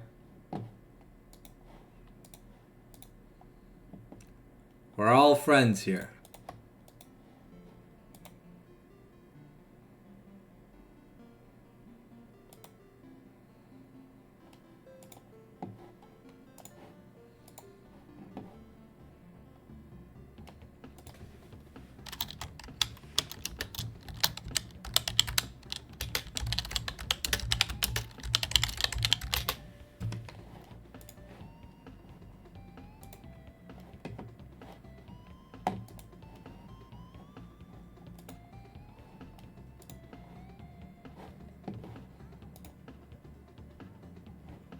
Alright, here we go.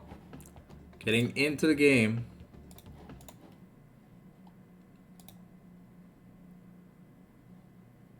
We've got Darkstar Malphite, Statue of Karthus, Gangplank, the Betrayer, Frosted Ezreal, Arcana, Zareth, Surclad, Blood Moon Elise, Prestige Coven Akali, Snow Moon Caitlyn, and a Boom Boom Blitzcranky! Alright. So, we've got Grasp and Fleet in the mid lane. Got Dark Harvest versus PTA. Got Arcane Comet versus Glacial Augment. Kled naturally goes Conqueror, I believe. I think sometimes I've seen like Halo Blades or PTA, but I think Conqueror's just the smartest thing. We've got Electrocute versus Dark Harvest in the jungle. I'm Malphite going the standard like tanky but laning pressure poke build with the Arcane Comet. We've got Quad Teleports, Ignite on Blitzcrank versus Heal on Zareth. We'll have to see who has the impact. Oops.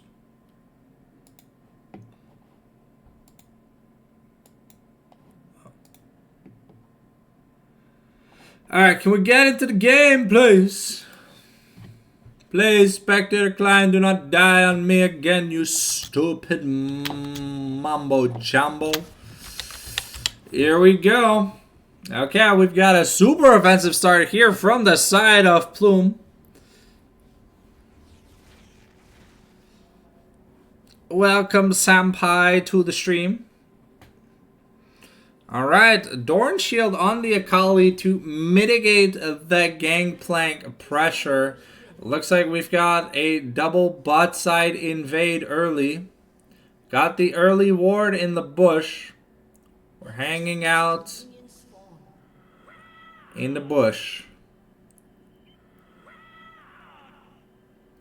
Okay, crazy guy making his way into it.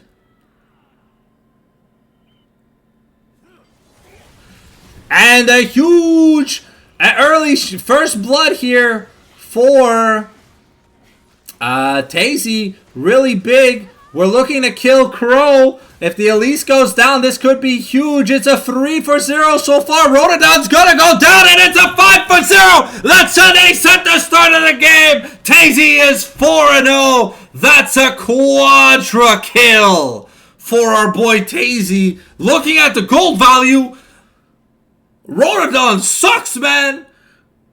1,300 gold behind at a minute in game? Damn. That's what we call a bot diff. Now Tazy has Sheen tier Dorans. It's Jover. Alright. I knew we were cooking. I always believed. And now Banana's gonna have a late start to his jungle. The Karthus is just being chilling. Gangplank gets an extra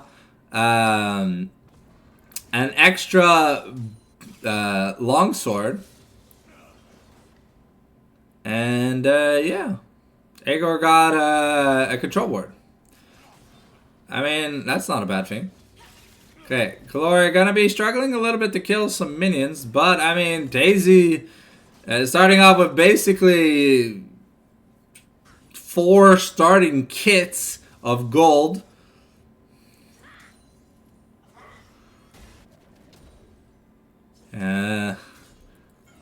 That 5-man barrel wombo combo was insane. Gotta give it to Plume. We really gotta try and shut this Tazy down. Okay, the bear trap on a rope going in on Igor. Igor gonna take some damage. The repel used onto Junpei. We've got the cocoon.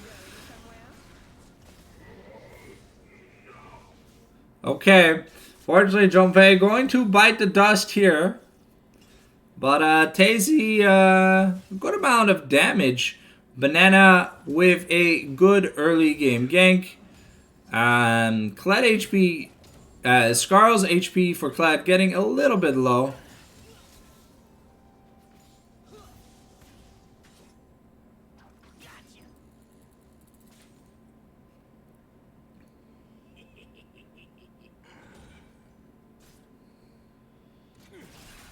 Oh, I will be clipping that moment and uploading it. But it will be very sad if we lose the game after having such an amazing start. Yeah, we're even up 900 gold in the jungle. Okay. Caitlyn able to mitigate a little bit of the gold lead with that return kill onto Junpei.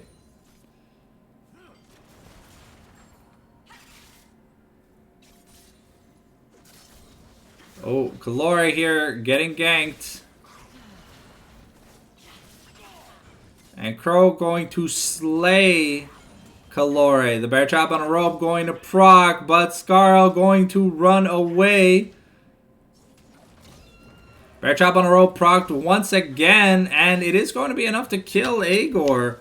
Things taking a little bit of a downturn here at the start after such a nice start. But forcing Rotodon to recall early. We've got just a what's it called? Ooh, Tazy taking a few unfortunate turret shots. Malphite teleporting back in, and gonna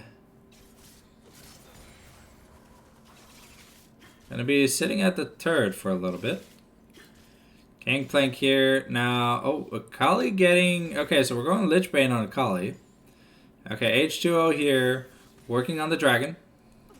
Banana is bot lane. Tazy gets grabbed, and Tazy not gonna be able to make it out. Crow here finds H2O, and Junpei going to dodge the cocoon.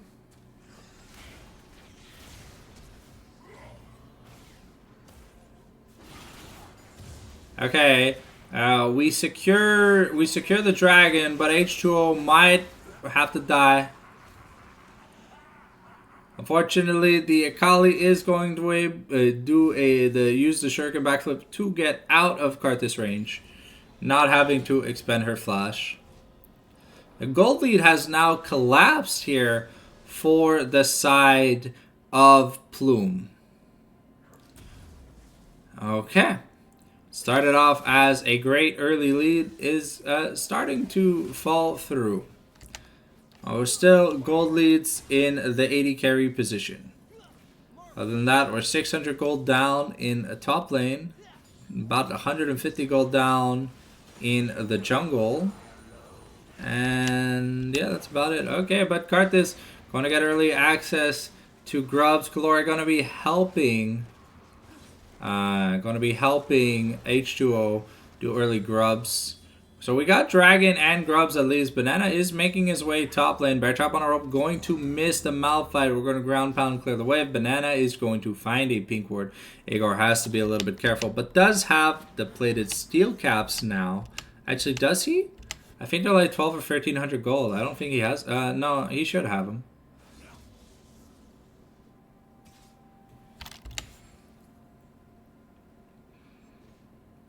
Okay. Caitlyn getting near the completion of her...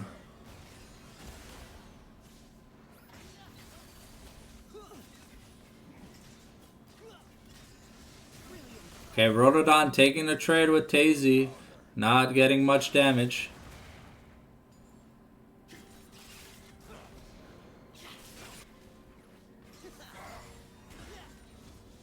Okay, we do hit that level 6 on Junpei going to be jumped. Unfortunately, gonna get murdered here. The ultimates.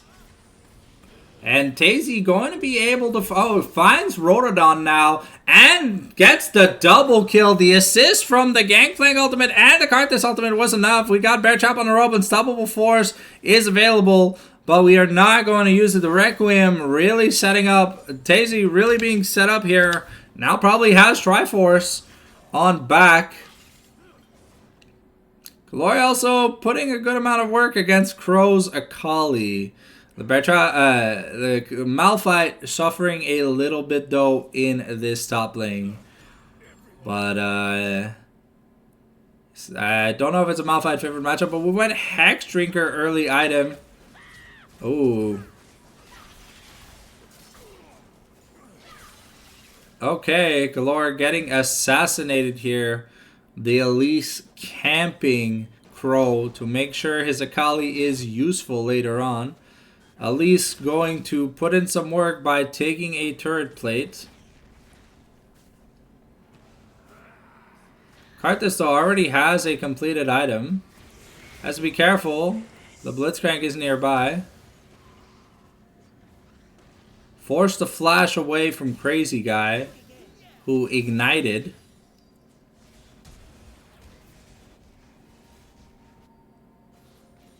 Okay, Rotodon getting severely punished.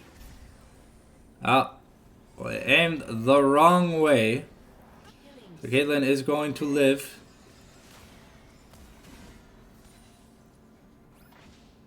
We have the Triforce now for Tazy. And Calore working on his Triforce too.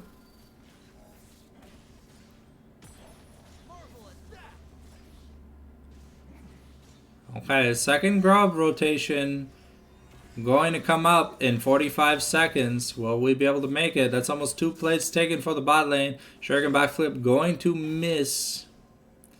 And Ezreal almost 2,000 gold ahead of the Caitlyn, even with the Caitlyn having a collector.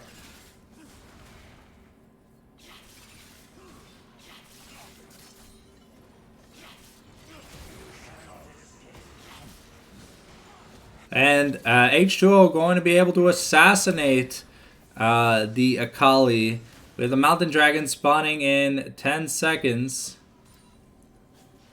H2O has to be careful. Banana is bot lane. Seen clearing out wards. Bear Trap on a rope going to interrupt the recall, though it is not going to complete. H2O has to be a little bit careful going to dodge the cocoon.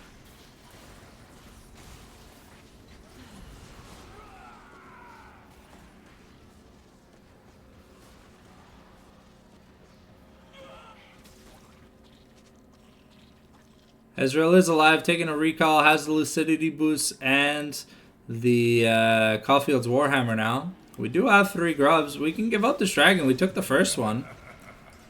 Okay, the Gangplank ultimate going to find...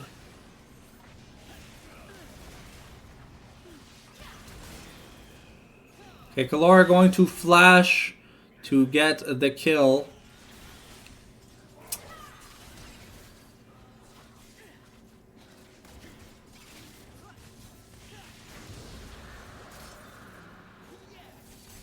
Okay.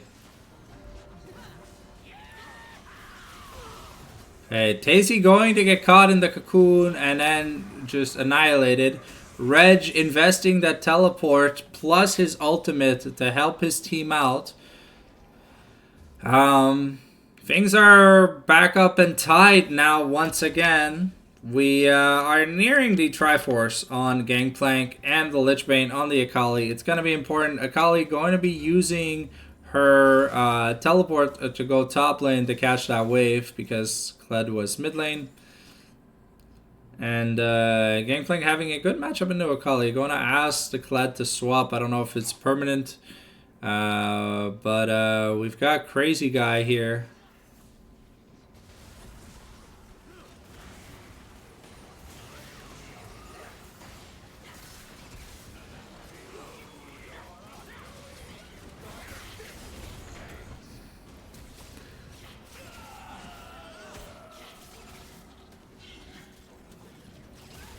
Okay, Crow going to get assassinated here.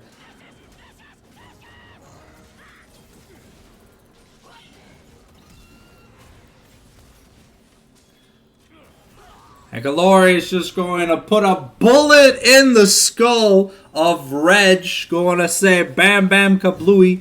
Rhododon trying to get some pressure.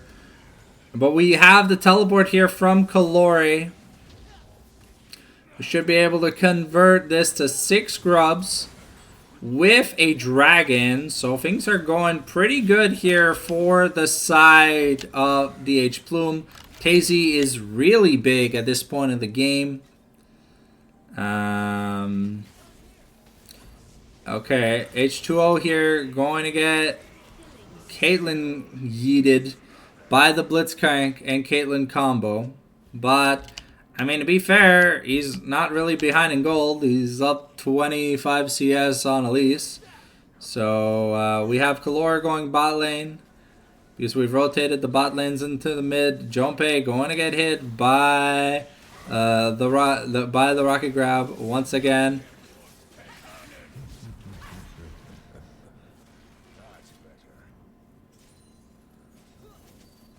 Ateze has to be a little bit careful. We almost have a Profane Hydra here from Kled. Gangplank ultimate invested, forcing the Akali ultimate. Tazy here getting grabbed up.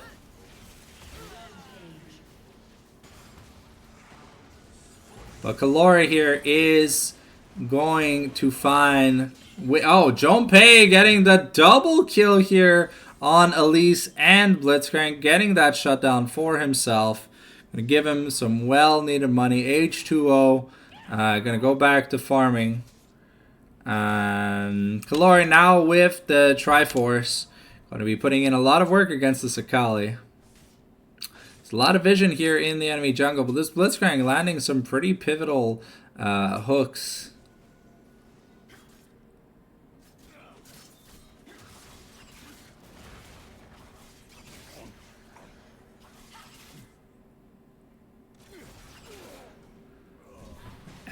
Kali gonna trade 1-for-1 with Kalori, but there's no shutdown, so pretty advantages here for the Gangplank. No summoner was burned either. Frozen Heart in the works here for Malphite. Tazy gonna get caught again by the Blitzcrank. This Blitzcrank really putting in work.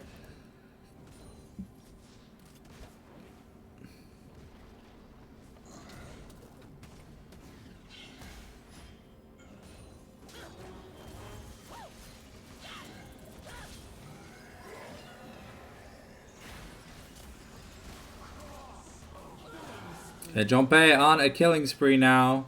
Gonna be taking the turret mid with Rhododon. Frozen Heart finish here on Malphite, but it looks like we are going to be giving up the contention for the Rift Herald. It is pretty dangerous. Karthus stealing the blue buff. The Rift Herald. Elise having a little bit of a jungle diff. Going to get a double kill, forcing the teleport here from Crow. But yeah, so far this Elise not really good at smiting objectives. 2 items here for Tacy. The Muramana almost transformed. Things going pretty good. I mean, the Elise is getting kills, but we're not really farming. So we now have 2 completed items here. We have 6 grubs. We have a Gangplank that's pretty fat. And Crow is looking for Kalori. Will he find him, though? No, he won't. And that's first turret bounty going solo to Kalori, giving him a good chunk of change, about 1,000 gold up in this mid lane matchup now. Now we do have to be careful about all these Blitzcrank hooks. They're putting in a lot of work. They said we are starting up Dragon number 3. We have an Ocean Rift here in game number 4.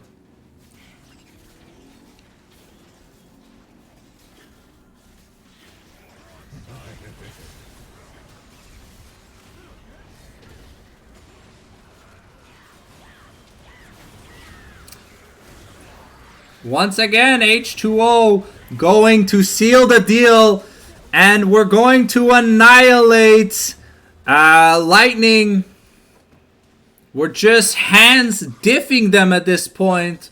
Plume taking a shit all over Lightning in these team fights.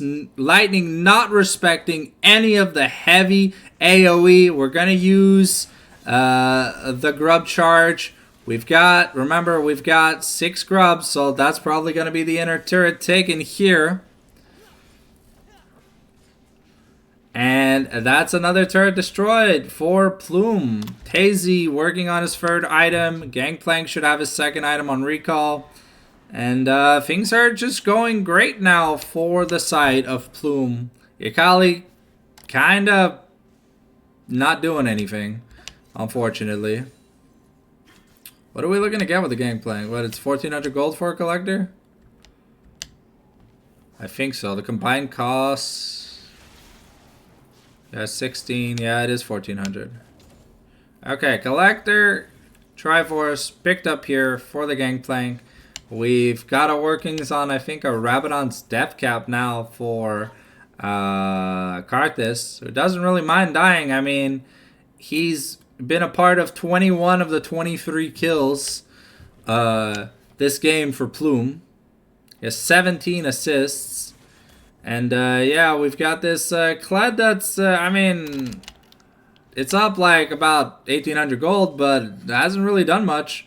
Except like dive a Malphite once or twice. Bear Trap on a rope going to be Prague, going to pull the Malphite in. But, I mean, at this point, Reg is just taking more damage, hitting the Malphite than he is doing to him. Baron is going to spawn. Tazy taking a reset. What are we building with this Vamp Scepter? Is it just a Bloodthirster angle? Kali is still working on her 2nd item. We are going Horizon Focus here for the side of Jonpei. Using the Rite of the Arcane to get Banana and Crazy Guy out of his jungle. But yeah, so far, Gangplank is solo scaling, solo plate farming, solo turret hugging, and he's kind of just doing whatever he needs to do. Karthus is also just miles ahead of this Elise. We've got another long rod, needlessly large rod. Kled probably going to try and take this turret. Going to take the turret. But because we don't have Skarl, and Reg's just gonna bite the dust. Yeah, Gangplank does have to carry this game, but Tazy putting in a lot of work. Going for a Blade of the Ruined King 3rd here. I mean, I kind of see where we're going with this. Crazy Guy gonna hook his best friend Schizophrenia in midair and not find anything. Crow here still trying to get some farm, but not like spending a lot of time just sitting in the jungle. Is Crow the jungle for Lightning? Because I couldn't tell. He's never solo laning. Here we have GP. Just he's got the barrel in the trap, so if Crow ever pushes up, he kind of just gets smirked. Tazy should be able to kill this Scuttle before anything happens. Okay, we're clearing out vision. We do find Crow here. He is alone.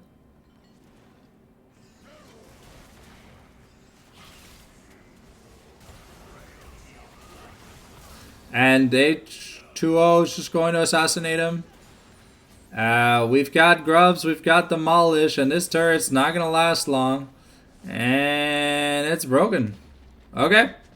So we just took yet another objective. That is 4 turrets to 2. We also have stolen the past few objectives. We stole Herald. We stole the Last Dragon. Okay, the Cocoon coming in here. Blitz, Junpei gonna get grabbed up. Gonna get blown to smithereens here. Edge of Night and Opportunity finish here for Caitlyn. So this Caitlyn isn't gonna be doing any damage to this Malphite. We've got Reg charging in, but keep in mind,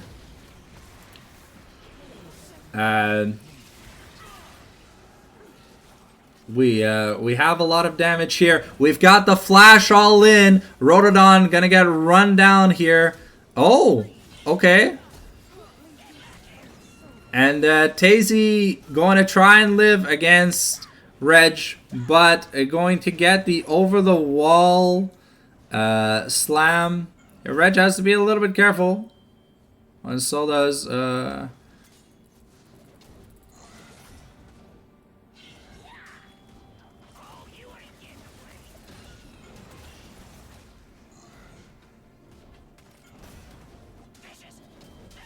Oh. Ooh, the Flash Arcano Pulse going to put in enough work. And Elise is making her way back to the dragon. But Karthus now at 3.5 items. That Requiem annihilates any hopes that we have here on Lightning to do much. It does so much damage. Gangplank here now working on his Infinity Edge. Tazy has to be a little bit careful. We've got Rotodon losing his Edge of Night here is pretty big. We're going to get poked out. The True Shot Barrage going to put Banana to like half health. We are on vision. Though we do not know that we are on vision. Now we know. Okay, Banana finally learning how to press his smite key. Reg going to go over the wall. But, yeah, Igor is pretty tanky. H2O going to just assassinate Rotodon and Crow. Reg going to die, and Kalori is looking for this Elise. We have the Rite of the Arcane, and Junpei going to assassinate this Elise. This early game team comp here from the side of Lightning really not doing anything. It's a 60 kill game in 25 minutes, but, I mean, at the end of the day, Kled is a useless champion. I mean, it's cool that Kled can, like, go over walls and stuff, but, I mean, we could have picked the real top laner and had more of a fighting chance. We picked the Kali and the Gangplank, and we lost the matchup like super hard. And this Blitzcrank, while he's been landing a lot of hooks, you know.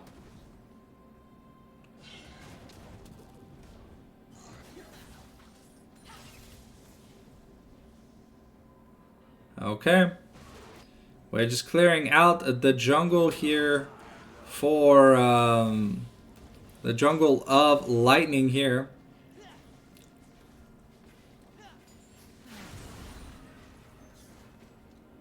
Akali finally finishing her second item. Very important, but Gangplank has his IE now. Does Tazy have his BT is a real question. Tazy should have his BT, right? Yeah, that's Bloodthirster. Then we have another Caulfield, so now we're going Cerelia's. Crow, Crazy, and Rotodon going to make their way into the jungle. Junpei going to dodge out of the way. We've got a double barrel chain that is going to be ignored. Agor is here. Crazy gets caught. The Malphite does a lot of damage. Cocoon going to go wide. Volatile Spiderling going to find Agor. But we've got the Unstoppable Force. Wall of Pain going to be putting in the work. And Rhododon going to get assassinated. I think someone forgot to tell him that AD carries need to build crit items. But hey, Reg here in the bot lane trying to apply pressure. Banana doing what he can. But going to get assassinated. And yeah, this Elise has been turbo useless. That's the Baron here for Plume. Up 10,000 gold. Reg's champion doesn't really do anything to Malphite anymore. We got a Bramble Vest. And we got a Frozen Heart. Yeah, that's pretty useless. Going to be running away. And that's almost a Nexus turret going down in the mid lane. That is crazy. And now we get another objective, top lane outer into probably top lane inner. Gangplank setting up a trap once again, not seen on vision. And just going to assassinate Crow and is going to teach him how to be a mid laner. Okay, we've got the big dick charge here from Kled. Reg is charging on Junpei. The bear trap on the rope is going to resolve. But Karthus has the Requiem. Here comes the nukes. Al-Qaeda comes calling. And Elise goes back to the Shadow Realm. Banana has just left the game? Okay. Alright, well. That's a 5. That's a 5 for 3 A's. A little bit of a bad turret dive, but Plume is going to take a convincing win by shitting all over Ninetale Fox Lightning. Oh, wait. Crow is trying to stop the game from ending, but Agor says, give me that Nexus. Our first win on the board, and it was with a very fun comp. To be fair, the only way to out-cheese a Blitzcrank is to ace the Blitzcrank team on their invade. Okay, Karthus played super well. Karthus played super well. Gangplank played super well. Tazy played super well. And Junpei had some super good snipes. So, gotta give it to my boys in blue. Been playing on blue side the entire day, by the way. Which is interesting. Alright. What's next? Next up, I think we are playing... let's see. We are playing... Flying Cobra Gaming. Yeah, no, Junpei, man. Honestly, why is Kalori the mid laner? Like, Junpei's skill shot accuracy is insane. No offense, Kalori. But Junpei is landing everything. Alright, so we're playing against FCG.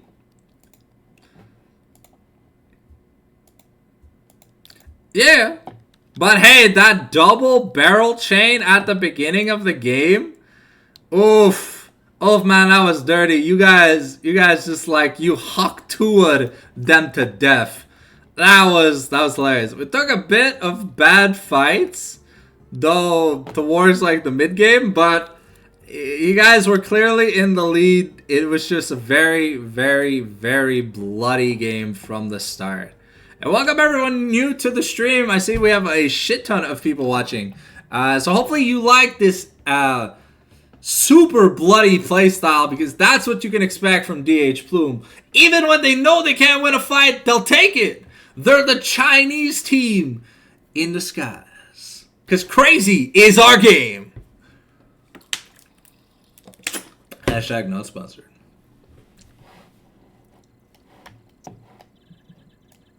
Honestly, I love casting action-packed games like this. Because sometimes I swear teams are so scared to make a mistake that it's just, oh no, oh no. It's like, Plume is like, if we lose, fuck it. We go out our way. And that's, you know, it's pog to have an identity as a team, you know, not playing like scared pussies. But I mean, Lightning, I think just forced too many bad fights. Like, you have a Kali, Kled, and Lethality Caitlyn. Like, what are you doing to this Malphite? He just sits on your ass. Oh, and H2O ulting, doing like 5 billion damage because, like, the Elise is AFK. I don't understand how you gank the Gangplank like 50 times in the mid lane and your laner still loses the 1v1. Big brain explosion.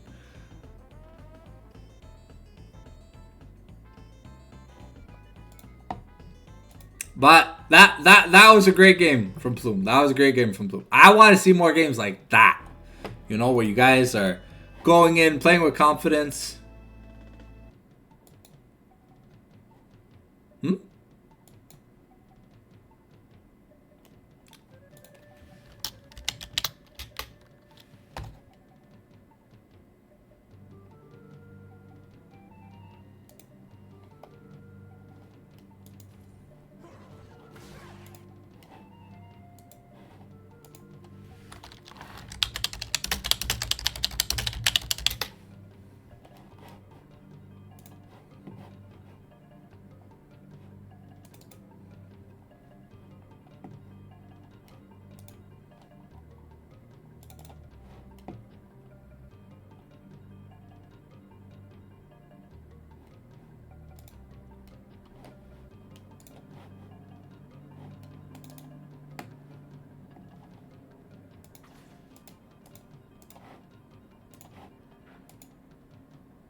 Oh well.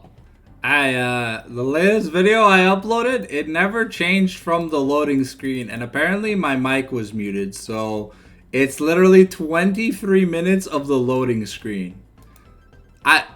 See, I didn't even know that, and like we're 4 hours past the we're 5 hours past the upload of that video.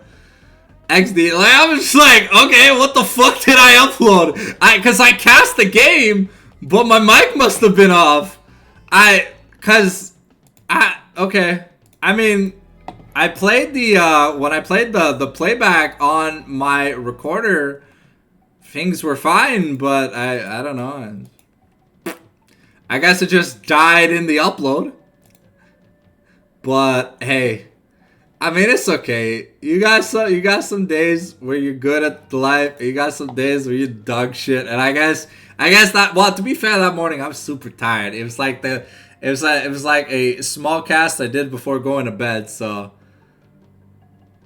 no, my mic was muted, so you can hear the game sounds, but my mic didn't register. Cause I casted the game. But I really don't know why it stayed stuck on the loading screen. So I was like, okay, all right. Well, hey, people that click on it, you know, they'll get League of Legends ASMR for 23 minutes.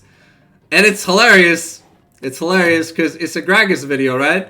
But it's called If You Whine, I'm In. I'm going to put in caps, League Sounds ASMR. There you go.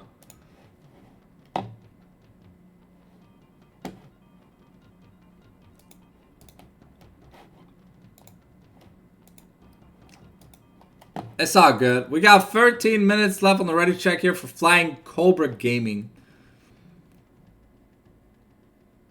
Oh, shit. Yeah, oh. We're gonna have like 2 hours before now and playoffs. Well, before the end of, like, Super Week and playoffs. So probably have to find something to fill in the time with. Probably some ARAMs. or something like that. I don't know. We'll have to see.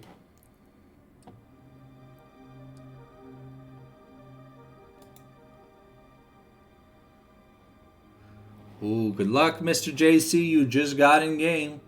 Hey, he's playing the Sejuani. Alright, that's some good stuff. That's some good stuff.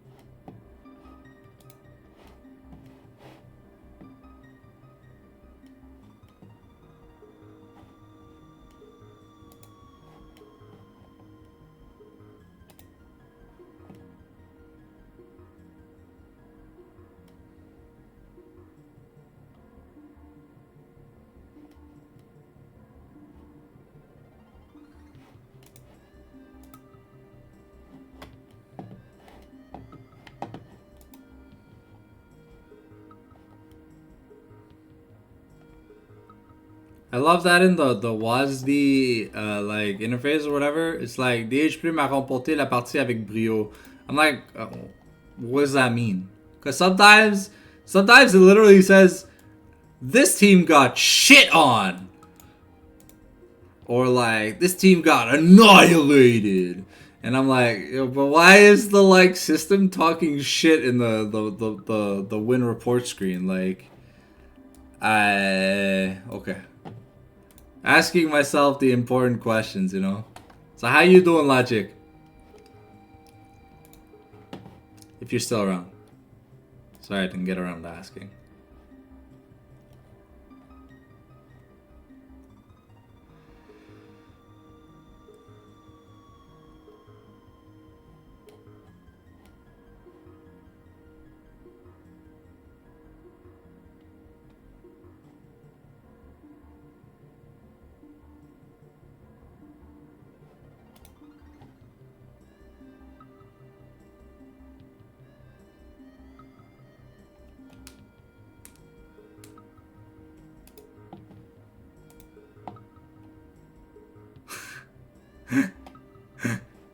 Wait, for real? Oh, I guess I refreshed my thing, so I can't see it anymore. But yeah, see, like, if that's what's written, then like I'm like, yo, Babinski, what the fuck are you doing, bro?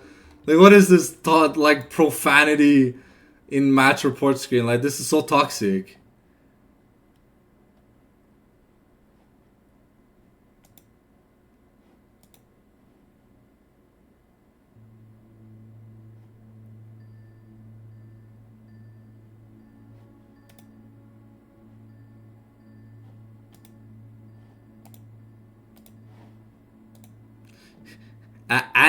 Well, I mean, to be fair, they used you guys like a cum rag. Like, you guys were literally like the crusty like socks that they were taking off their dicks.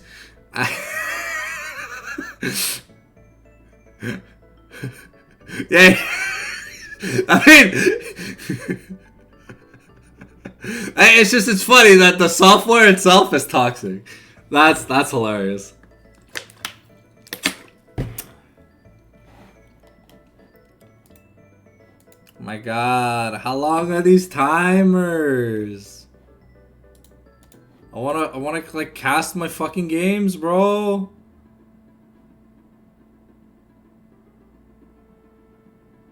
I know, but like, why are we running a fucking timer? Let's just fucking play the game.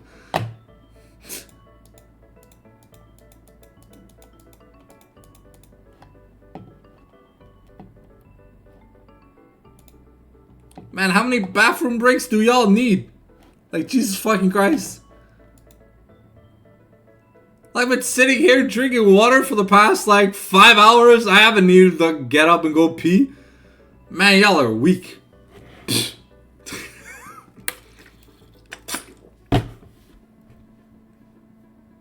I've got like fucking 4 liters of water on my desk just chilling. I ain't going to the bathroom 15 times a day. See, the thing is, I'm drinking water. You guys are probably like drinking Red Bull, Monster, coffee, all the useless garbage that makes you go that makes you pee 50 times more often a day. That's probably what the issue is. Cause like I'm just drinking water. Yeah, iced coffee. Yeah, that's diabetes. That's diabetes for your bladder, bro. Like it's gonna. You're metaphysically just shitting yourself every time you take a sip. We got some Gangplank Galleons. Or Galleon. Or Galleon. So 3 different ways to say the same fucking word.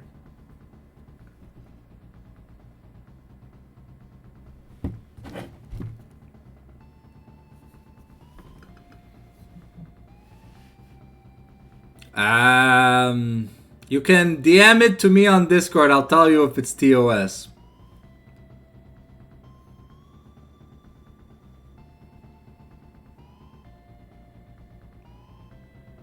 If you want to make sure, I can confirm via the Discord DM if it's TOS. And if it's not TOS, I just won't say it on stream.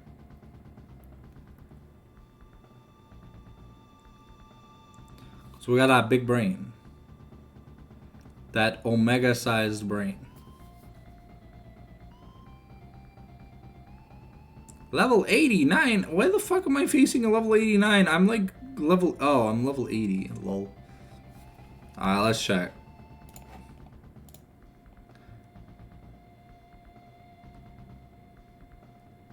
Oh, Jesus Christ.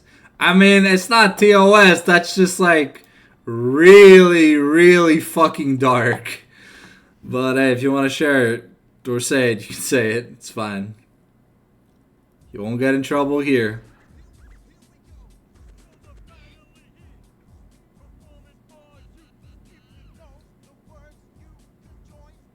Put your hands together if you wanna clap. As we take you through this monkey rap. Huh, DK. Donkey Kong, the leader of the bunch. You know him well. He's finally back to kick some tail. His coconut gun can fire in spurts. If it shoots ya, it's gonna hurt. It's a running gag. I was XD. Oh, come on, Kalari. You got time. It's not over yet. The hourglass is barely filled. Don't say that.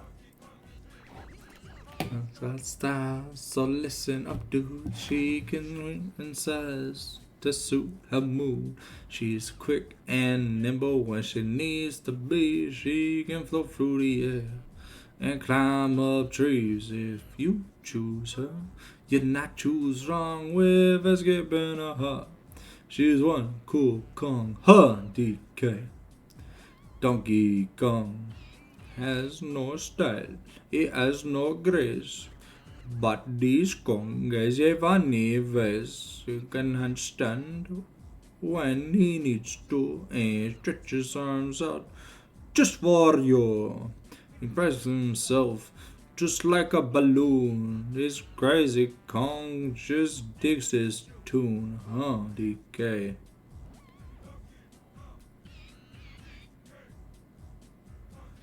It's here again, and about time too. And this time he's in the mood. Fly real high with his jetpack on, his pistols out. He's one tough Kong, huh?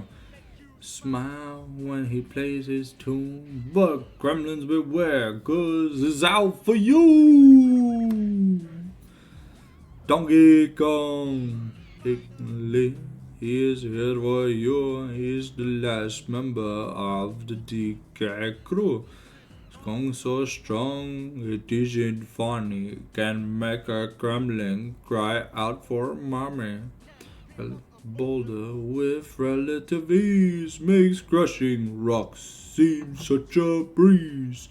He moves slow, he can jump high, but his cogs One hell of a guy. Oh, cranky. Take it to the fridge. The walnuts, peanuts, pineapple smells. Grapes, melon, oranges, and coconut shells. Oh yeah, walnuts, peanuts, pineapple smells. Grapes, melon, oranges, and coconut shells. Oh yeah, walnuts, peanuts, pineapple smells. Grapes, melon, oranges, and coconut shells. Oh yeah, walnuts, peanuts, pineapple smells. Grapes, melon, oranges, and coconut shells. Why we gotta run the timer down? Okay, thank God the draft is starting. Holy fuck, I was dying of boredom. Alright, here we go. Alright, we are off our momentum win. We have 2 games left against Flying Cobra Gaming and DH Nebula. This time we are going to ban Mordekaiser. I mean, what do you mean, Lalo? I'm pretty positive. And we're going to be banning Mordekaiser and Lulu. Kalori, not going to get to see Yon anymore.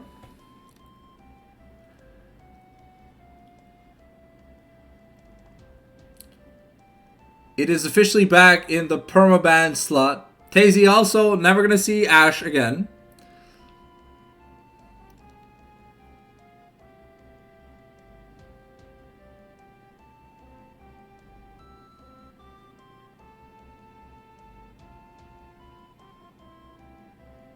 Okay, we are banning LeBlanc. I'm not too sure what the pools look like for Flying Cobra Gaming.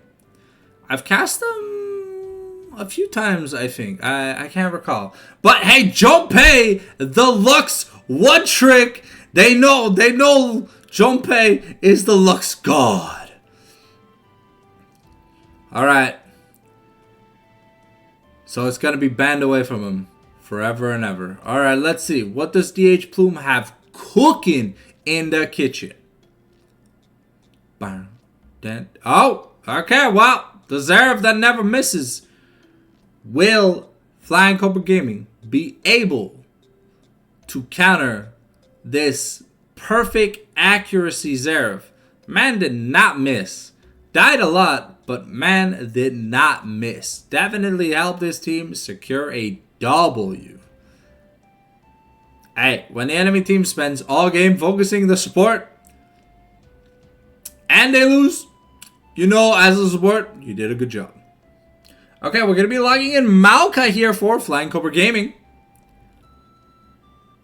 Okay, solid jungler.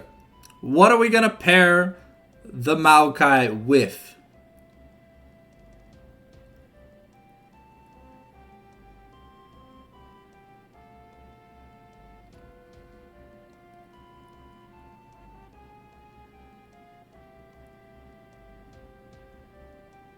Oh, a Seraphine. Now, could be Seraphine 80 carry or Seraphine support. More than likely Seraphine support, but on the off chance, it could be Seraphine 80 carry or AP carry.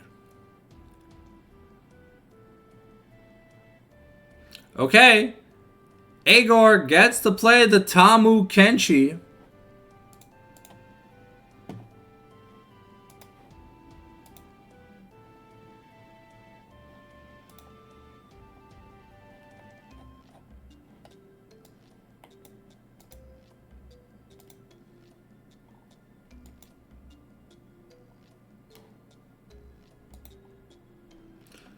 Alright.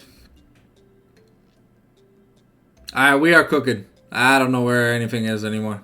I don't know who's playing what. It could be Agor on Shed. It could be Agor on top catch. It could be Junpei on top catch. It could be Kalori on Zeref. Man, who knows at this point. Honestly, these drafts aren't fantastic. I have no idea what I'm watching, but I'm watching great games.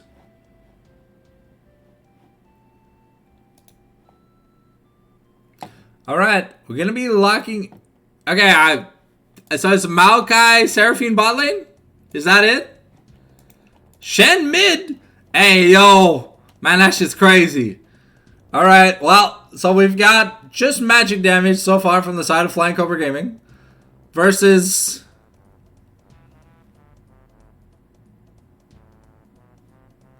I don't know what I'm looking at, but it looks great. I love it. I love it. It's chaotic. It's messy. It fucks with them. Oh my god, they had to guard this man. Yo, H2O, man. H2O has scarred people on his card. This is like, oh, you let me play card this? Okay. Bam Bam Booey. What if it's Shen Jungle, bro? What if it's Shen Jungle? Oof.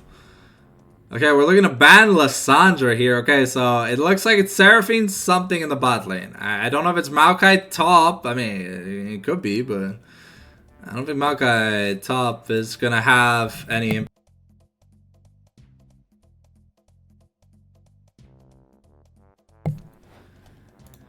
Alrighty. So we banned Jinx away from Tazy. Tazy's been liking Ezreal, and Ezreal is still open.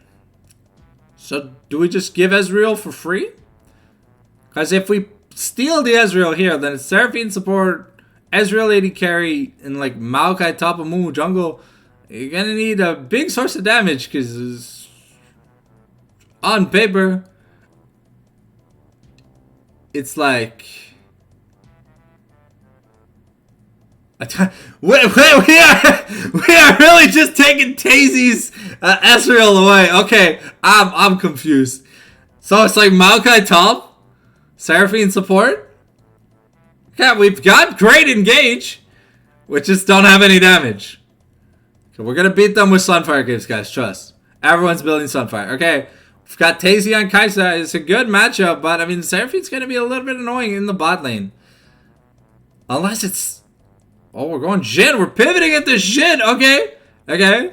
So we're lacking attack speed on this comp. But and then H2O just like, yo, give me the Nocturne. Give me the Nocturne. Alright. Okay, I think it's Nocturne Jungle, right? It has to be Nocturne Jungle, right? What do you guys think? This is Nocturne Jungle, right? We can like argue about semantics, but I think it's like, if it's Shen mid, bro, Kalore has won the game. Like, that's it, bro. Like, he's just won the draft. Okay, we got Silas.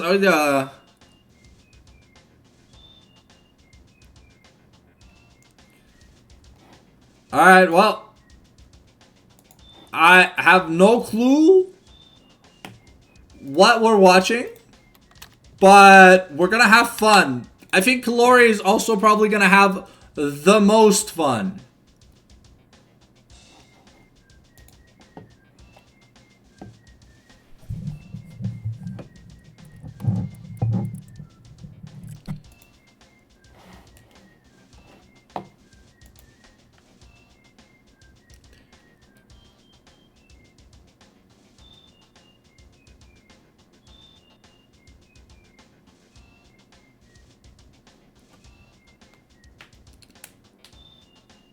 Alright. Oh, yeah. Okay, so I think it's Fan on support, Strange Bounty, Jungle. Okay, I swear, come on, man. Like, if Kalore is on Shen mid and just gaps.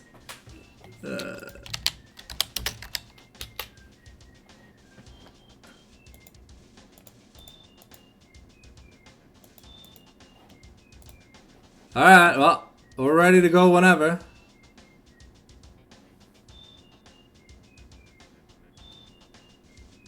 I mean, I swear, if it's Shen mid, bro, if it's Shen mid, man. Is it really Shen mid? No. Okay. Yeah, okay. See, I figured. Wait. Wait, Jope hasn't locked in the Shen. Okay, Jope has locked in the Shen. Okay, so... It's Xerath mid. Okay, I mean, I figured it was Xerath mid.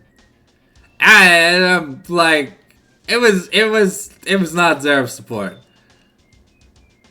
I mean, though in this bot lane, it would make sense because you have the Jhin, so you have the perfect setup for the Deadly Flourish. But I mean, Shen or Top Catch against Silas, bro, like you just get eaten alive.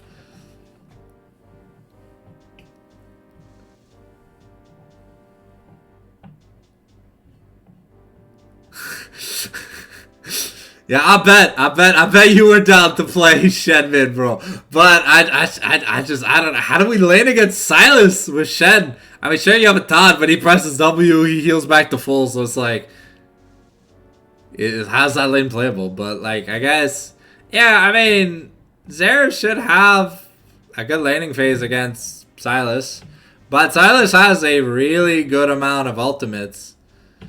Yeah, he's got the engage with Nocturne. He's got the stand united. He's got the current call. He's got the rite of the arcane. He's got the big swallow. But hey, to be fair, there is a surprising lack of physical damage on the side of Flying Cobra Gaming. So, you know, a bit of magic resist is gonna go a long way, because it's like Maokai, Amumu, Silas, Seraphine.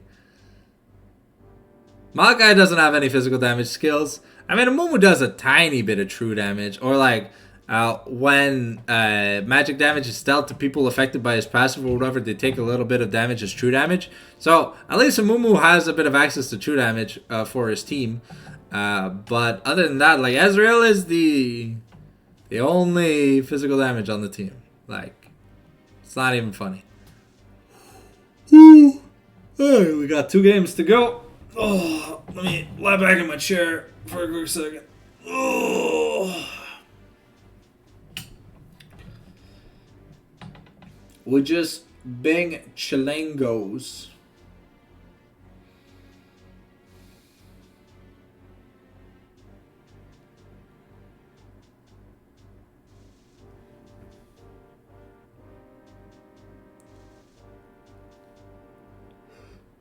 Well, the scaling here, I mean, I just hope that Plume can close out the game before Silas runs over the game. But at least the Silas can't stand united himself. He has to stand united an ally. So, there's that. Let's pause the playlist. We got the angry ass attack.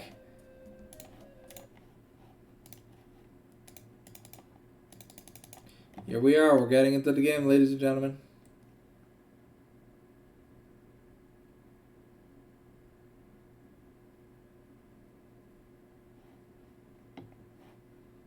Alright, we've got Shanghai Scrolls Tom Kench, Haunting Nocturne, Darkstar Zeref, Empyrean Jin, Infernal Shen, Fairy Court Seraphine, Arcade Ezreal, Prestige Project Silas, Vanilla Mumu, and Charred Maokai. Yeah, good thing there ain't no Rumble in this game, because you'd actually look like a Charred Maokai.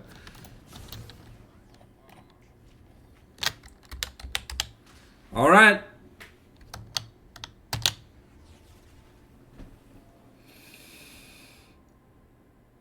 Here we go.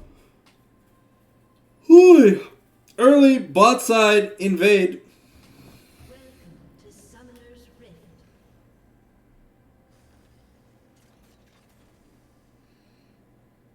Okay, standard 5-point. There is no early brush ward. We are going to be able to get this invade off.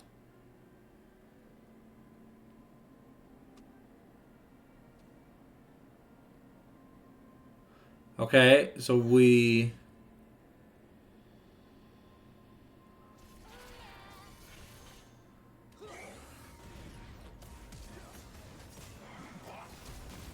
Okay, forcing the flash on Frozen One is pretty big.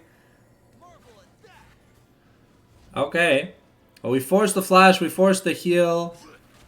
Joel might be forced the flash.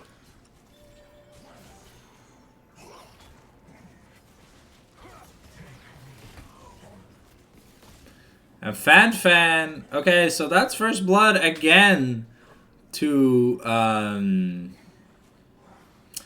that's first blood again to Tazy. Really good here. Ezreal has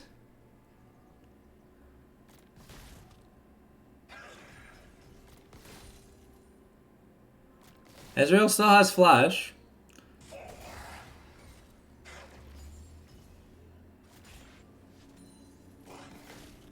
But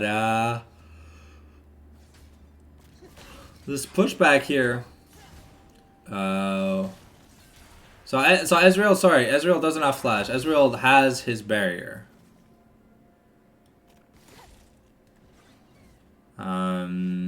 Wave's gonna be in an unfortunate state. The Abscond Abduct from Joel here is going to land. He's going to do a lot of damage.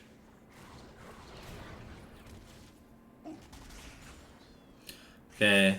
Agor and Mordekaiser are just going to waddle themselves.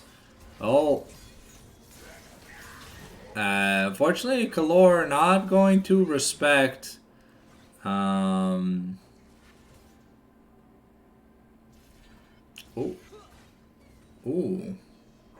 Is he gonna live on like not a lot of HP, but Joel forced to flash. But okay, we've got double longsword here picked up for Jhin. Okay, already having recalled once, opting not to use the early teleport.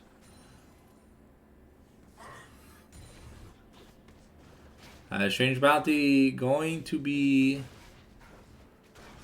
taking his blue, heading towards the crab.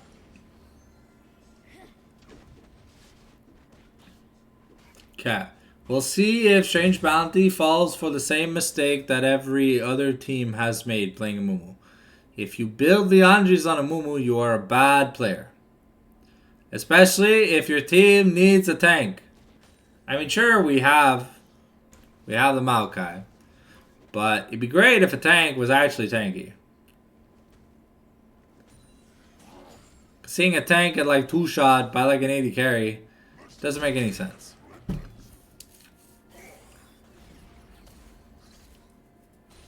We're looking to bait the Amumu going. Liandry's. Oh no. I sorry. This Maokai also goes Liandry's. I'm gonna lose it. I'm gonna just be like, oh hell no. Okay, we've got double longsword boots here for Nocturne on his first bag, making his way back to the bottom side of the jungle. Double longswords on Jhin. Jhin getting rooted up by the beat drop. The Deadly Flourish going to land. Fan getting ignited. Getting pretty low. Jhin will have the flash up soon, but we gotta be a little bit careful. Junpei going to block that Essence Flux. Essence Flux Mystic Shot combo here.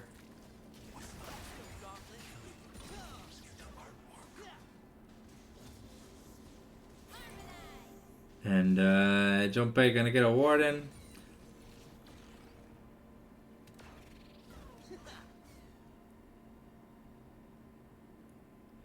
Herzon going to have a pretty big health advantage, but Fan is really low.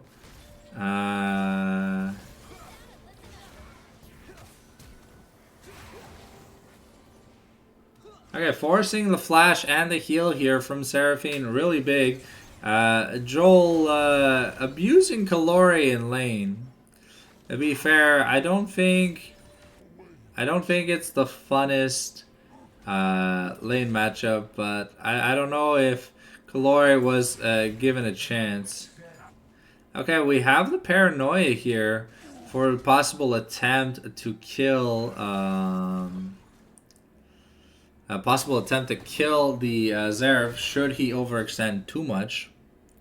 Both junglers are now both mid laners are now level 6. The Twisted Advance forcing the flash here from H2O.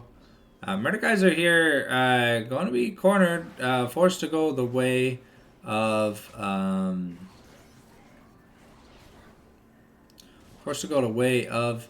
his mid laner. A Strange Bounty here. Now we got 3 people. Junpei did get the rotation in.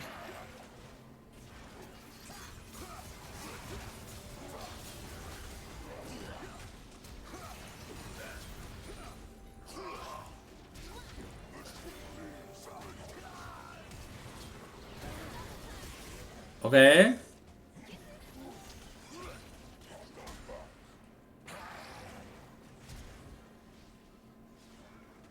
Okay, so it was a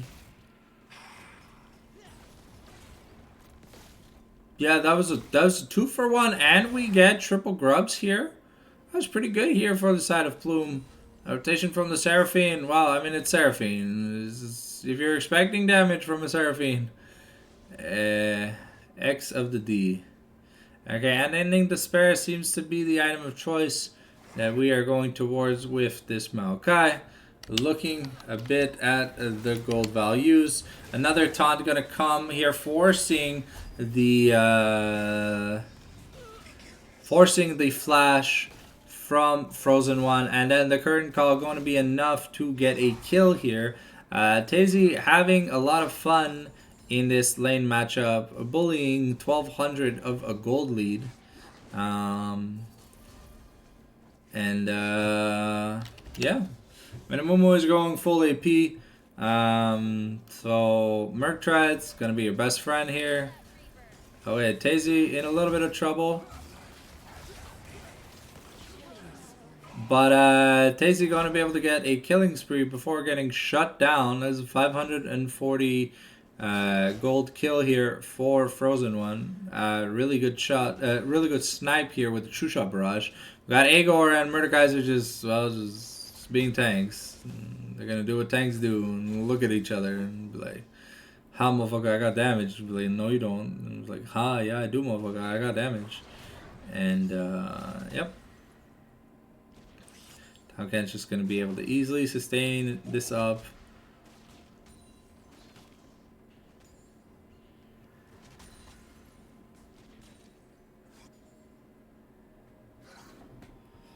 Okay, Fan going to make a rotation here in the mid lane, looking for a play on Kalori, but he does not know that he is on a ward. Okay, having the Collector here for Jhin is pretty big. Frozen One forced to take another recall. Slowly working towards the Triforce. If he spent his money about like 1500 off. Strange Bounty is here in the bot lane, looking for a play on Tazy, but not going to be able to find one. Tazy walks away, doesn't greed for the plate. Going to get most of it down though. So we'll have to see what this Nocturne does for the second rotation of grubs. A Twisted Advance onto Agor. Agor's going to take a little bit of damage, but I mean, it's Tahm Kench. You dive him, he presses Q, you get 3 stacks, and then you ulti on the turret, and then if you don't have flash, well, kick W. Yeah, pretty much. Junpei here with the first pair of merchants of this game. We're getting the taunt here on Amumu. The Paranoia gonna be enough. Strange Bounty gonna go down. We've got Dragon coming up soon. But the Silas having stolen the Zerav ultimate, not able to find much. Galore just gonna walk away, but we've got Fan in a little bit of trouble.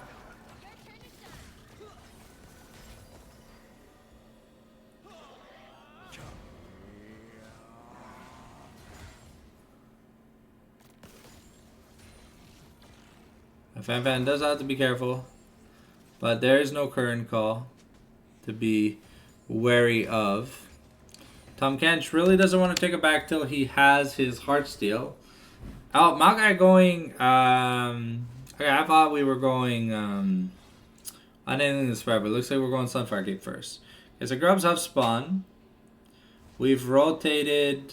No, we haven't rotated anyone yet. Amumu has finished his Leandris, which is a big item for him. But once again, like you have 4 AP, you do not need a Leandris. Just go tank.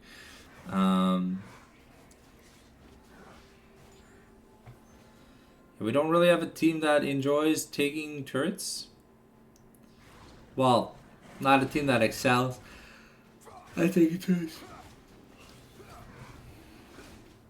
Looks like we're going to get some Dragon Pressures. We're going to trade 3 to 3 in grubs. Laura gonna be in a little bit of trouble, but nothing he can fix. We've got...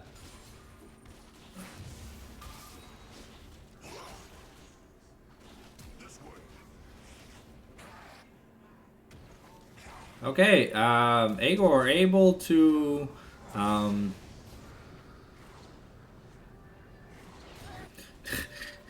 Agor able to scare a strange bounty off, and yeah, because we went Leandri's instead of a tank item, yeah, the Tom Kench really hurts.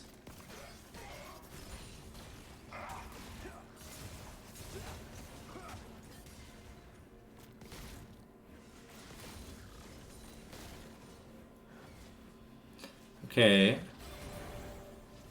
We're going to be taking a plate here, but with the 4 grubs. The 4 grubs, we get the 1 might. So, Tazy should be able to get this plate here in the mid lane.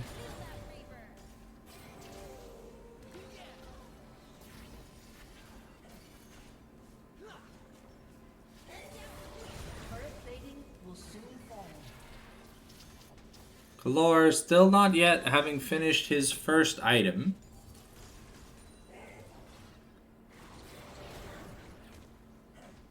Needs it. Tom Ganj here. Oh.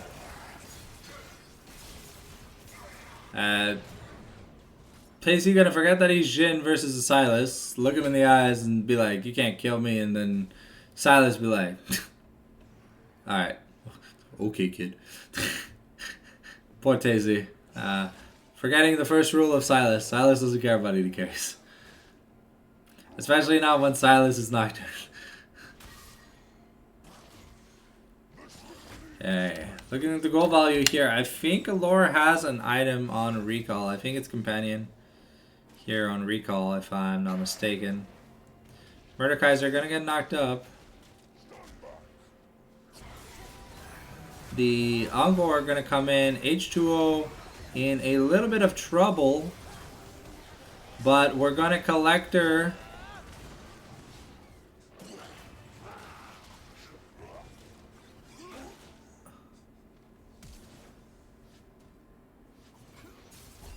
Junpei gonna be in a little bit of trouble. Tazy this time going to outplay. Oh.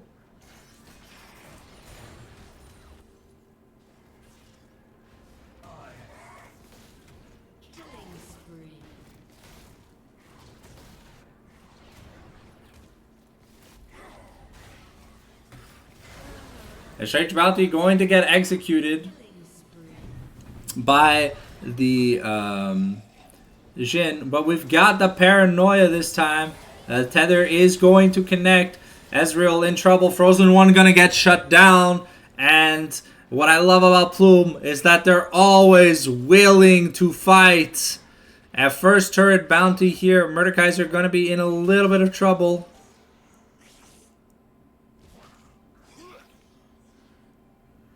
No big swallow, but the Heartsteel with 100 stacks already for the Tom Kench. Pretty big here.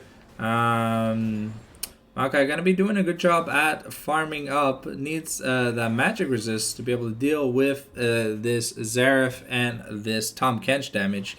But Junpei now working towards, I think, a Locket to the Iron Solari. Tazy almost has his Infinity Edge.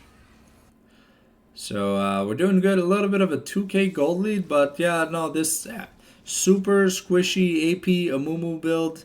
Now we're going Abyssal Mask. I can understand the principle on paper, but like the whole point of picking a tank is that he has tanky stats to be tanky.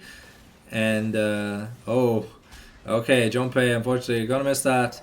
The Herald gonna be summoned in the mid lane.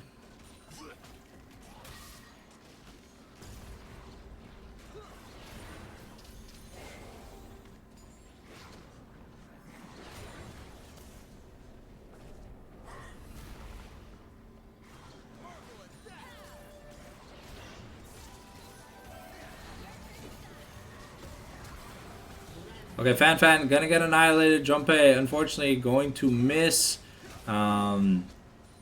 his shot here, and we're going to get another kill onto Junpei. Frozen One finding Junpei's number quite a few times this game. Maokai gonna be feared, rooted, executed, and that's a shutdown. Going over to Tazy. I mean, we get a turret bot lane with Silas, but now we're gonna lose the mid lane inner here pretty much for free. We have to be careful though. Silas is looking to make a play. The spell shield here gonna be big, gonna block the hijack from coming through. And we still have the flash Q here from Amumu if we're looking for it. And now we have the Merc Treads and we're building the Sunfire Cape. So I can understand where it's coming from.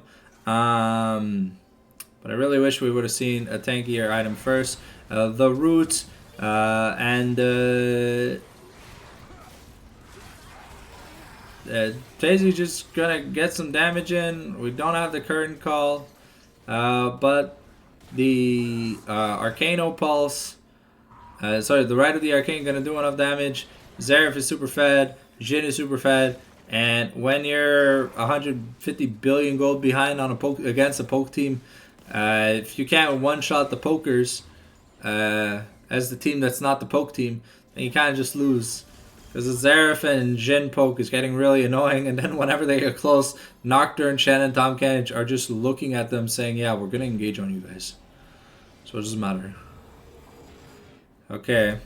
Looking at the gold value, we've got IE in base. We've got Horizon Focus here for Calore. So things are pretty good.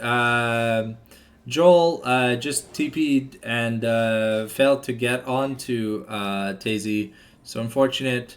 It's just going to be bot lane to clear the wave. And Xerath get away. Okay, Amumu is not looking for a fight. So that's Horizon Focus. We have now the Stridebreaker and Hexblade on Nocturne.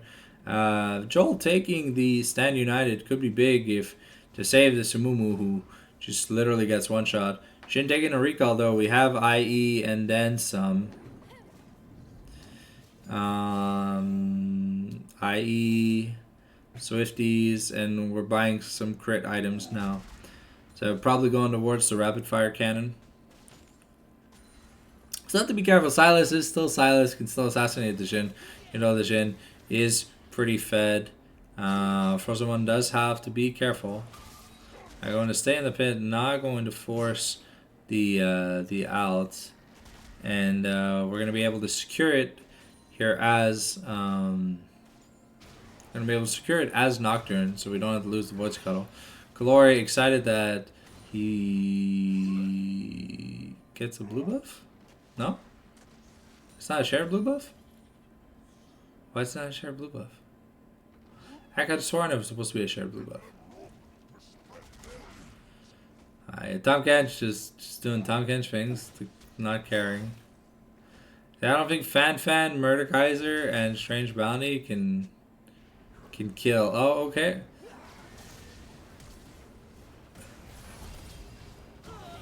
Alright, Calore and Nocturne, and H2O just bullying Frozen One. Frozen One spending a lot of time in the Graveyard Simulator.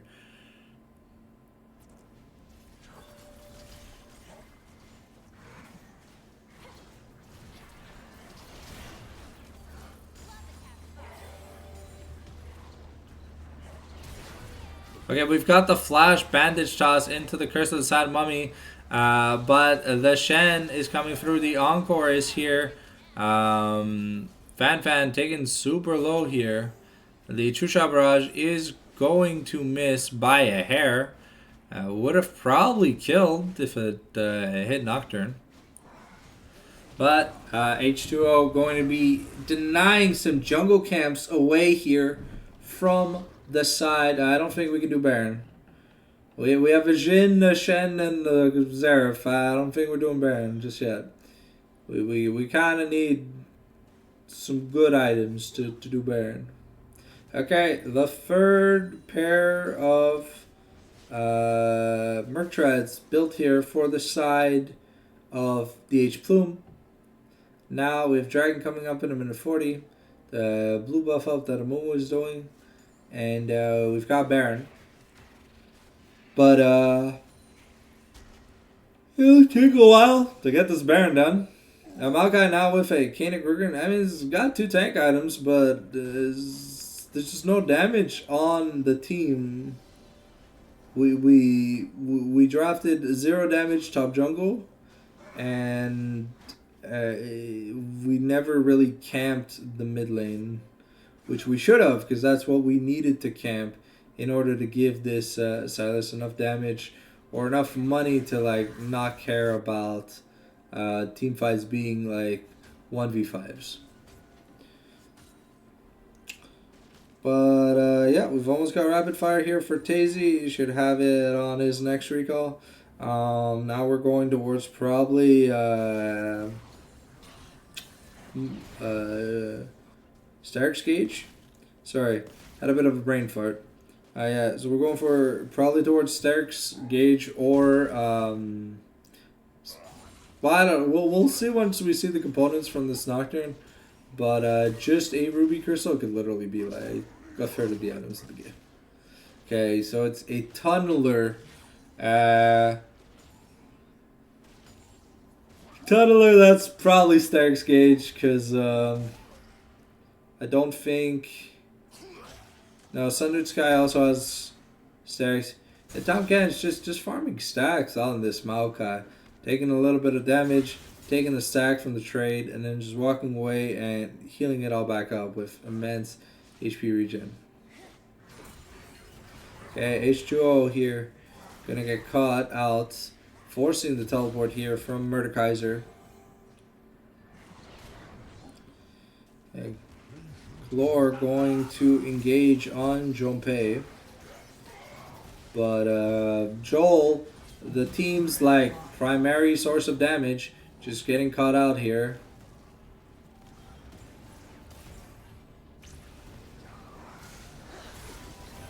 Okay, the Encore is big, but I mean, we've got the Tahm Kench.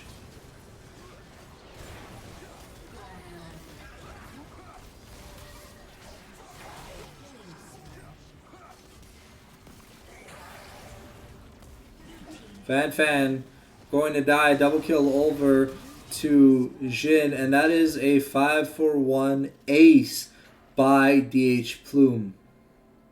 Good team fight overall. Just Joel and Ezreal are basically your only sources of damage, so you should peel for them. Boy. So far, Flying Cobra Gaming have about like a 8k gold deficit and more to make up. That's 2 Chemtech Dragons, by the way, so that's like 5% heal and shield power. That's amazing on Tahm Kench, on Shen. Glory here has to get away. Probably is getting collapsed on by Strange Bounty. But I don't think it's in too much trouble, because we see that Sylas is bot lane. And he's the only real person that could probably kill Glory early. We've got the Death Cap in route. If not, I think it's going to be a Shadow Flame. But yeah, there's not much magic resist here for the side of Flying Cobra Gaming. So we did upgrade the Magi's. Oh, no. Yes. I guess we just didn't have money for anything else. So, Nocturne here going to clear out Baron. Junpei going to be clearing the wards towards Baron. And, yeah, we're going to go back to farming, scaling. Jhin at 3.5 items now, so he's kind of scaled. Gets 1 more crit item. Probably going to be, bye-bye, guys. It's going to be a more reminder. Because if you turn the healing off on Sylas, it makes it a lot harder to play the game as Sylas, especially into like this Tahm Kench, Shen, who are constantly gonna be on your ass. And they don't do much damage, but they're just really, really annoying here. Okay, Junpei gonna get caught, but just going to Shadow Dash away. Grabs the honey fruit, and it just doesn't matter. But here, yeah, like, look, Agor doing about maybe like 200-ish damage with his Tongue Lash. And Silas, I mean, it gets slowed, it's annoying. And we've got Dragon in 3 minutes. It's Dragon Soul. We'll have to see if this time we want to play for it or if we're just giving up the Dragon Soul. So we have the Sunfire Cape finally here for a Mumu. Or Sunfire Aegis. But the big issue was if you just went Sunfire first, then you could have gotten a Magic Resist item. Like, if you go like Hollow Radiance into something else, but you know what I mean. The Leandris just feels so useless because the Amumu is so squishy that he doesn't get to tank. Like Xerath can probably one combo Strange Bounty. Tazy gonna get rooted up by the beat drop. Let's see how much money does Tazy have. Tazy has about 1,300. Wants to take a recall, get another BF sword. As the more AD you have on Jin, the more damage you do. Probably working towards that Guardian Angel. Yeah, I mean, it's the only item that I know that has those two components in its recipe. And the newer items that might, I don't even think are out.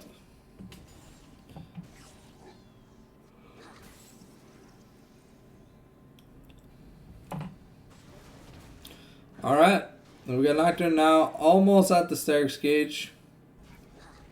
Junpei going to find Strange Bounty.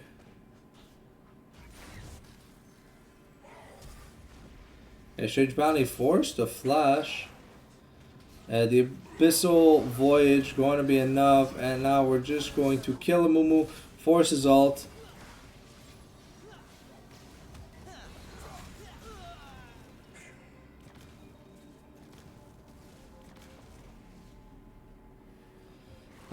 Mordekaiser going to teleport in and start getting shot by the Jin, going to ask himself some questions like, what did I do? And yeah, that's a pure Baron start. Tahm Kench probably putting in a decent amount of work with the percentage damage he gets from using an Acquired Taste. And yep, that's... Oh, the flash taunt here from Shen was really nice. And Mordekaiser forced the flash away. Kalori has to be a little bit careful, almost and I mean Silas is still Silas at the end of the day, but the Deadly Flourish going to come out, the Ignite put onto Droll, and the Bouncing Grenade not going to be enough.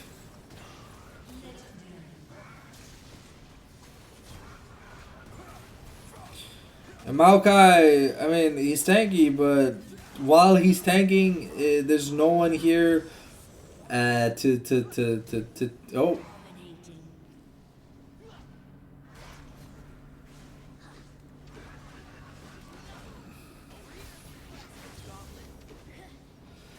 Yeah, Frozen One just getting run down. Tazy's godlike. And Amumu is, yeah. That's going to be the Chemtech Soul here. Tazy and Kalori are going to take this objective. Unfortunately, Xerath Jin aren't the best champions at taking turrets. But Fan here going to get murdered once again. And yeah. There, the bot lane inhibitor going to be cracked open. Top mid lane inhibitor turret taken. Mid lane inhibitor taken as well.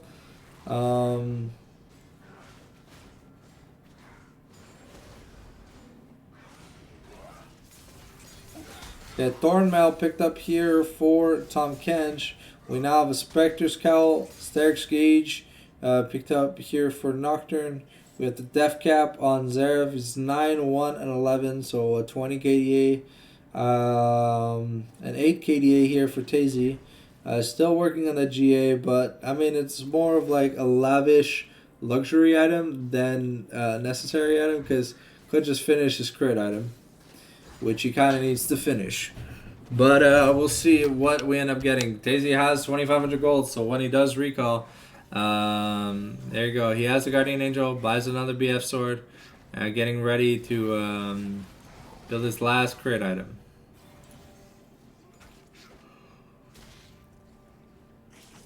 Boo gonna get blast coned over the wall. Unfortunately, Igor might be in a little bit of trouble, but oh wait, I forgot. He's a 3.5 item Tom Kench with 2 MR items. Yeah, we're not killing. The Paranoia are gonna be invested onto onto Frozen One, and we are looking. Yeah, we are looking for the Ezreal, but we're not gonna be able to get it. Aegor can just tank for basically days. Okay, gonna get Nom Nom skied and destroyed, and yeah, the streamer is dying internally. Yes, the streamer is dying internally. I've slept like 6 hours in the past like 60 hours, so yeah. I did sleep last night, but then I woke up and I've been playing. Sorry, I don't mean to say that the gameplay is boring. I'm just a little dead inside, and I got playoffs at 7, so I'm trying to take some like micro naps, sort of say, in between, because I know if I actually go to bed, I'm not waking up. Yeah, the Shen support, yeah, yo, man, those flash taunts, that early game play, yo, Junpei, man. You're on route to being the next carrier if you just keep shit up. Yeah, you got a lot of talent with the random picks. But yeah, we are heading towards our final game of the day. Let's see. We are still waiting for Exiles and Nebula to finish their game. So while we wait. Yeah, no, I can tell you're tired. Yeah, me too, I'm tired. But yeah. Yep. Now you guys have been playing with momentum, and you haven't dropped a game so far since you started playing with the momentum. And it feels like you guys are enjoying the champions you're playing a lot more than the champions you were playing. So, oh, I forgot to turn my my numpad on. Okay. We have a chance to finish the record 3-3. We would have a better record than DH Bûcheron, so that'd be a positive. You'd end up neutral, and if you're already qualified for playoffs, then it really doesn't matter. But we've got DH and Nebula. I'm glad you guys are putting in the effort. It's fun to see. Oh, right. That was aimed at the top. So let's get the playlist back up and running. We've got, I don't know. It says it's 4:11. So whenever the others get out of their game or whatever, let's see here. Yeah, so they're still in game. So let's get the playlist back up and running. And I'm gonna aim to get maybe like a few minutes of shut eye. So if I will keep an eye on the screen, don't worry, so that I don't miss the draft.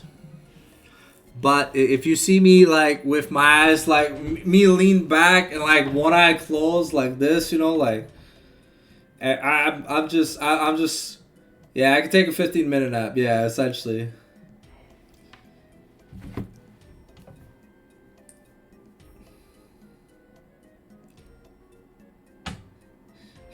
This time you guys will run the timer for me. It's like, oh, why haven't you readied up yet? Our streamer is tired. We're giving him a second to close his eyes. That would be hilarious, to be fair. Okay, give me a second.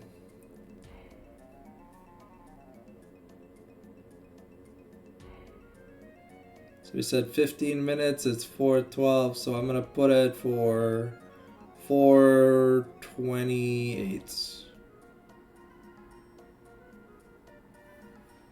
Okay.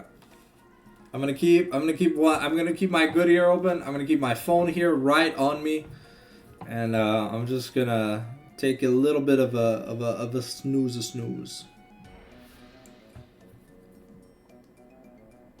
Okay, I'm gonna turn my sound notifications on. Give me a second. Yeah, there you go. All right.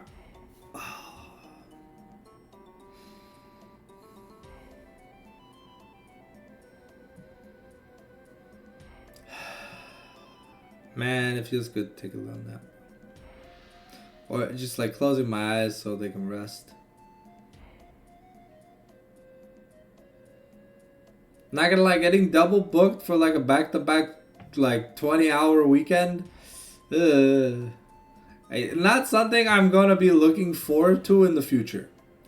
Definitely not. The TFT tournament was thrown on me like it felt like the last minute, and I thought it was gonna last less long than it did. So I ended up casting like 11 games of TFT in like 9 hours, and I felt dead. I just,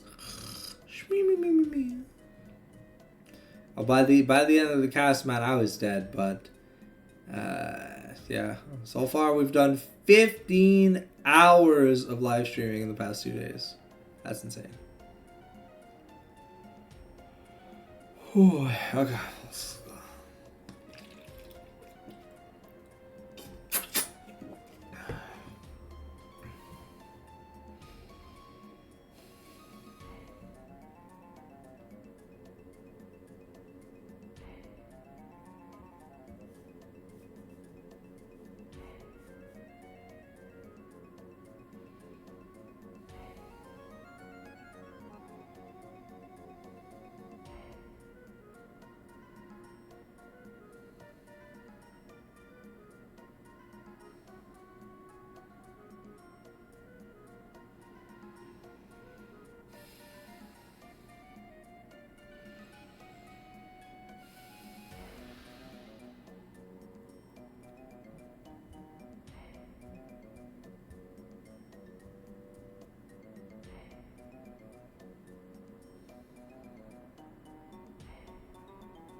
pillow? On desk? Me head? Shmee me me me me. I'm gonna take my glasses off 'cause I don't know.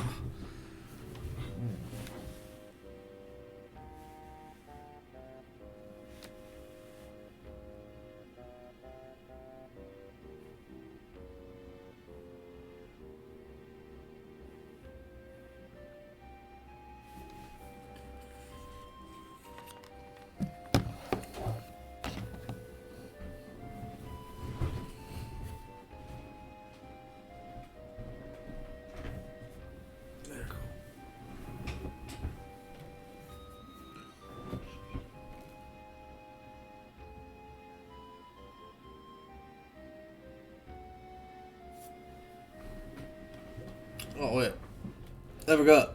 We can do this. Woo!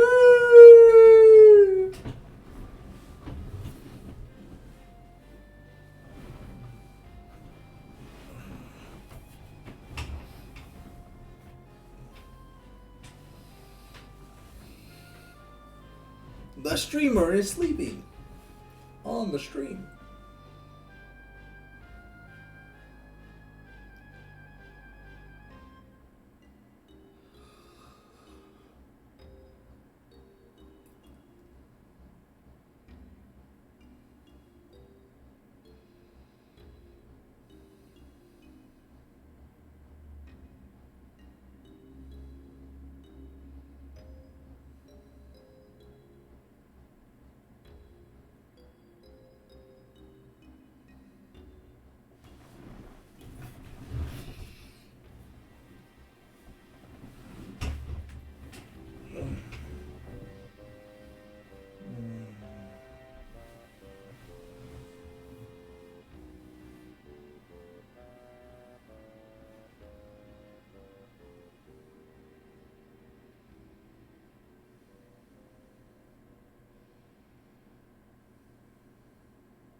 Oh, I'm awake. I'm awake. I'm awake. I swear I'm not sleeping. Oh shit! Look, I woke up. It's time. Woo! Let's go. See? What did I say? Yeah, the streamer is sleeping.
Oh lol, I forgot to turn the mic back on. The mouth.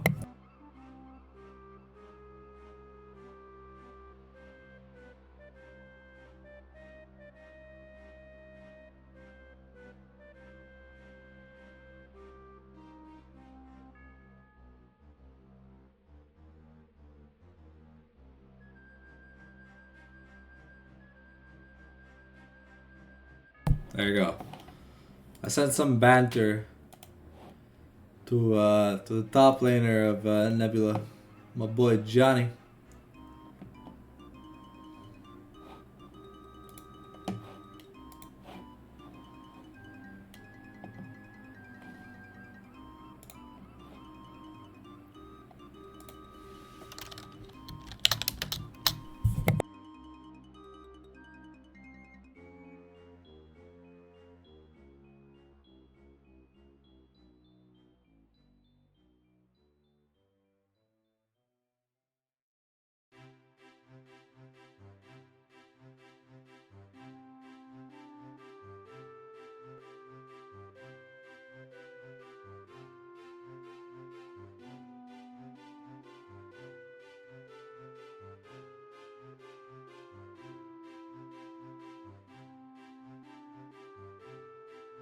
All right, there we go.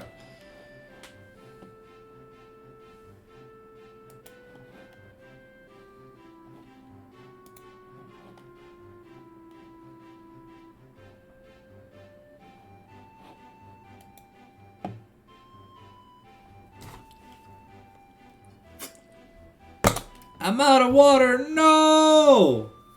Okay, it's time to go get more water. I'm gonna put. Oh, okay. Nebula is ready. Okay, I guess I could get water during the spectator delay. Just to make sure I don't miss anything for the draft.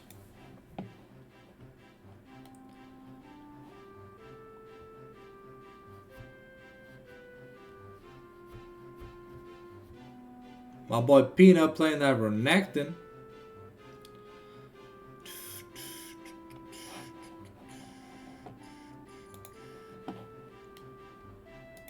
Do do do. Do do do do do do do.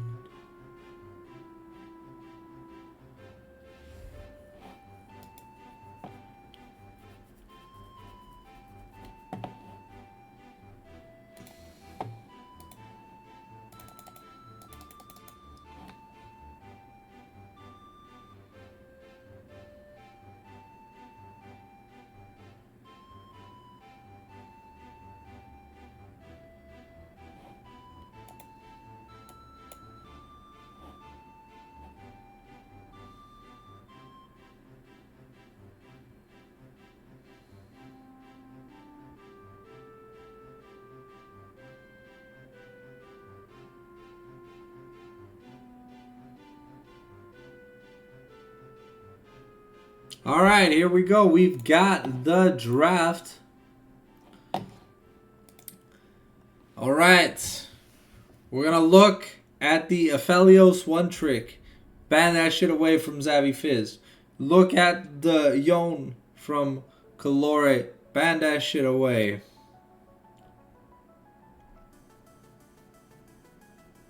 Okay. We're going to ban Johnny's Set. We're going to ban Tazy's Ash. It is rapid fire bans. The boys want to play. The boys want to be done with the super of the week.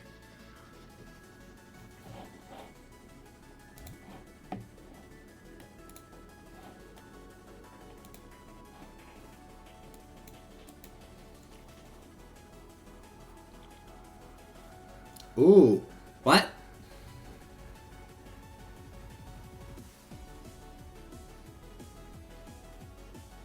Banning the Fury? Who plays in the Fury?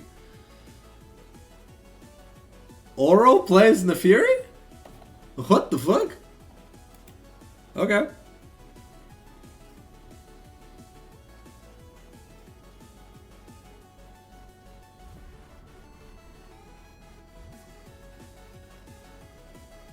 We got the blue side first pick. What's it gonna be?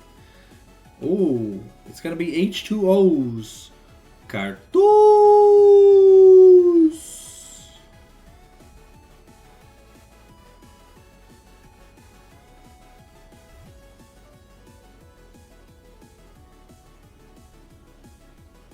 Sean Flex. I don't know what that means. Ooh, looks like Zavi Fizz going to be looking to lock in that Caitlyn. Alright. What are we going to pick up with this Caitlyn? Are we going to pick up her jungle? Are we going to pick up her support? What are we looking to pick up? We do have counter pick, Ellen red side.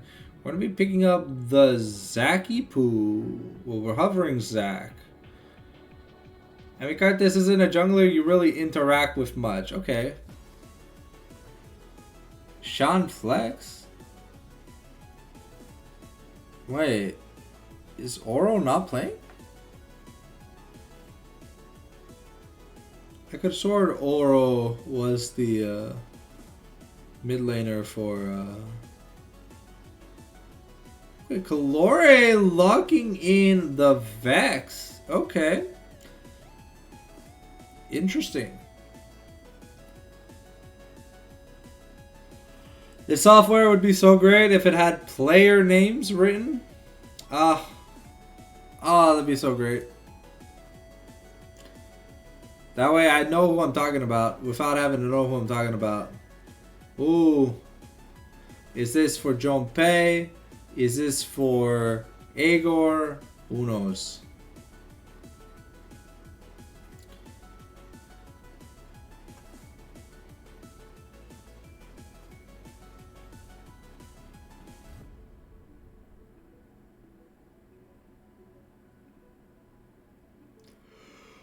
What is the last pick here for Nebula? Ooh, Vladimir. Okay. Interesting pick so far from the side of Nebula.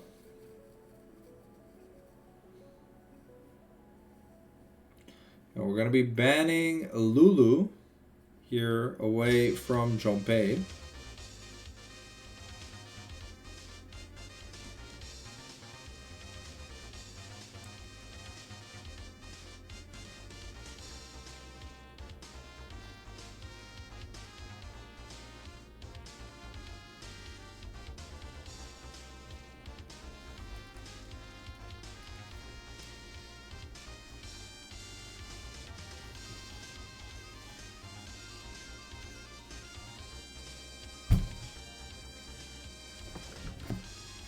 We're banning Mundo away here on DH Plume.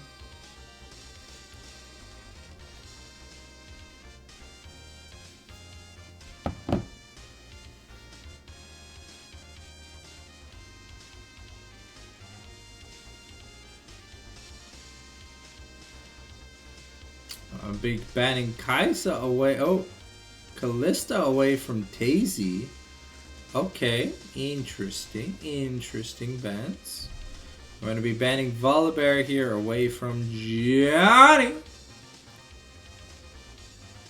And what are we looking to pick up here with Nebula? I think that could be Vlad mid. Could also be Vlad top. I'm pretty sure it's Zac jungle. Okay. Caitlyn Melio. Pretty good combination.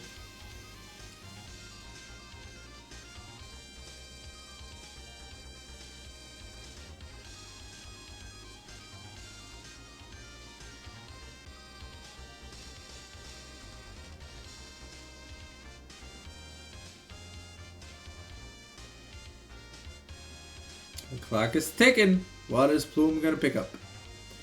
Ooh, picking up the Reneki boy. No, it's gonna be the Garen boy. Okay, okay, okay. What's the AD carry for this team comp now?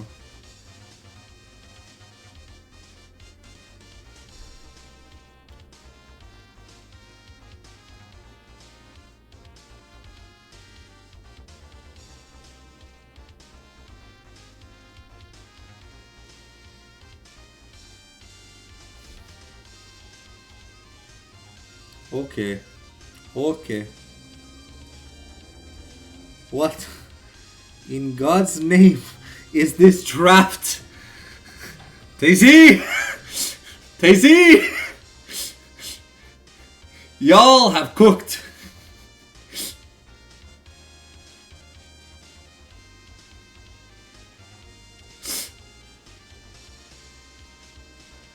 Alright, I think we have Johnny here on Cho'Gath.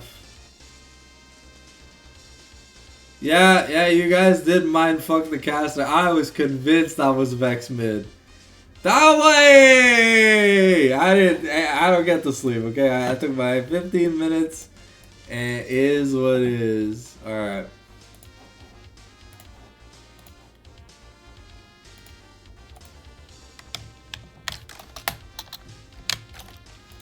There we go.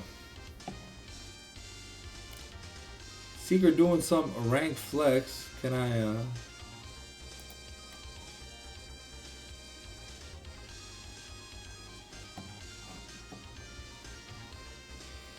Alright.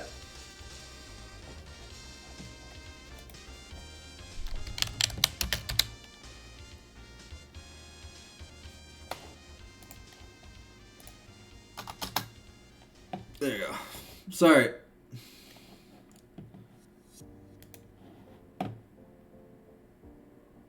$80 carry Gangplank? What the? Oh, okay.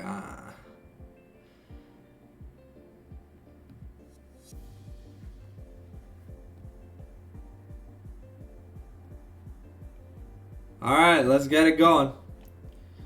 Let's hide the draft.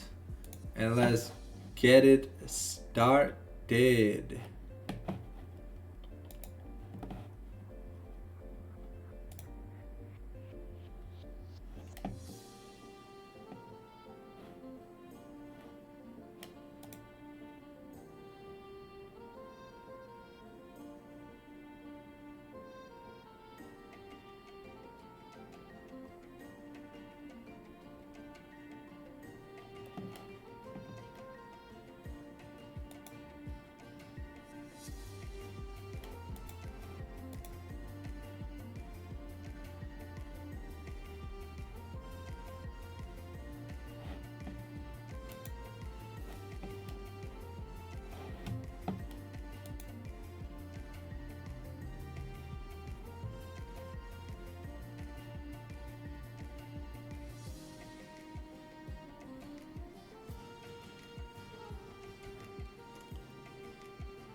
Alright, here we go with the chance select. Now we get to see where these cooks are going. Oh, wait, is it really 80 carry? It's really 80 carry Gangplank? Is it? I don't... Oh no, okay, we're trolling. Ain't no way. Ain't no way this is the lineup.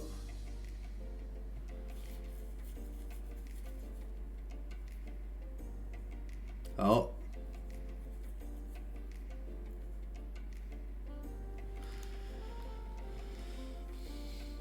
Okay, so once again, with the side of Nebula, Zavi Fizz is the only source of physical damage on the team. We've got 4 AP, 1 AD. Yeah. I love you guys. Crazy ass motherfuckers. Camps. Alright, we're about to get into the game. Reminder, 3-minute spectator delay. I will be going to get a bottle of water during the spectator delay, but it's 3 minutes of, and probably taking a piss. But if you have to go to the washroom, grab a snack, or just get up and stretch, make sure to do so during the spectator delay so you don't miss out on any piece of this game. Action starts in 3 minutes. We'll be right back.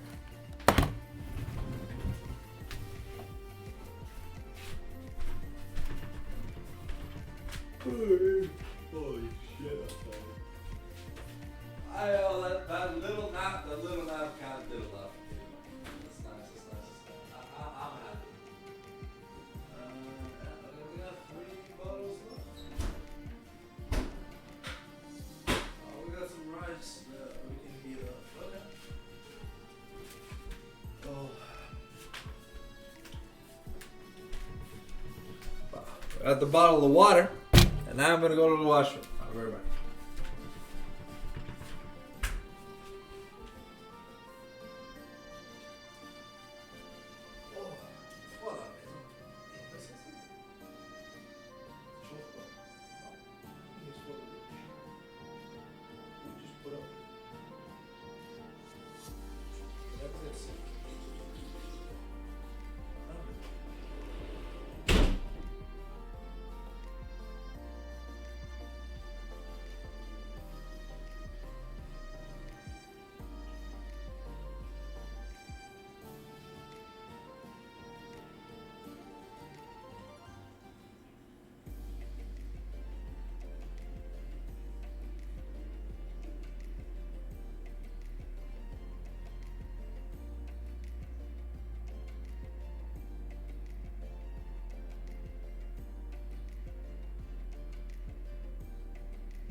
Okay, we got about a minute left on the spectator delay. Sorry for the absence.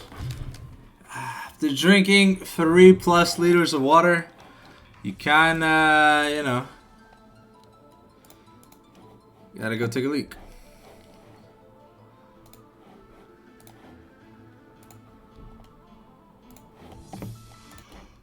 Alright, here we go.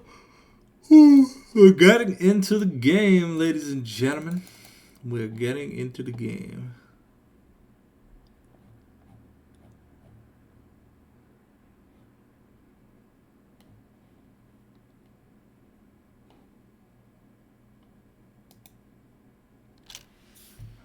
All right, here we go. Our last Super Week game of the day.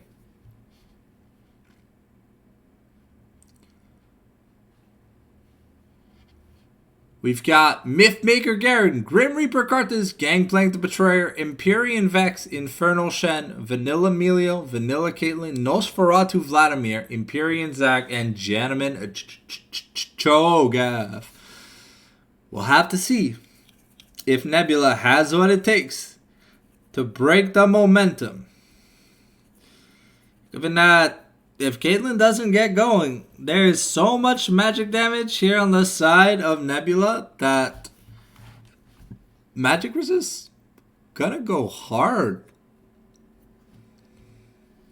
I'm expecting something like a Maul Malmortius. We're definitely... Mercs don't really matter too much because outside of the Cho'Gath Silence And the Caitlyn Trap, there's no CC you can actually use Tenacity from, like 4. So it's pretty pupukaka. But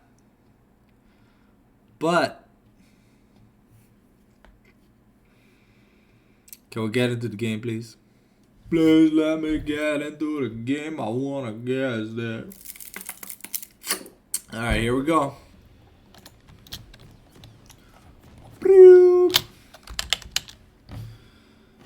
Here we go. Okay. Now, first strike on Genki Plank. Okay. Double door and start here for Nebula. We've got Electrocute versus PTA, Aftershock versus Airy, First Strike versus Airy, Dark Harvest versus Aftershock, and Grass versus Phase Rush. Have to see. We also have 4 teleports, 3 of them on Plume, 1 of them on the side of Nebula. Okay, Johnny has to be a little careful. Garen is a pretty annoying champ level 1. He's a really annoying champ level 2, but still gotta pay your respects. Okay. For the first time in a long time, we see a green smite and a red smite. I think we've almost always seen just blue smites this series.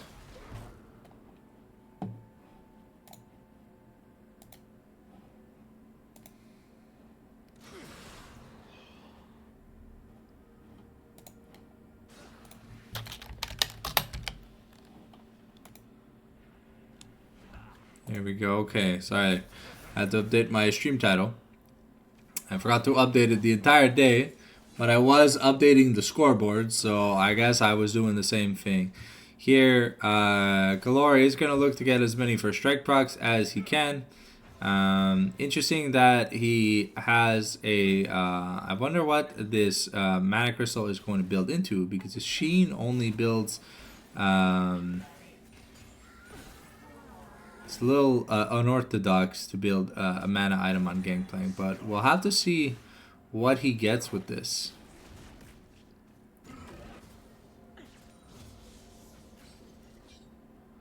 But remember, he is a melee champion using First Strike. We are going to get the taunt. Miles going to be in a little bit of trouble. Zevi going to get a good amount of damage here onto Junpei. But the Melio being super low is threatening.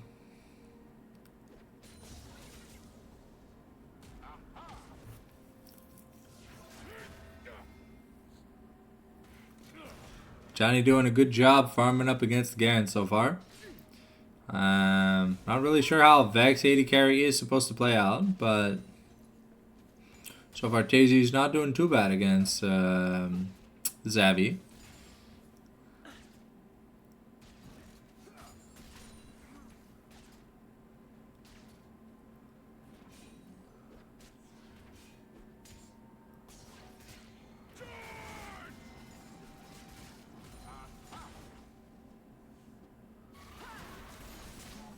Ooh, that 90 caliber net combo going to put a dent.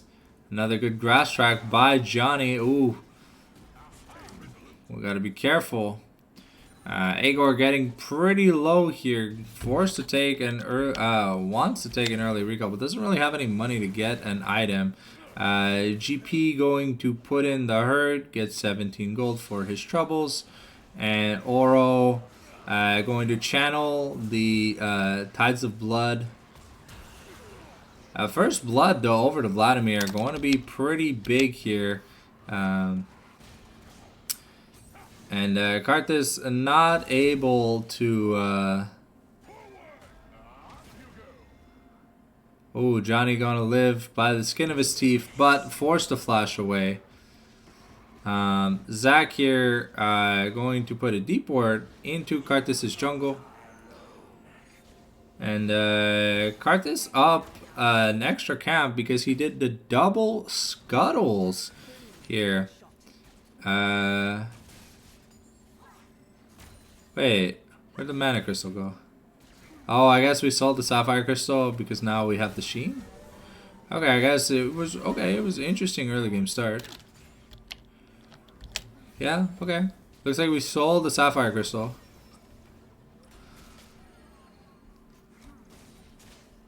Yeah, Junpei not having the funnest game against the Caitlyn, Melio. I was gonna get knocked back by the Super Mega Fire Kick.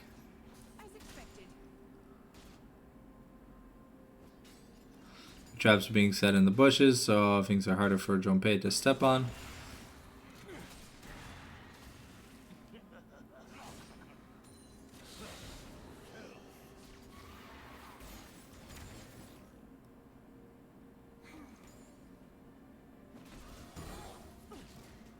Okay.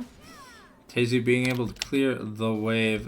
Down a little bit of gold here in the matchup versus Zavi, but we'll see what build Zavi is looking to go for, if he's going more of the collector route, but I think he needs to go more of the crit route because he's the only source of damage on his team, and if he goes lethality versus a Shen and a Garen, yeah.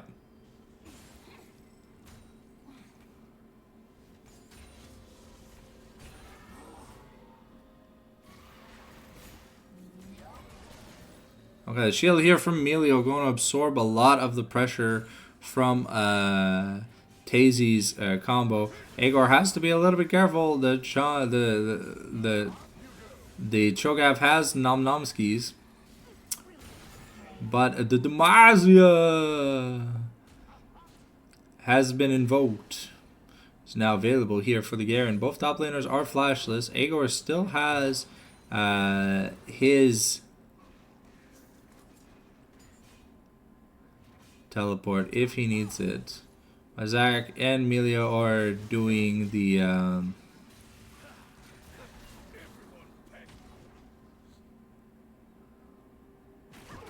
Cho'Gath does have to be a little bit weary.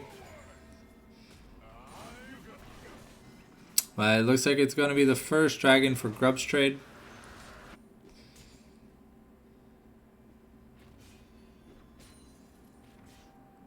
Okay.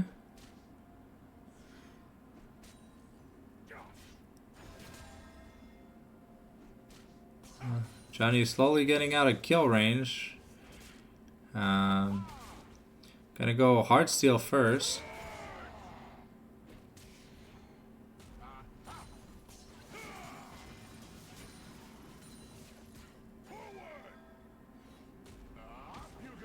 Oh, the Nom Nomski's coming down here.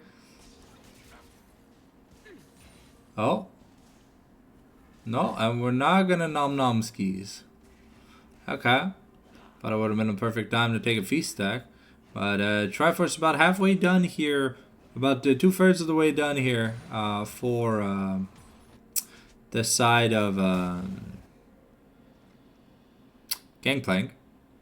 Once he has that, he'll have a lot easier time farming. Okay, the Shadow Dash invested. We're investing the Karthus ulti. Zavi going to be in a little bit of trouble. Unfortunately, Tazy is going to miss the Q that had lethal on the Caitlyn. But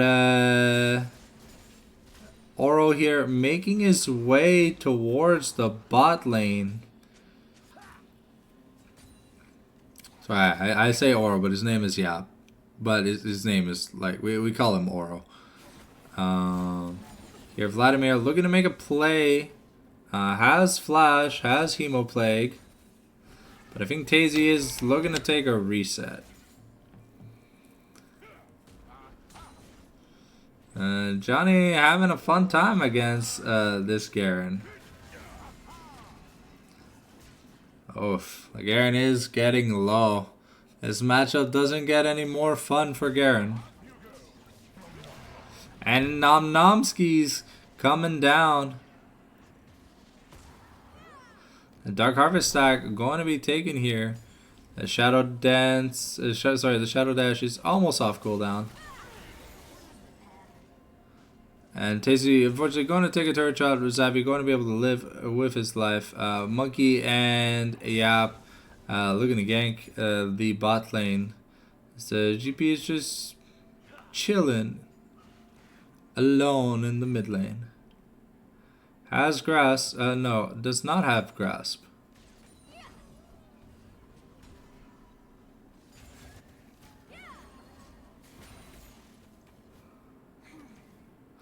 Alright. Xavi is going IE first here on the Caitlyn. And Tazy has about 900 gold. Have to get a little bit of stuff. Kalori is getting closer to finishing his Triforce. Once he does, it'll be really big. Zac with the early Dark Seal. What's concerning though is his Cho'Gath has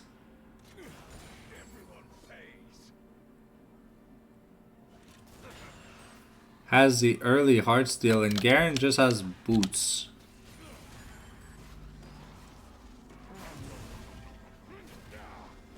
Johnny gonna try and nom skis.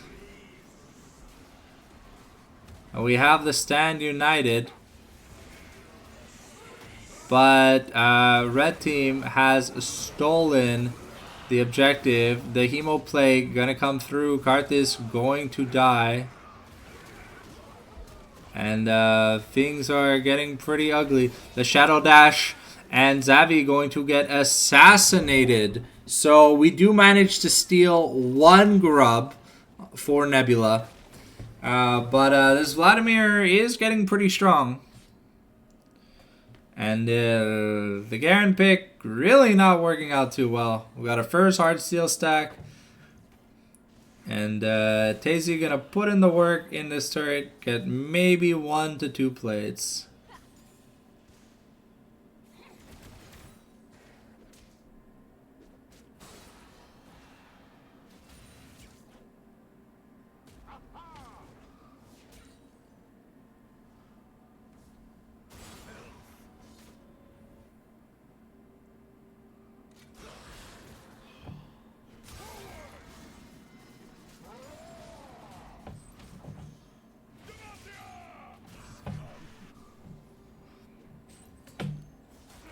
Or just farming up. So it's 5-1 in grubs. Wonder who's going to put pressure towards the Herald. Hollow Radiance is the item of choice here for Zac. Interesting. And not a lot of magic damage here from... Ooh. Ikalora are going to be teleporting to the Dragon Pit.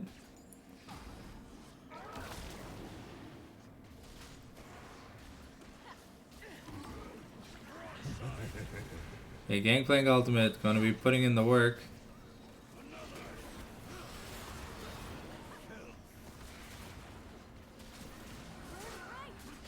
Okay.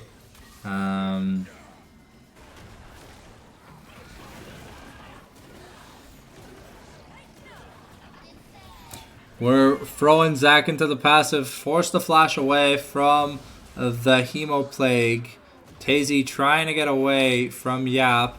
We are going to be able to secure the dragon, but Caitlyn does do a lot of damage. Have to be a little bit careful. Karthus is dying, but we did manage to take a dragon for ourselves. Vex doesn't have her item yet, unfortunately. It's going to be some good turret plates here for the side of Caitlyn if she can auto attack. Xavi, oof, gonna be taken pretty low. Monkey going to lose.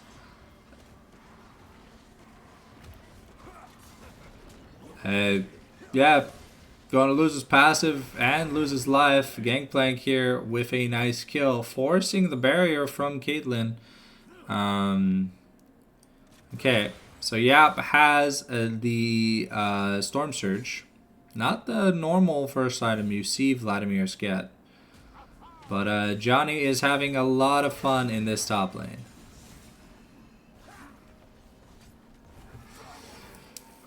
Possibility of the first turret bonus. We've got 5 grubs. Oh, no. Not gonna happen on this wave.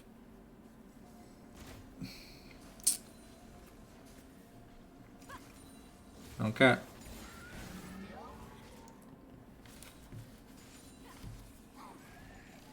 Ooh. Nice, nice hit as we clear the wards in the lane. We are now focusing our attention on Rift Herald with Nebula, and Johnny has his ultimate, looking to get that stack of Feast. So every stack gives him maximum HP, and it's scaled. The HP scales with the rank of the ultimate, so the higher the ultimate, the better it is at the end of the day. Okay, we're going to get...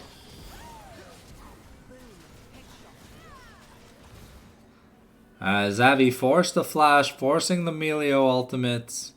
We used the Ignite and the flash from... Xavi Fizz in a little bit of trouble, greeds for that CS, gets punished, and first turret bonus looks to be going to Plume in the bot lane. Okay, so at least Rift Herald won't get that much money, but Gangplank has to be a little bit careful.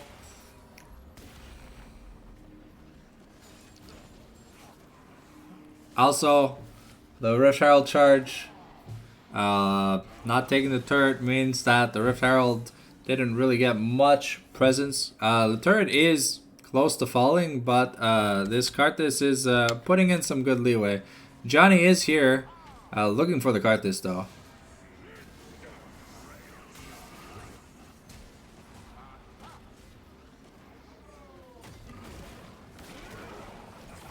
Finkar here going to find...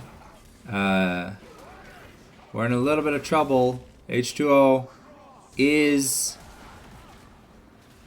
we've got the Shen ultimate. It's gonna come through. We've got the lockets.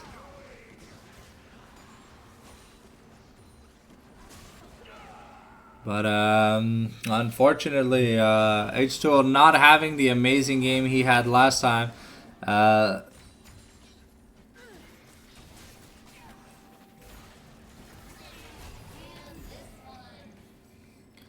And Tazy just going to smoke Xavi in the one-on-one.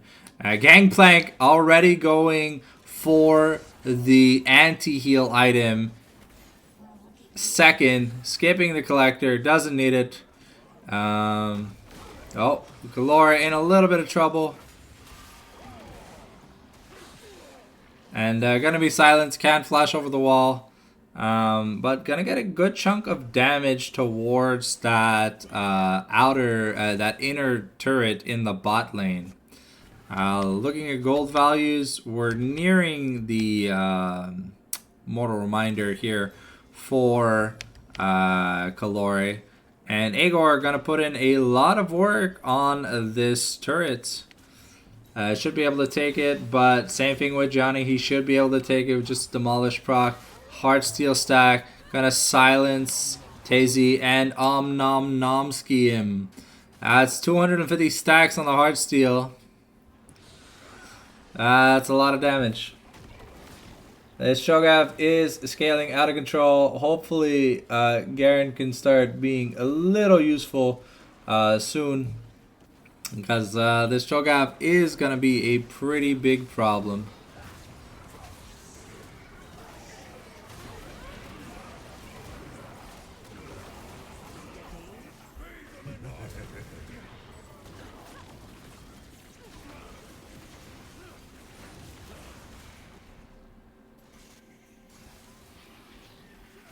Okay, H2O going in.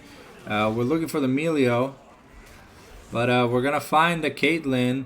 The Requiem going to be enough. The Shadow Dash. And Tazy going to annihilate Monkey D in a little bit of trouble. We're going to be able to dash away. We've got 5 grubs and 3 champions. And that's going to be a mid lane turret taken. Team fight win overall to the side of Plume. We traded...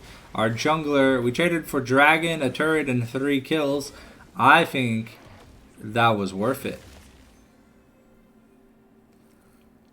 The shutdown on the Vladimir went to Gangplank, which was pretty good. Now Gangplank sitting at a 1500 gold lead, has the Mortal Reminder, getting towards the Infinity Edge, really starting to put in a lot of work. Vex also getting close to that Shadow Flame, I think has it on recall. And Karthus, meanwhile, about the same money situation as Zach, but once he gets the double burn item, really going to start prevailing with this ultimate. Tizzy hitting level 12, probably looking to take a reset, has his Shadow Flame. But we'll see. Probably just going back mid to clear the wave, and then going to look to take a recall. Karthus running out of mana, feels bad.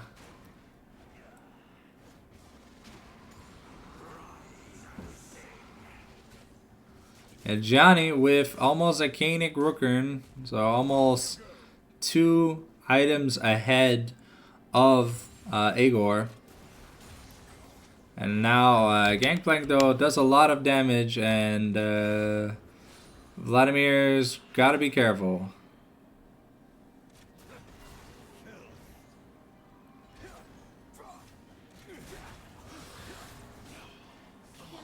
And just going to get melted. But that's Monkey D. Thinkar starting up the Baron Nashor. I mean, it's on vision, but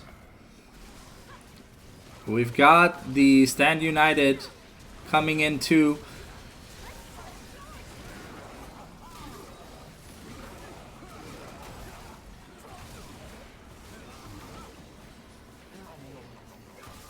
Okay, but the jungler now is about to die here for the side of Nebula. Johnny doing what he can. Oof. And yeah, he does enough damage. He is very scary. So that's a 4-4. Yeah, it's a 4-4-4. But we stop the Baron, which is probably the most pressing matter. Unfortunately, this Cho'Gath is huge. We need to be multiple people focusing him at the same time. But we've got the Shadow Flame. We have the, I think we have the IE in like 100 gold for Gangplank. Yeah, with the double burn items, the Canic Rookern is gonna be big. Johnny has another 2,000 gold to spend. Let's see on how many fee stacks he has. He has 9 fee stacks, so he has 6,000 HP. He's got a Sunfire, 428 stacks on the Heartsteel, so things are looking pretty good for him. Karthus clearing out some vision, and yeah. Lord now probably gonna need to take a recall 50 seconds before the next Cloud Drake. At least Agor runs pretty fast with the Phase Rush and the Garen Q, so should be able to run away. But there's no one right now that really wants to have to lane versus wants to have to lane versus the Cho'Gath. He's got 500 stacks on the Heartsteel, 6,000 HP, and yeah, he just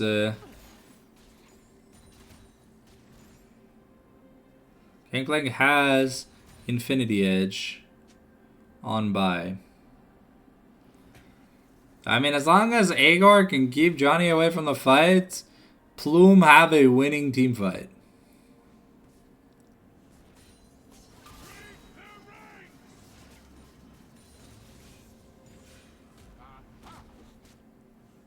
Hey, Dragon has spawned. It's a 4v4.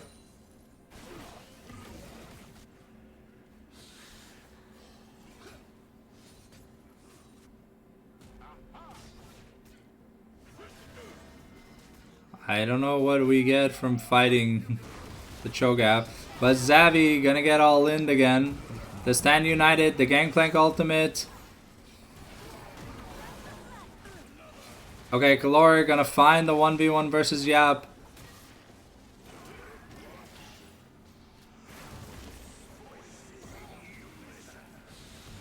Oh, okay, but Johnny is godlike at this point. And Karth is going to assassinate.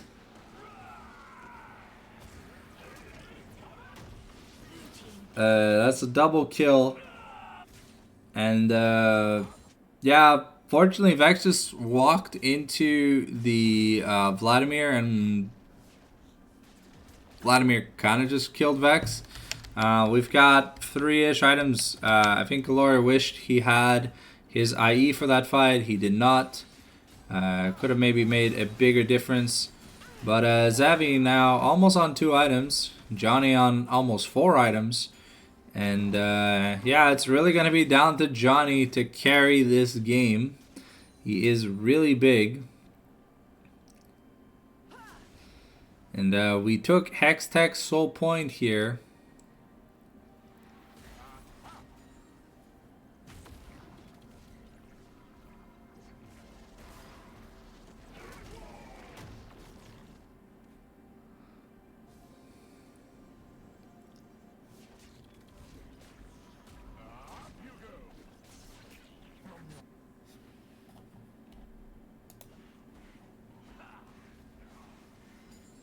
Okay. We're at 11 feast stacks. Okay.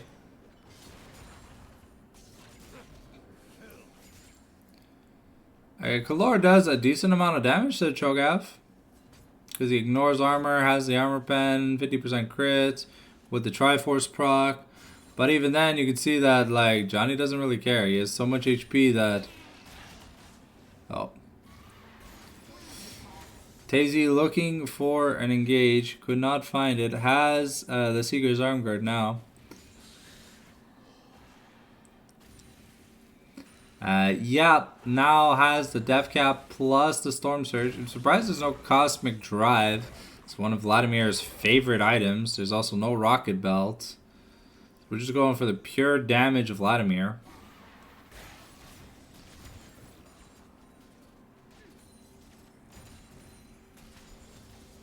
Zavi now on 2.5 items, building the anti-heal. And Karth is working towards his Shadow Flame. About 500 gold off. Johnny has about 2,500 gold, so he can really aim to get whatever item he wants once he takes a recall. Probably gonna look to get a Rando and Zoman to help deal with the Garen and the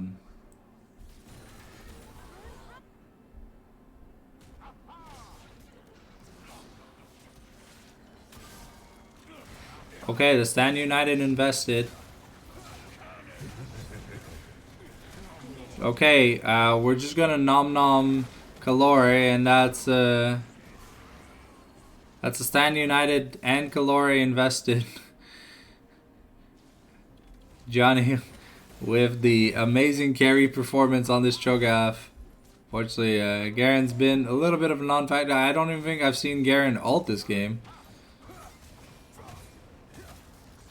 Alright, Junpei going to get perma slowed, has to flash away.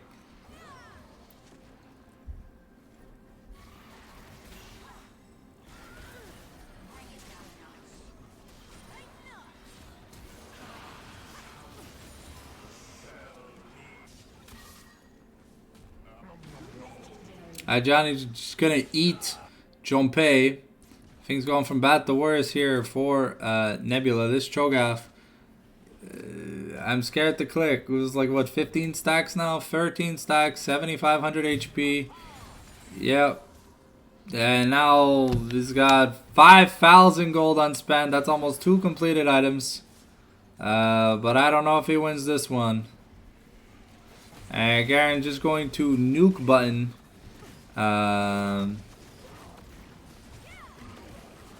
They're trading the dragon.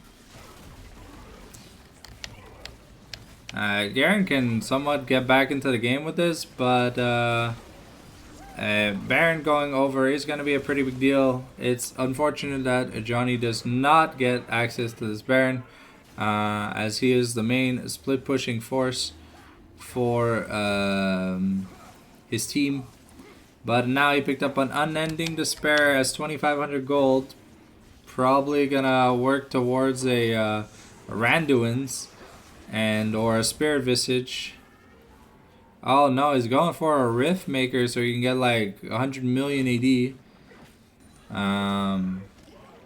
It looks like we are probably going for a Immortal Shield Bow here. At least that's what I think the Gangplank is building with this Noon Quiver.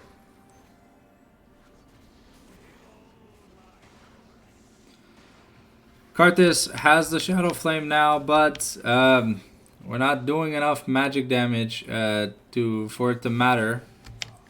Johnny about what, like 700 gold off his Riftmaker, and once he has that item, it'll be pretty nasty. Even at that point, if he has enough money afterwards, he can sell his boots.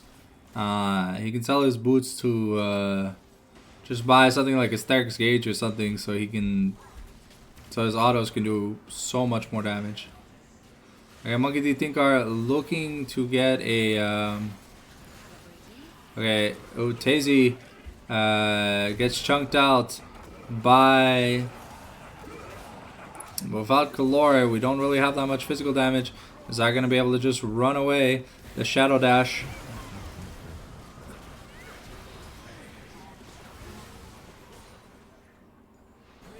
Yeah, with the double kill here, the Requiem coming through, gonna do a lot of damage.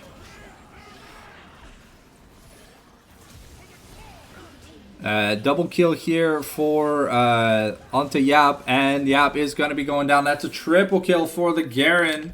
Garen officially almost back into the game, but I mean Johnny is huge at this point. It's just going to Numnumskis whoever. You gotta be careful. Yeah, you just get Numnumskis. And Johnny able to just sit there and Numnumskis everyone. There's another 3,000 gold to spend. Agor now has the Immortal Reminder. But yeah, Johnny can basically just take this turret for free. He's gonna Numnumskis it. The Feast is halfway off cooldown. But Calore is putting in the work to take an inner turret. However, a lot of the base for DH Plume has been opened up. Okay, Gangplank now sitting pretty with 2,500 gold. What is Johnny going to get when he recalls? As a Riftmaker and probably like selling boots to buy at this point, I don't know.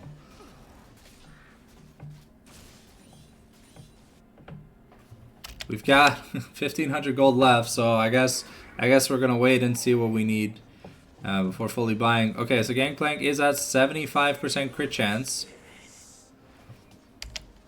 With 2,000 gold in his pocket, we're now working our way towards a collector. We'll have 100% crits. Karthus making his way to something to do damage. Let's check how much AP Johnny has, because he has 9,000 HP, so he has 200 AP. So his ultimate does 2,000. It's a 2,000 point smite on monsters, and it's 1,400 execute.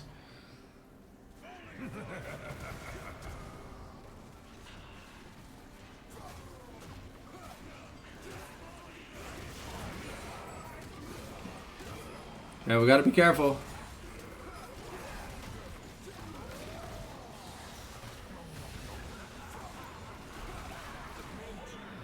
Okay, Johnny just gonna show up, get a free double. And all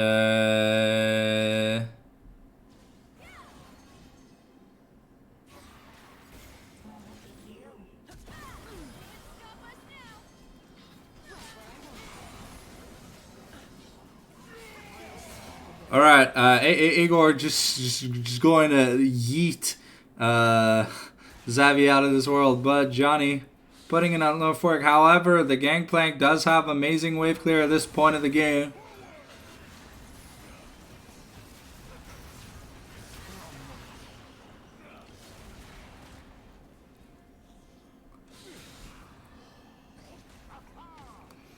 Okay, Johnny took a lot of damage there. Might need to sell his boots, get a Randuin's. Because Garen is going Infinity Edge.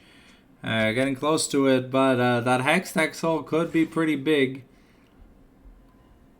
However, Tazy's damage is starting to fall off. Almost got a Death Cap here for the side of Junpei. Sorry, for the side of H2O.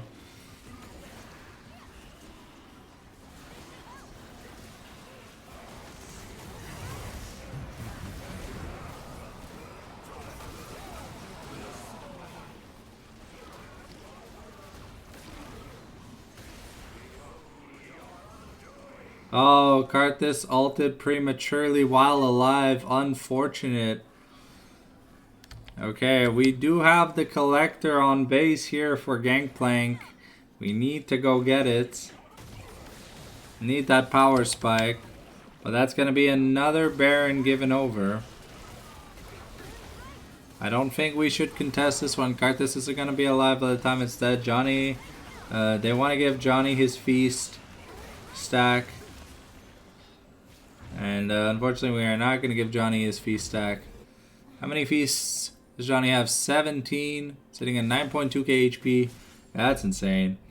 Johnny's going to sell the boots and buy a Titanic Hydra. Wow, okay, 10.2k HP. So he gets 230.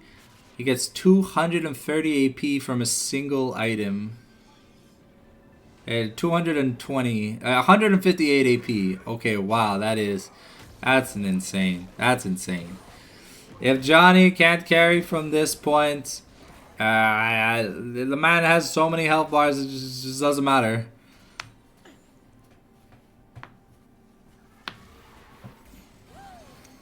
Okay, Zavi also at 100% crit.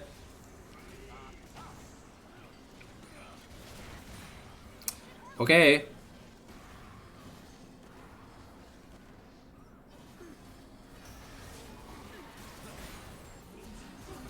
The Requiem coming out. Aegor really trying to find. But, okay. So, we,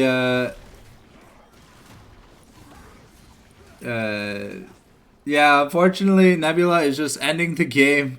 But Johnny, the hero Nebula needs, going to carry, going to carry everyone. And the game is just Jover. This Cho'Gath was too hard to kill. Unfortunately, the Garen did not find enough. Did not have enough gas in the tank as the counter pick to be able to find the solution. And yeah, congratulations to Johnny for the hard carry. Cho'Gath with what, like 10.5 thousand HP, 300 AP, almost 1700 point execute. Insane. So we are done the Super Week, but I am casting the what's it called? We're casting DH Kabubuli Club versus Ninetail Fox Greed at 7 p.m. So that's just in 90 minutes. If you want to stick around, I'm not going to be ending the stream. I'm going to be probably doing some viewer ARAM, some TFT and stuff while we wait. So if you want to play or you just want to watch, use the chat down below. Yeah, so we're going to keep going. But unfortunately, we ended 2-4 on Plume. So that is the end of their Super Week run. However, I believe they've already qualified for playoffs. So it was a lot of fun casting the Super Week for DH Plume. Now I'm gonna get ready to cast the Kabubuli Club versus Ninetail Fox Greed playoff series. Oh, sure, I can do that. Yeah, I can definitely do that. I can cast an extra game to help buy the time. Alright, Super Week.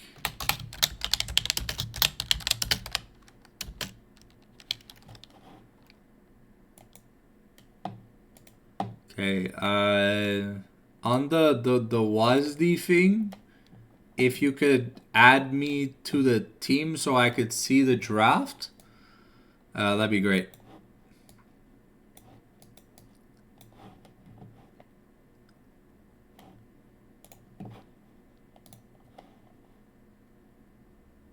Oh. Let's see. What is this? Ah, okay. Yeah. Oh, yeah, that works. I guess it's just for one game, so it's fine. Ooh, we got the cast Nebula versus Rivals.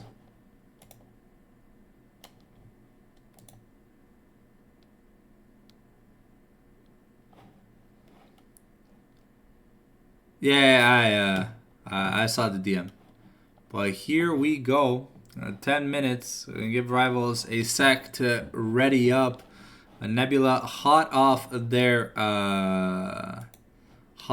their win. Will they be able to take down the momentum that is Rivals? Here we are starting the draft. Let me get the playlist back up and running.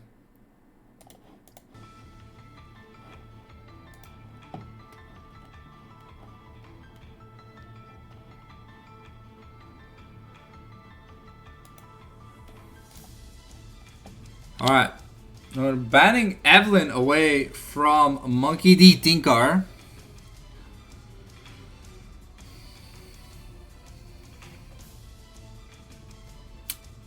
Malzahar gonna be the contended ban for a Death Knight.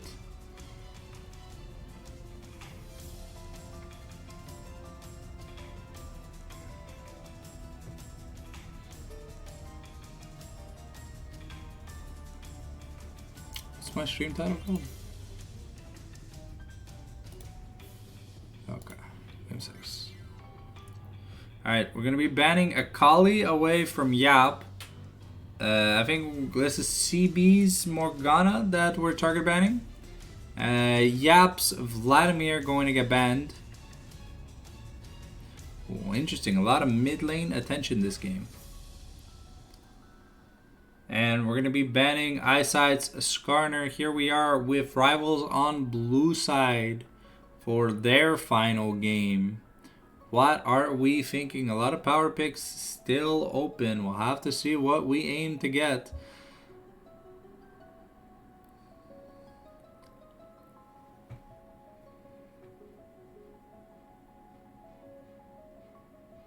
A Maokai here for Eyesight, going to be big.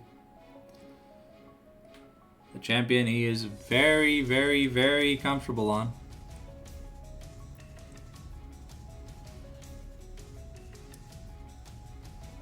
Alright, Xavi going back to his trusty Ezreal. And what are we going to pair with the Ezreal? Or are we picking the jungle here on R2? Have to see. Tinkar likes the tank 1v1s. So maybe there's a chance we see the Sejuani here. Now, what are the tank is there in the jungle? I mean, there's a Zac, and Zac's pretty decent in the Maokai. Okay, no, it looks like we're going to go for the Thresh here from Miles QC. So we got Ezreal Thresh in the bot lane. Are we going to round out our bot lane here for Rivals?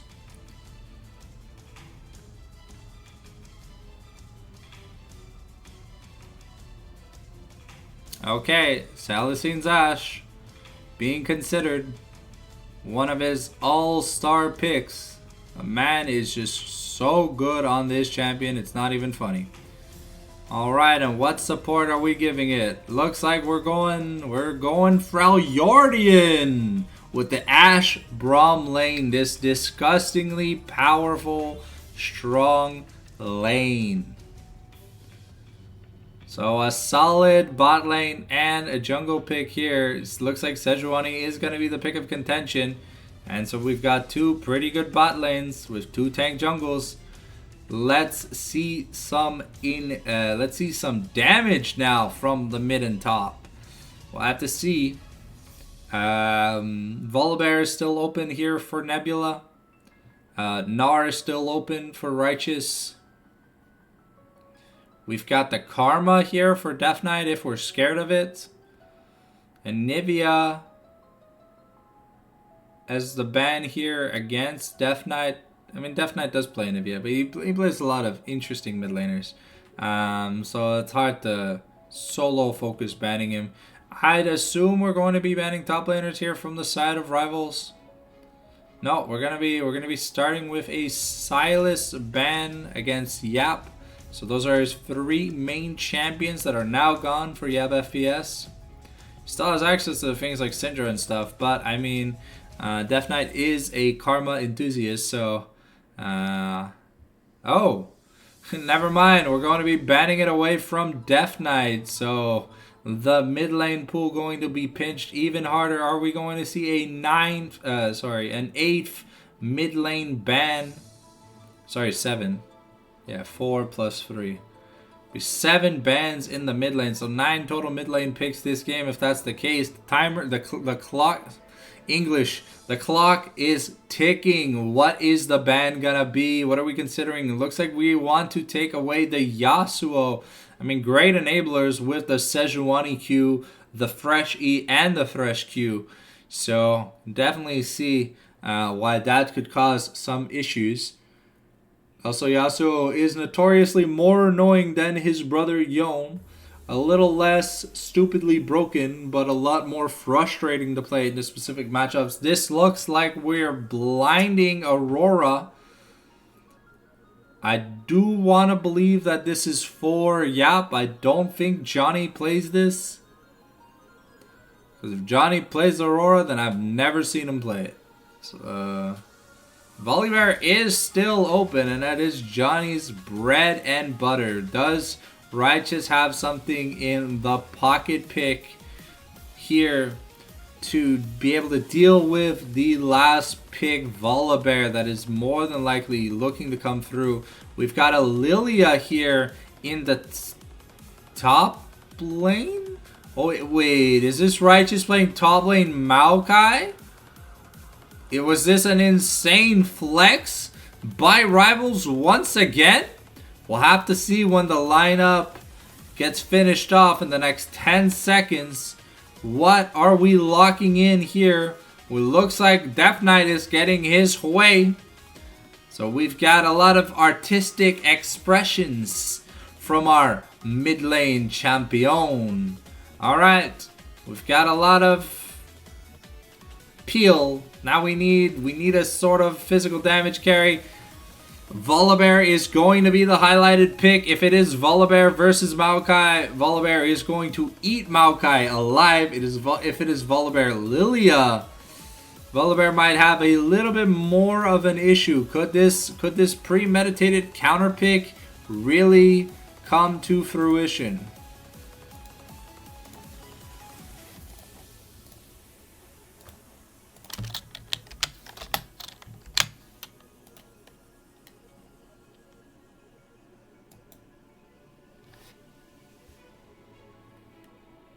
Oh, I'm in the wrong game.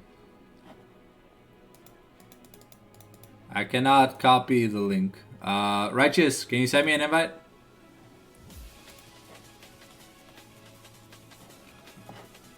Thank you, Salzine. Sorry. One bam bam booey. Here we go. The players are ready. The champions are loaded. We're gonna be getting into the game.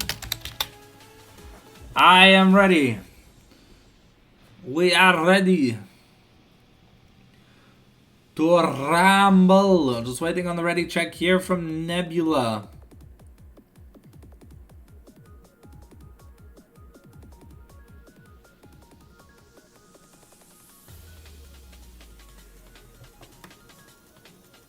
We've been live, ladies and gentlemen, for 7 hours and 45 minutes.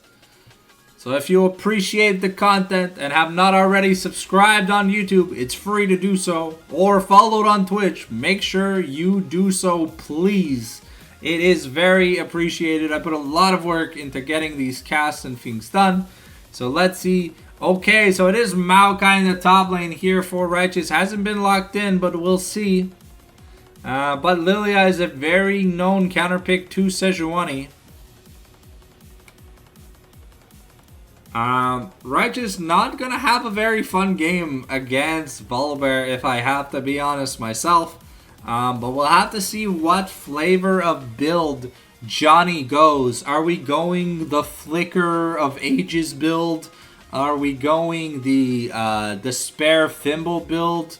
Are we going Sundered tank build? We'll have to see what we get from this Volibear. It is going to be crucial determining the damage profile here from Nebula. Johnny came off a 14-1-3 Cho'Gath game where he had 10.5 thousand hit points. The man was on fire, couldn't be stopped. I died to a Garen ultimate. I mean, when you die to a Garen ultimate with 10,000 HP and like 4,000 HP, you're taking like you're taking like 3,000 true damage. So it's like, oh, Jesus Christ. But yeah, here we go. We've got Maokai, Lilia, Hui, Ashbrom versus Volibear, Sejuani, Aurora, Ezreal, and Thresh. Game 6 of the final game for Rivals and Nebula here.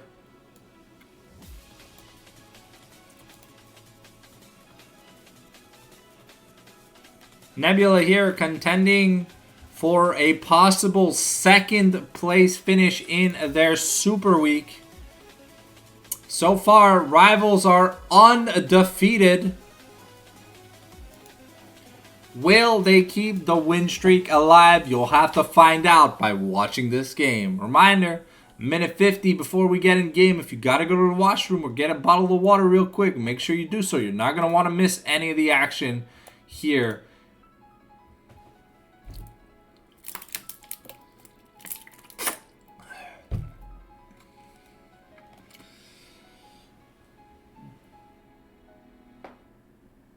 Oh, here we go.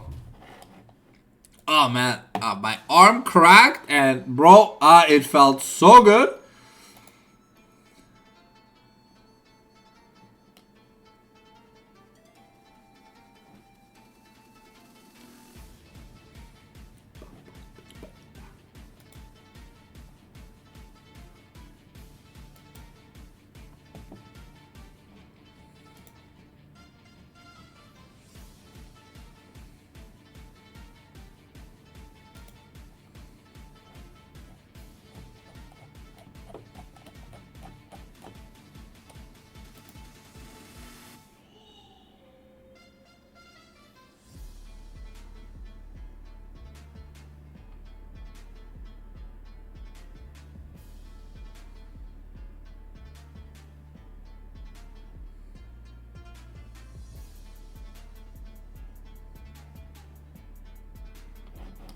Here we go. The final Mamago Super Week game is loading in. Let's see what skins we brought to the table, ladies and gentlemen. We've got Maokai, Nightbringer Lilia, Vanilla Hui, Ocean Song Ash, hot damn, Dragon, Slayer Braum, Janitor Thresh, looking to clean up that mess, Porcelain Protector Ezreal, Vanilla Aurora, Y, Dark Rider Sejuani, Y, Vanilla Volibear, Y. Some champions have great skins. Even champions that only have one skin, it's a great skin. Why don't you have it? I'm disappointed. But we're getting into the game. We've got Quad Teleport this game. Double Barrier. PTA versus Lethal Tempo. Guardian versus Aftershock. Arcane Comet versus Electrocute.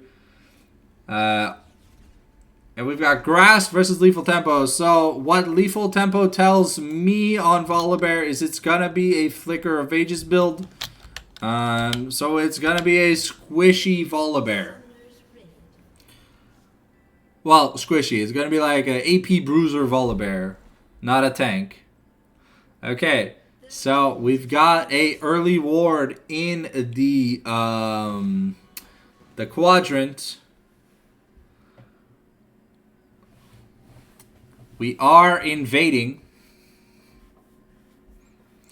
But will we run into... Okay, looks like we're taking a detour, getting some deep vision, and the Hui putting in a lot of work. Salison going to annihilate Monkey D. Thinkar, and we're going in. Salison with a double kill. He's getting big. Death Knight taking a kill already. Yap is in trouble. Righteous going to get a kill here. Unfortunately, we traded for CB the Barbarian. Eyesight is just going to go to lane. And Ash, who started with a call, has $700 in pocket. Action-packed level 1s. Unfortunately for Volibear, Maokai... Oh.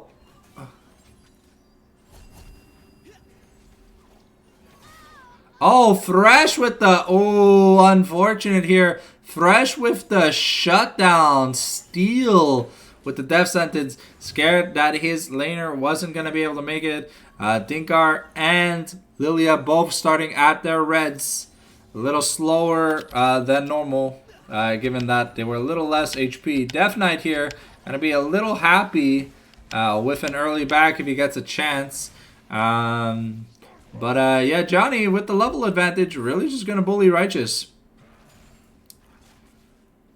We went Doran's Blade first. Okay, so I don't know if this is going to be Flicker Bear. It could be. But level 3 to the level 1.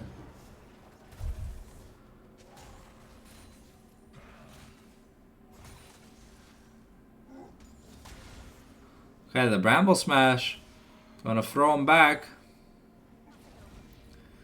And here, Yap looking for some power points. Both going to do a decent bit of damage. But Yap is almost out of mana. Using a lot of the combo to set up with I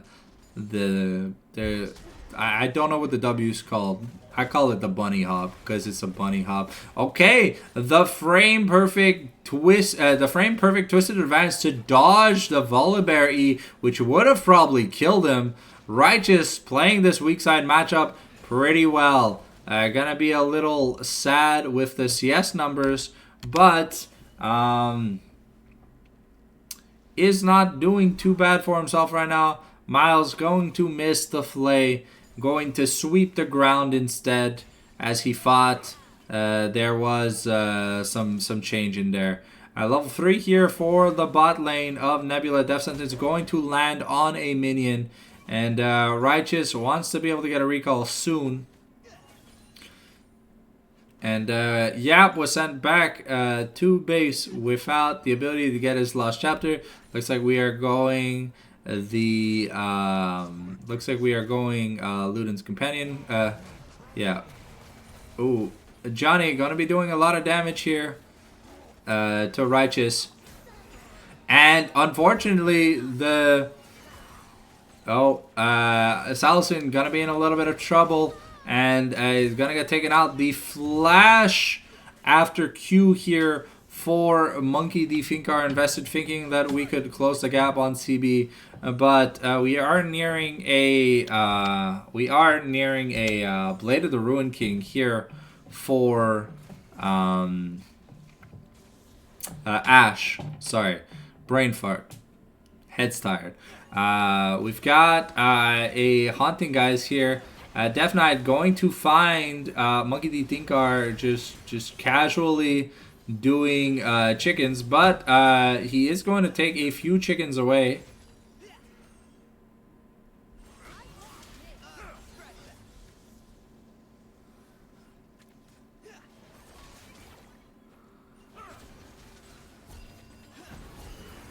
And Xavi gonna lose the trade here in the 2v2, and Salicine gonna be making that mad money. Eyesight also going to be looking for a play on Thinkar. Not going to find the bowling ball, but has Sejuani in her sights.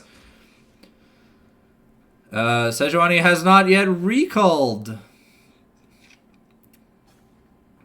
So unfortunately, we are cruising towards...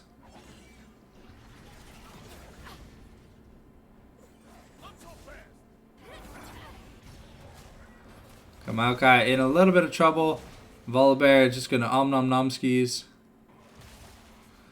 Grass proc here.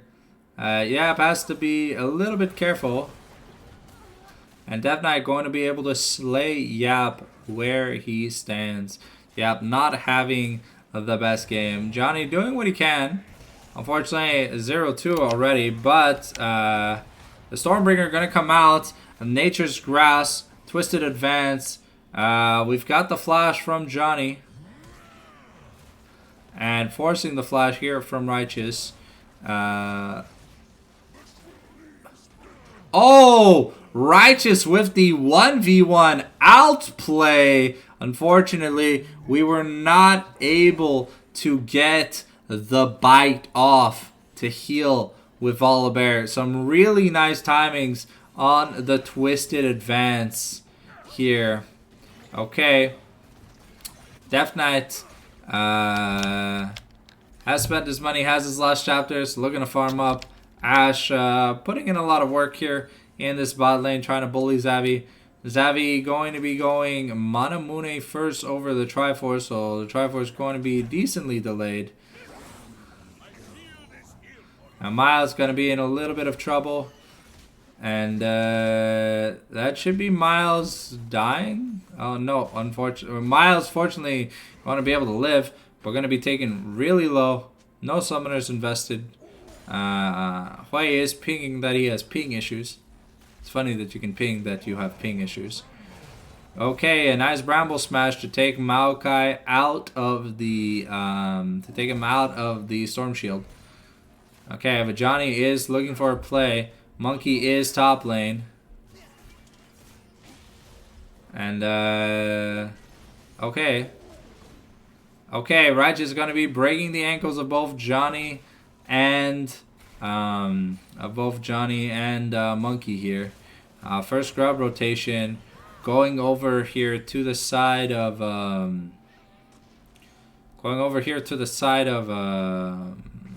Arrivals, and we've got priority on the first dragon here. The bowling ball not gonna connect on Yap. We are using the Hawkshot to spot out the red side jungle. Death Knight getting a little low. Yep, doing a good job doing damage.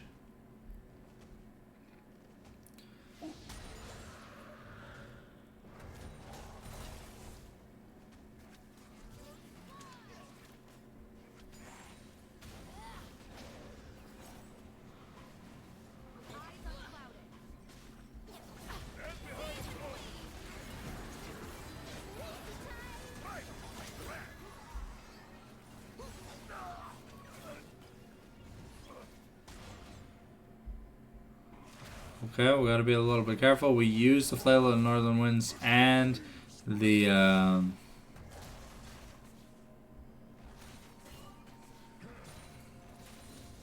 Johnny able to get his level 8. The Death Sentence not gonna be able to connect onto Celestine. Celestine might, I don't know if that's Bork on recall. I don't think so. No, because it's like 900 plus 625, so that's like 1525 combined cost or something like that. Unless my math is completely wrong, or it's like 1425, but yeah, we don't have it. I think we'll have it in a wave or two. Xavi has his slightly magical boots. And the money to finish his Manamune. Going to be really important here for Xavi to get that item. And he's also going to need a Sheen-like item. Johnny here with the Catalyst of Eons. Xavi Fizz's recall going to be interrupted once again. We got the Blackfire Torch now here for Hui. Maokai going straight for it, Thornmail. Winning the optimal 1v1s. And has secured a 600-ish gold lead from the 2 kills that he has landed on Volibear.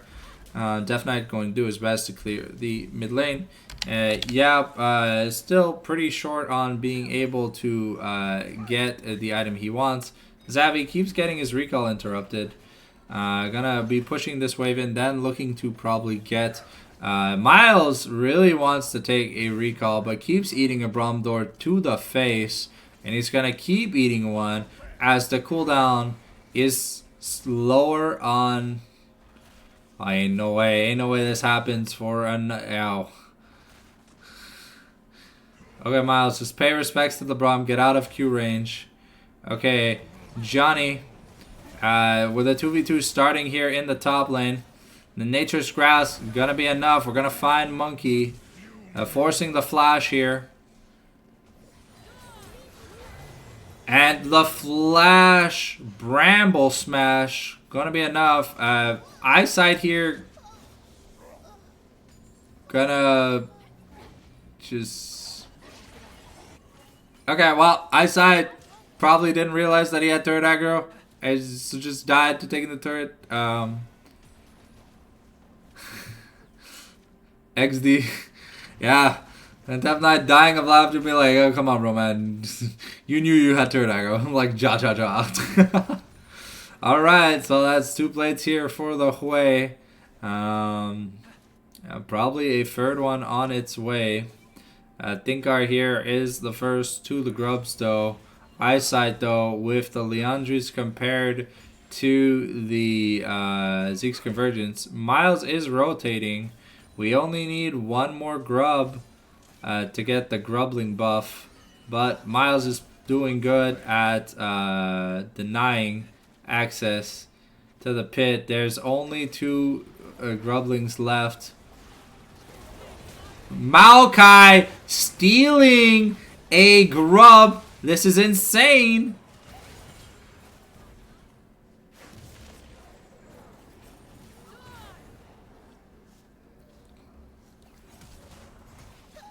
And Johnny going to get murdered by Eyesight.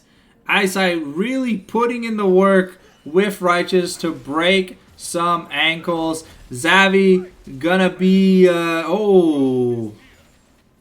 Xavi forced to use both Flash and Barrier to get out with his life, but he is starting to fall ridiculously far behind.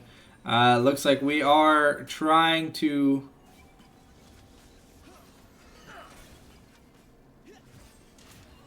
Okay, the Thresh Shield going to keep Xavi healthy. We have 4 plates from the... we have 4 plates from the bot lane. 3 plates from the mid lane and 1 plate from the top lane. We are 5-1 in Grubs with the first dragon secured. The Cloud Drake now going to be started here by Eyesight very shortly, as we see Yap trying to get some vision pressure. Sejuani running towards the mid lane. Maokai now just one-shotting a Unending Despair, not finishing the Thornmail.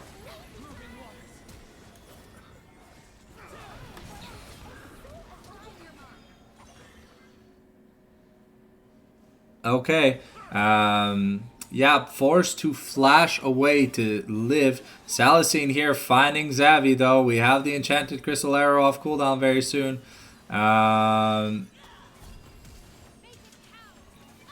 Oh, the double knockout here from both Ashe and Ezreal. Salicine investing both his Flash and his Barrier, though. Ezreal not having either of them, still getting a kill. I feel like that's pretty good.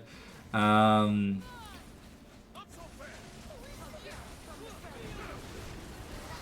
Miles trying to get in the pit to steal, but Death Knight and Eyesight are going to be putting in a lot of work.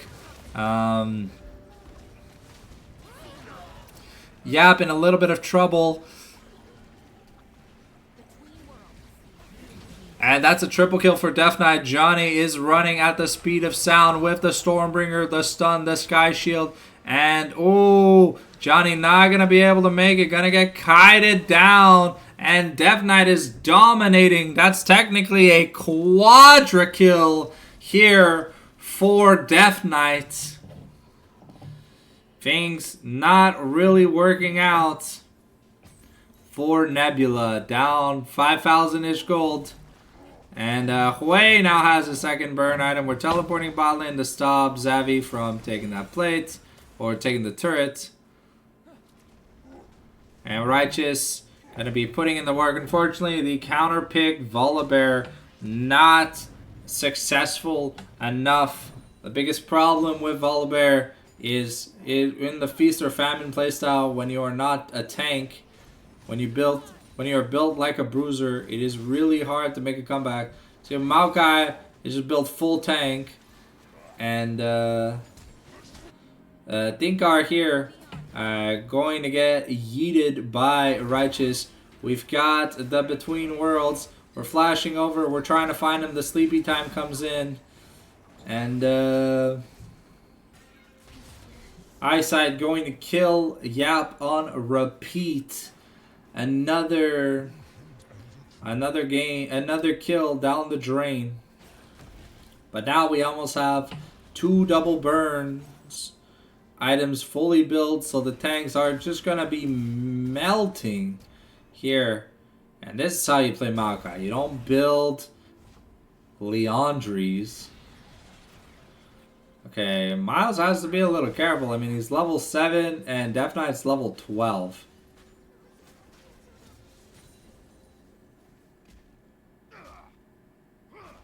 Okay, Miles gonna be able to complete his recall.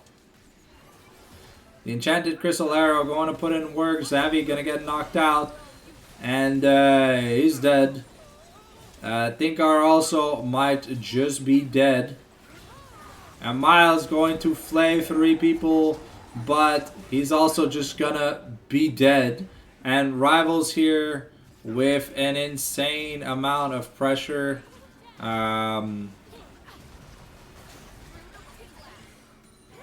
Okay, Dev Knight gonna be in a little bit of trouble because he took turret aggro. And that's a shutdown here.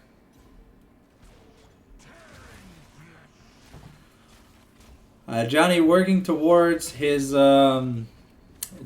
I think this is the Flicker Blade. Yeah. The whole point of the build is the 100 million gajillion cooldowns.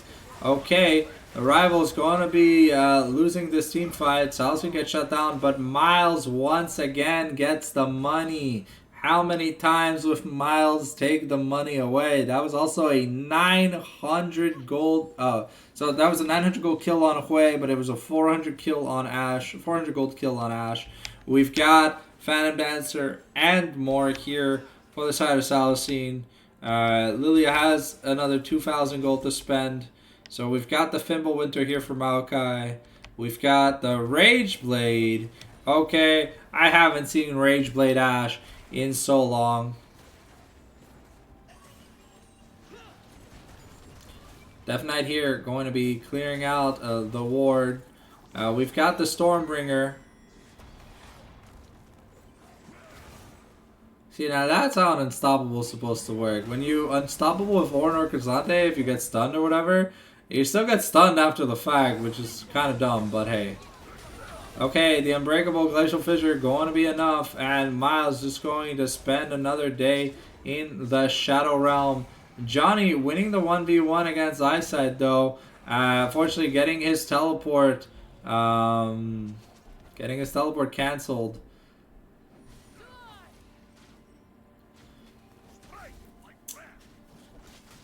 We have the 2 big items here on we have the 2 important items here on Xavi, so that is good. We get a turret bounty for Yap, able to slowly work on closing the gold lead. We've got about 6,000 gold left to chew through, and with 5 grubs and an Ashe,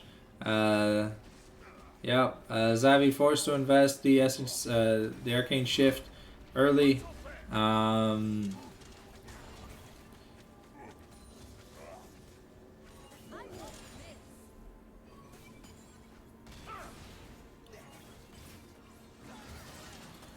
With 2-0 in Dragons, and looks like we are going to be starting the Infernal Soul Point here for the side of Nebula. We do have the Flicker Blade, the Navori Flicker Blade, here. Johnny going to get Ash ulted. And not gonna be meant for this world. Salicine in the background doing a lot of damage. Untouched so far. The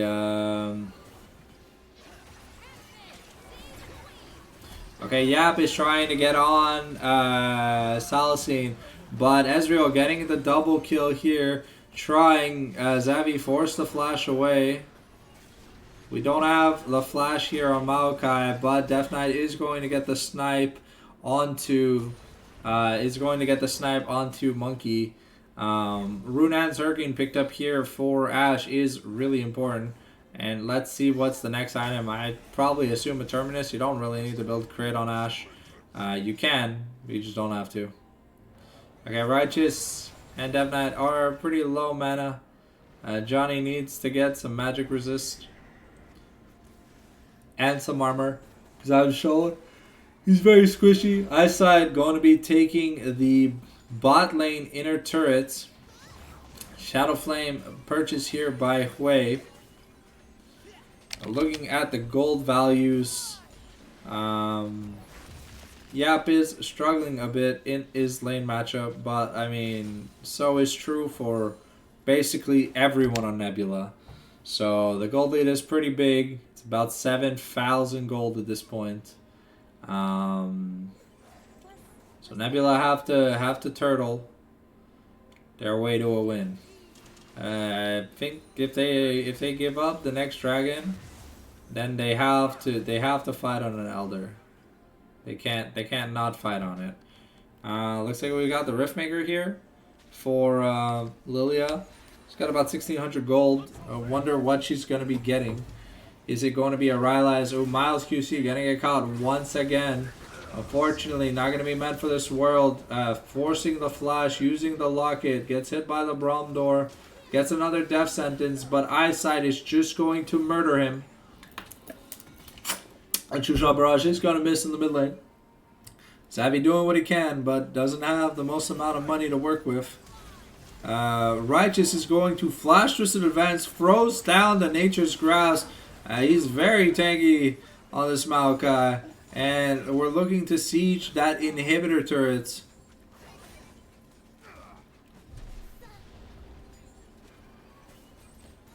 Okay. We've got the top lane inhibitor under siege. It's also going to fall. Only one inhibitor left for the bot for Nebula, and that's the bot lane inhibitor. That burn damage is starting to add up pretty fast. Eyesight gonna counter jungle a camp real quick. Looking at the gold values, we got 2,000 gold to spend on Lilia, 1,000 gold to spend on each other member. Leighton Tiu. Yo, what's up? Allume la lumière. Oh, well, it's not sunny outside anymore. But sure, I'll go turn on the lights. There you go. Is that better? Alright, we've got the Baron here for Rivals. Miles going to land a death sentence, but he might have just sentenced himself to death. Monkey flashes over the wall, gets the flail on Righteous, but Righteous is the super tank. Nature's Grass going to be proc. Yap is going to get caught, not going to get caught in it.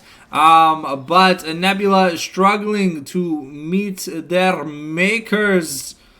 Alright, Johnny just split pushing. I think it's just Jover. Johnny with the outplay here on Death Knight, but that's a 3-for-1. Yap going to be taken to the Shadow Realm. Unfortunately, without Salicine, I don't think we can kill here. Okay, Righteous might also go down here. That might be a dragon here. The gold lead now only 7,000 after an ace. But, yeah. Lilia now with the Rylai's Crystal Scepter. Volibear finishing his third item, which is good. A little bit ahead of the Maokai. Yeah, about even with the Maokai. Now working towards a... I have no idea what the blasting one is for. I think it might be a Nasher's Tooth. I would honestly want an armor item on the Volibear. I think we're doing enough damage with him. But yeah. Okay, Monkey D. Think are clearing the Void Scuttle, but is alone as the entire base is in tatters. It looks like that's going to be the Infernal Soul given over to the side of Rivals. Can Nebula formulate a defense like they did before?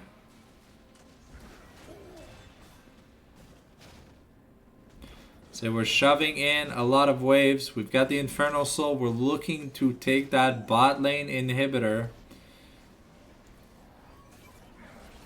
Okay, Eyesight gonna get hit by the death sentence. But with the Glacial Fissure, we're sending Miles to the Shadow Realm. The tank eats the Sejuani ultimate. Maokai gonna shrug it off. Oh, Salison failing a flash into the wall, trying to find Yap. But we've got a cannon minion wave. Is it going to be enough? Double supers are starting to spawn. But we will not get them for a little while. There's a small wave with a single super minion. Will it be enough? The Nature's Crafts is procced. And Johnny doing what he can. Here's a Sleepy Time coming through. The Nexus turret is going to go to smithereens. We are going to kill the Braum, but do we have enough gas in the tank to kill Salicine? If we can't kill Salicine, the game just ends. We're doing a lot of damage. And it looks like Rivals are just going to end the game. Their Eyesight going to kill Yap in the base. And Rivals going to finish their Super Week with a flawless run 6-0. That's pretty damn hype. Alright, so we've got about 50 minutes before the playoffs run. Let me just edit the title real quick of my stream. How do I do that? Bam Bam Kabooey. It's rival season. It's always a pleasure, Righteous. I'll be here casting playoffs. If you guys feel like watching. Starts at 7. We've got 9 Del Fox Greed versus BH Gabubu. Playoffs. Imago playoffs. Alright, so just give me a quick second. I'm going to go make a I'm gonna go heat up a quick bowl of rice. I am pretty stardingo. Oh man, did I not save? Oh, thank God. Okay. There you go. All right. So I'm gonna put the headset down. I'm just gonna go put the bowl of rice in the microwave real quick. I'll be right back. I have time for maybe an ARAM or 2 or whatever we decide to do. If we want to do something, I'm gonna put the playlist back on for you guys. Just remember that if you are not, let me link my YouTube channel real quick. If you are not subscribed, please go subscribe. I put in a lot of effort with these. What's up? Shut up, my channel trailer. But if you are not subscribed to The Fallen Sanctum on YouTube, or you're not following me on Twitch, make sure you follow me and subscribe over on YouTube. I do daily uploads. You don't want to miss it. All my casts can be seen there. I'm going to put a bowl of rice in the microwave real quick, like I said. And then we're going to sit down and we can do something before playoffs. And it's going to be best of 3 for the playoffs. So look forward to it. I'll be right back. And the mountain of water bottles comes crashing down. You're welcome, Salicine.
Alright, so what are we looking to do? We've got 45 minutes.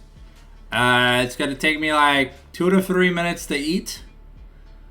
And we've got playoffs at 7.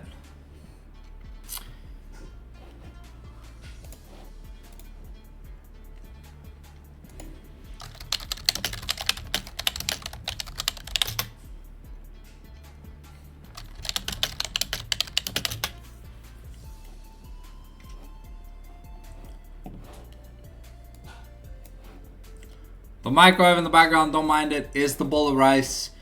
I need, can I play Peach Beach Splash?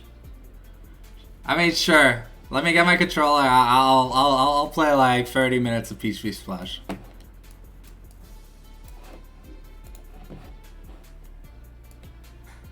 If that's what people want, we'll play Peach Beach Splash.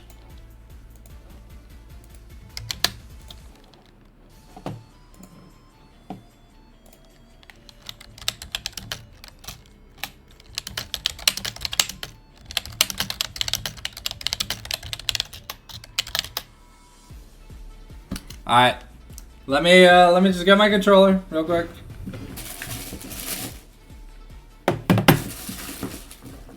All right, we're gonna be doing. I think we did the Hanzo Academy storyline, so we're gonna be doing. What are we gonna be doing? I don't know. I'll let you guys pick what school we do, but we already did Hanzo. Sorry, I need to find the hole. It's gotta fit in the hole. Yeah, be a good little controller. Yep. Come on, fit in. Ugh. Oh,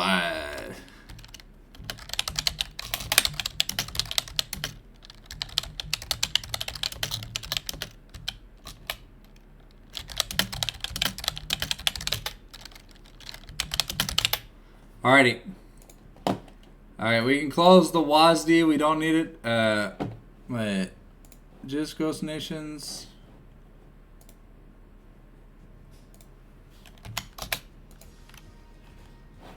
Wait a second.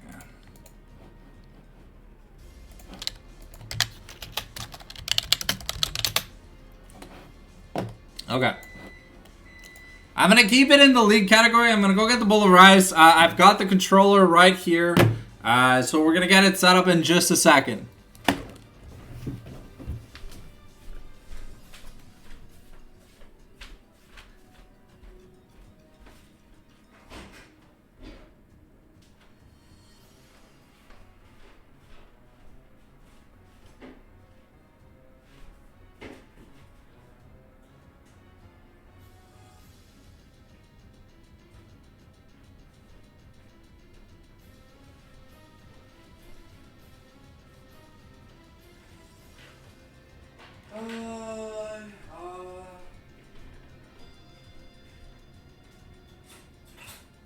Where's my spoon at? Man, where do I always put the damn spoon? Oh my god, it's the Korean room.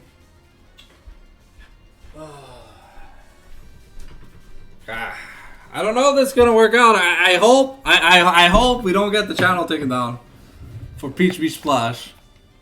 I really hope we don't get hit with like oh, okay. Let me just find this stupid spoon. I've got my spoon.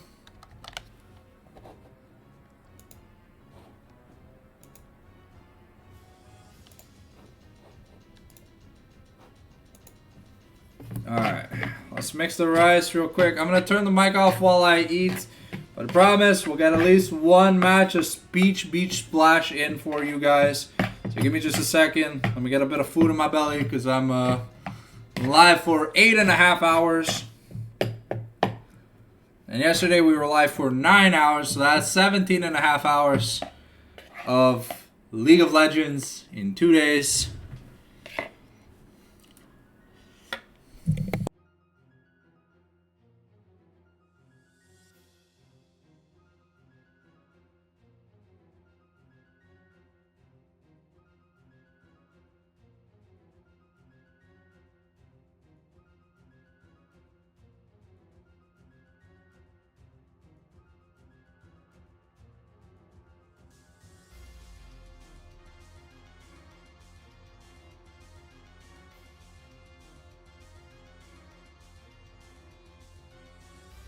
Marvelous.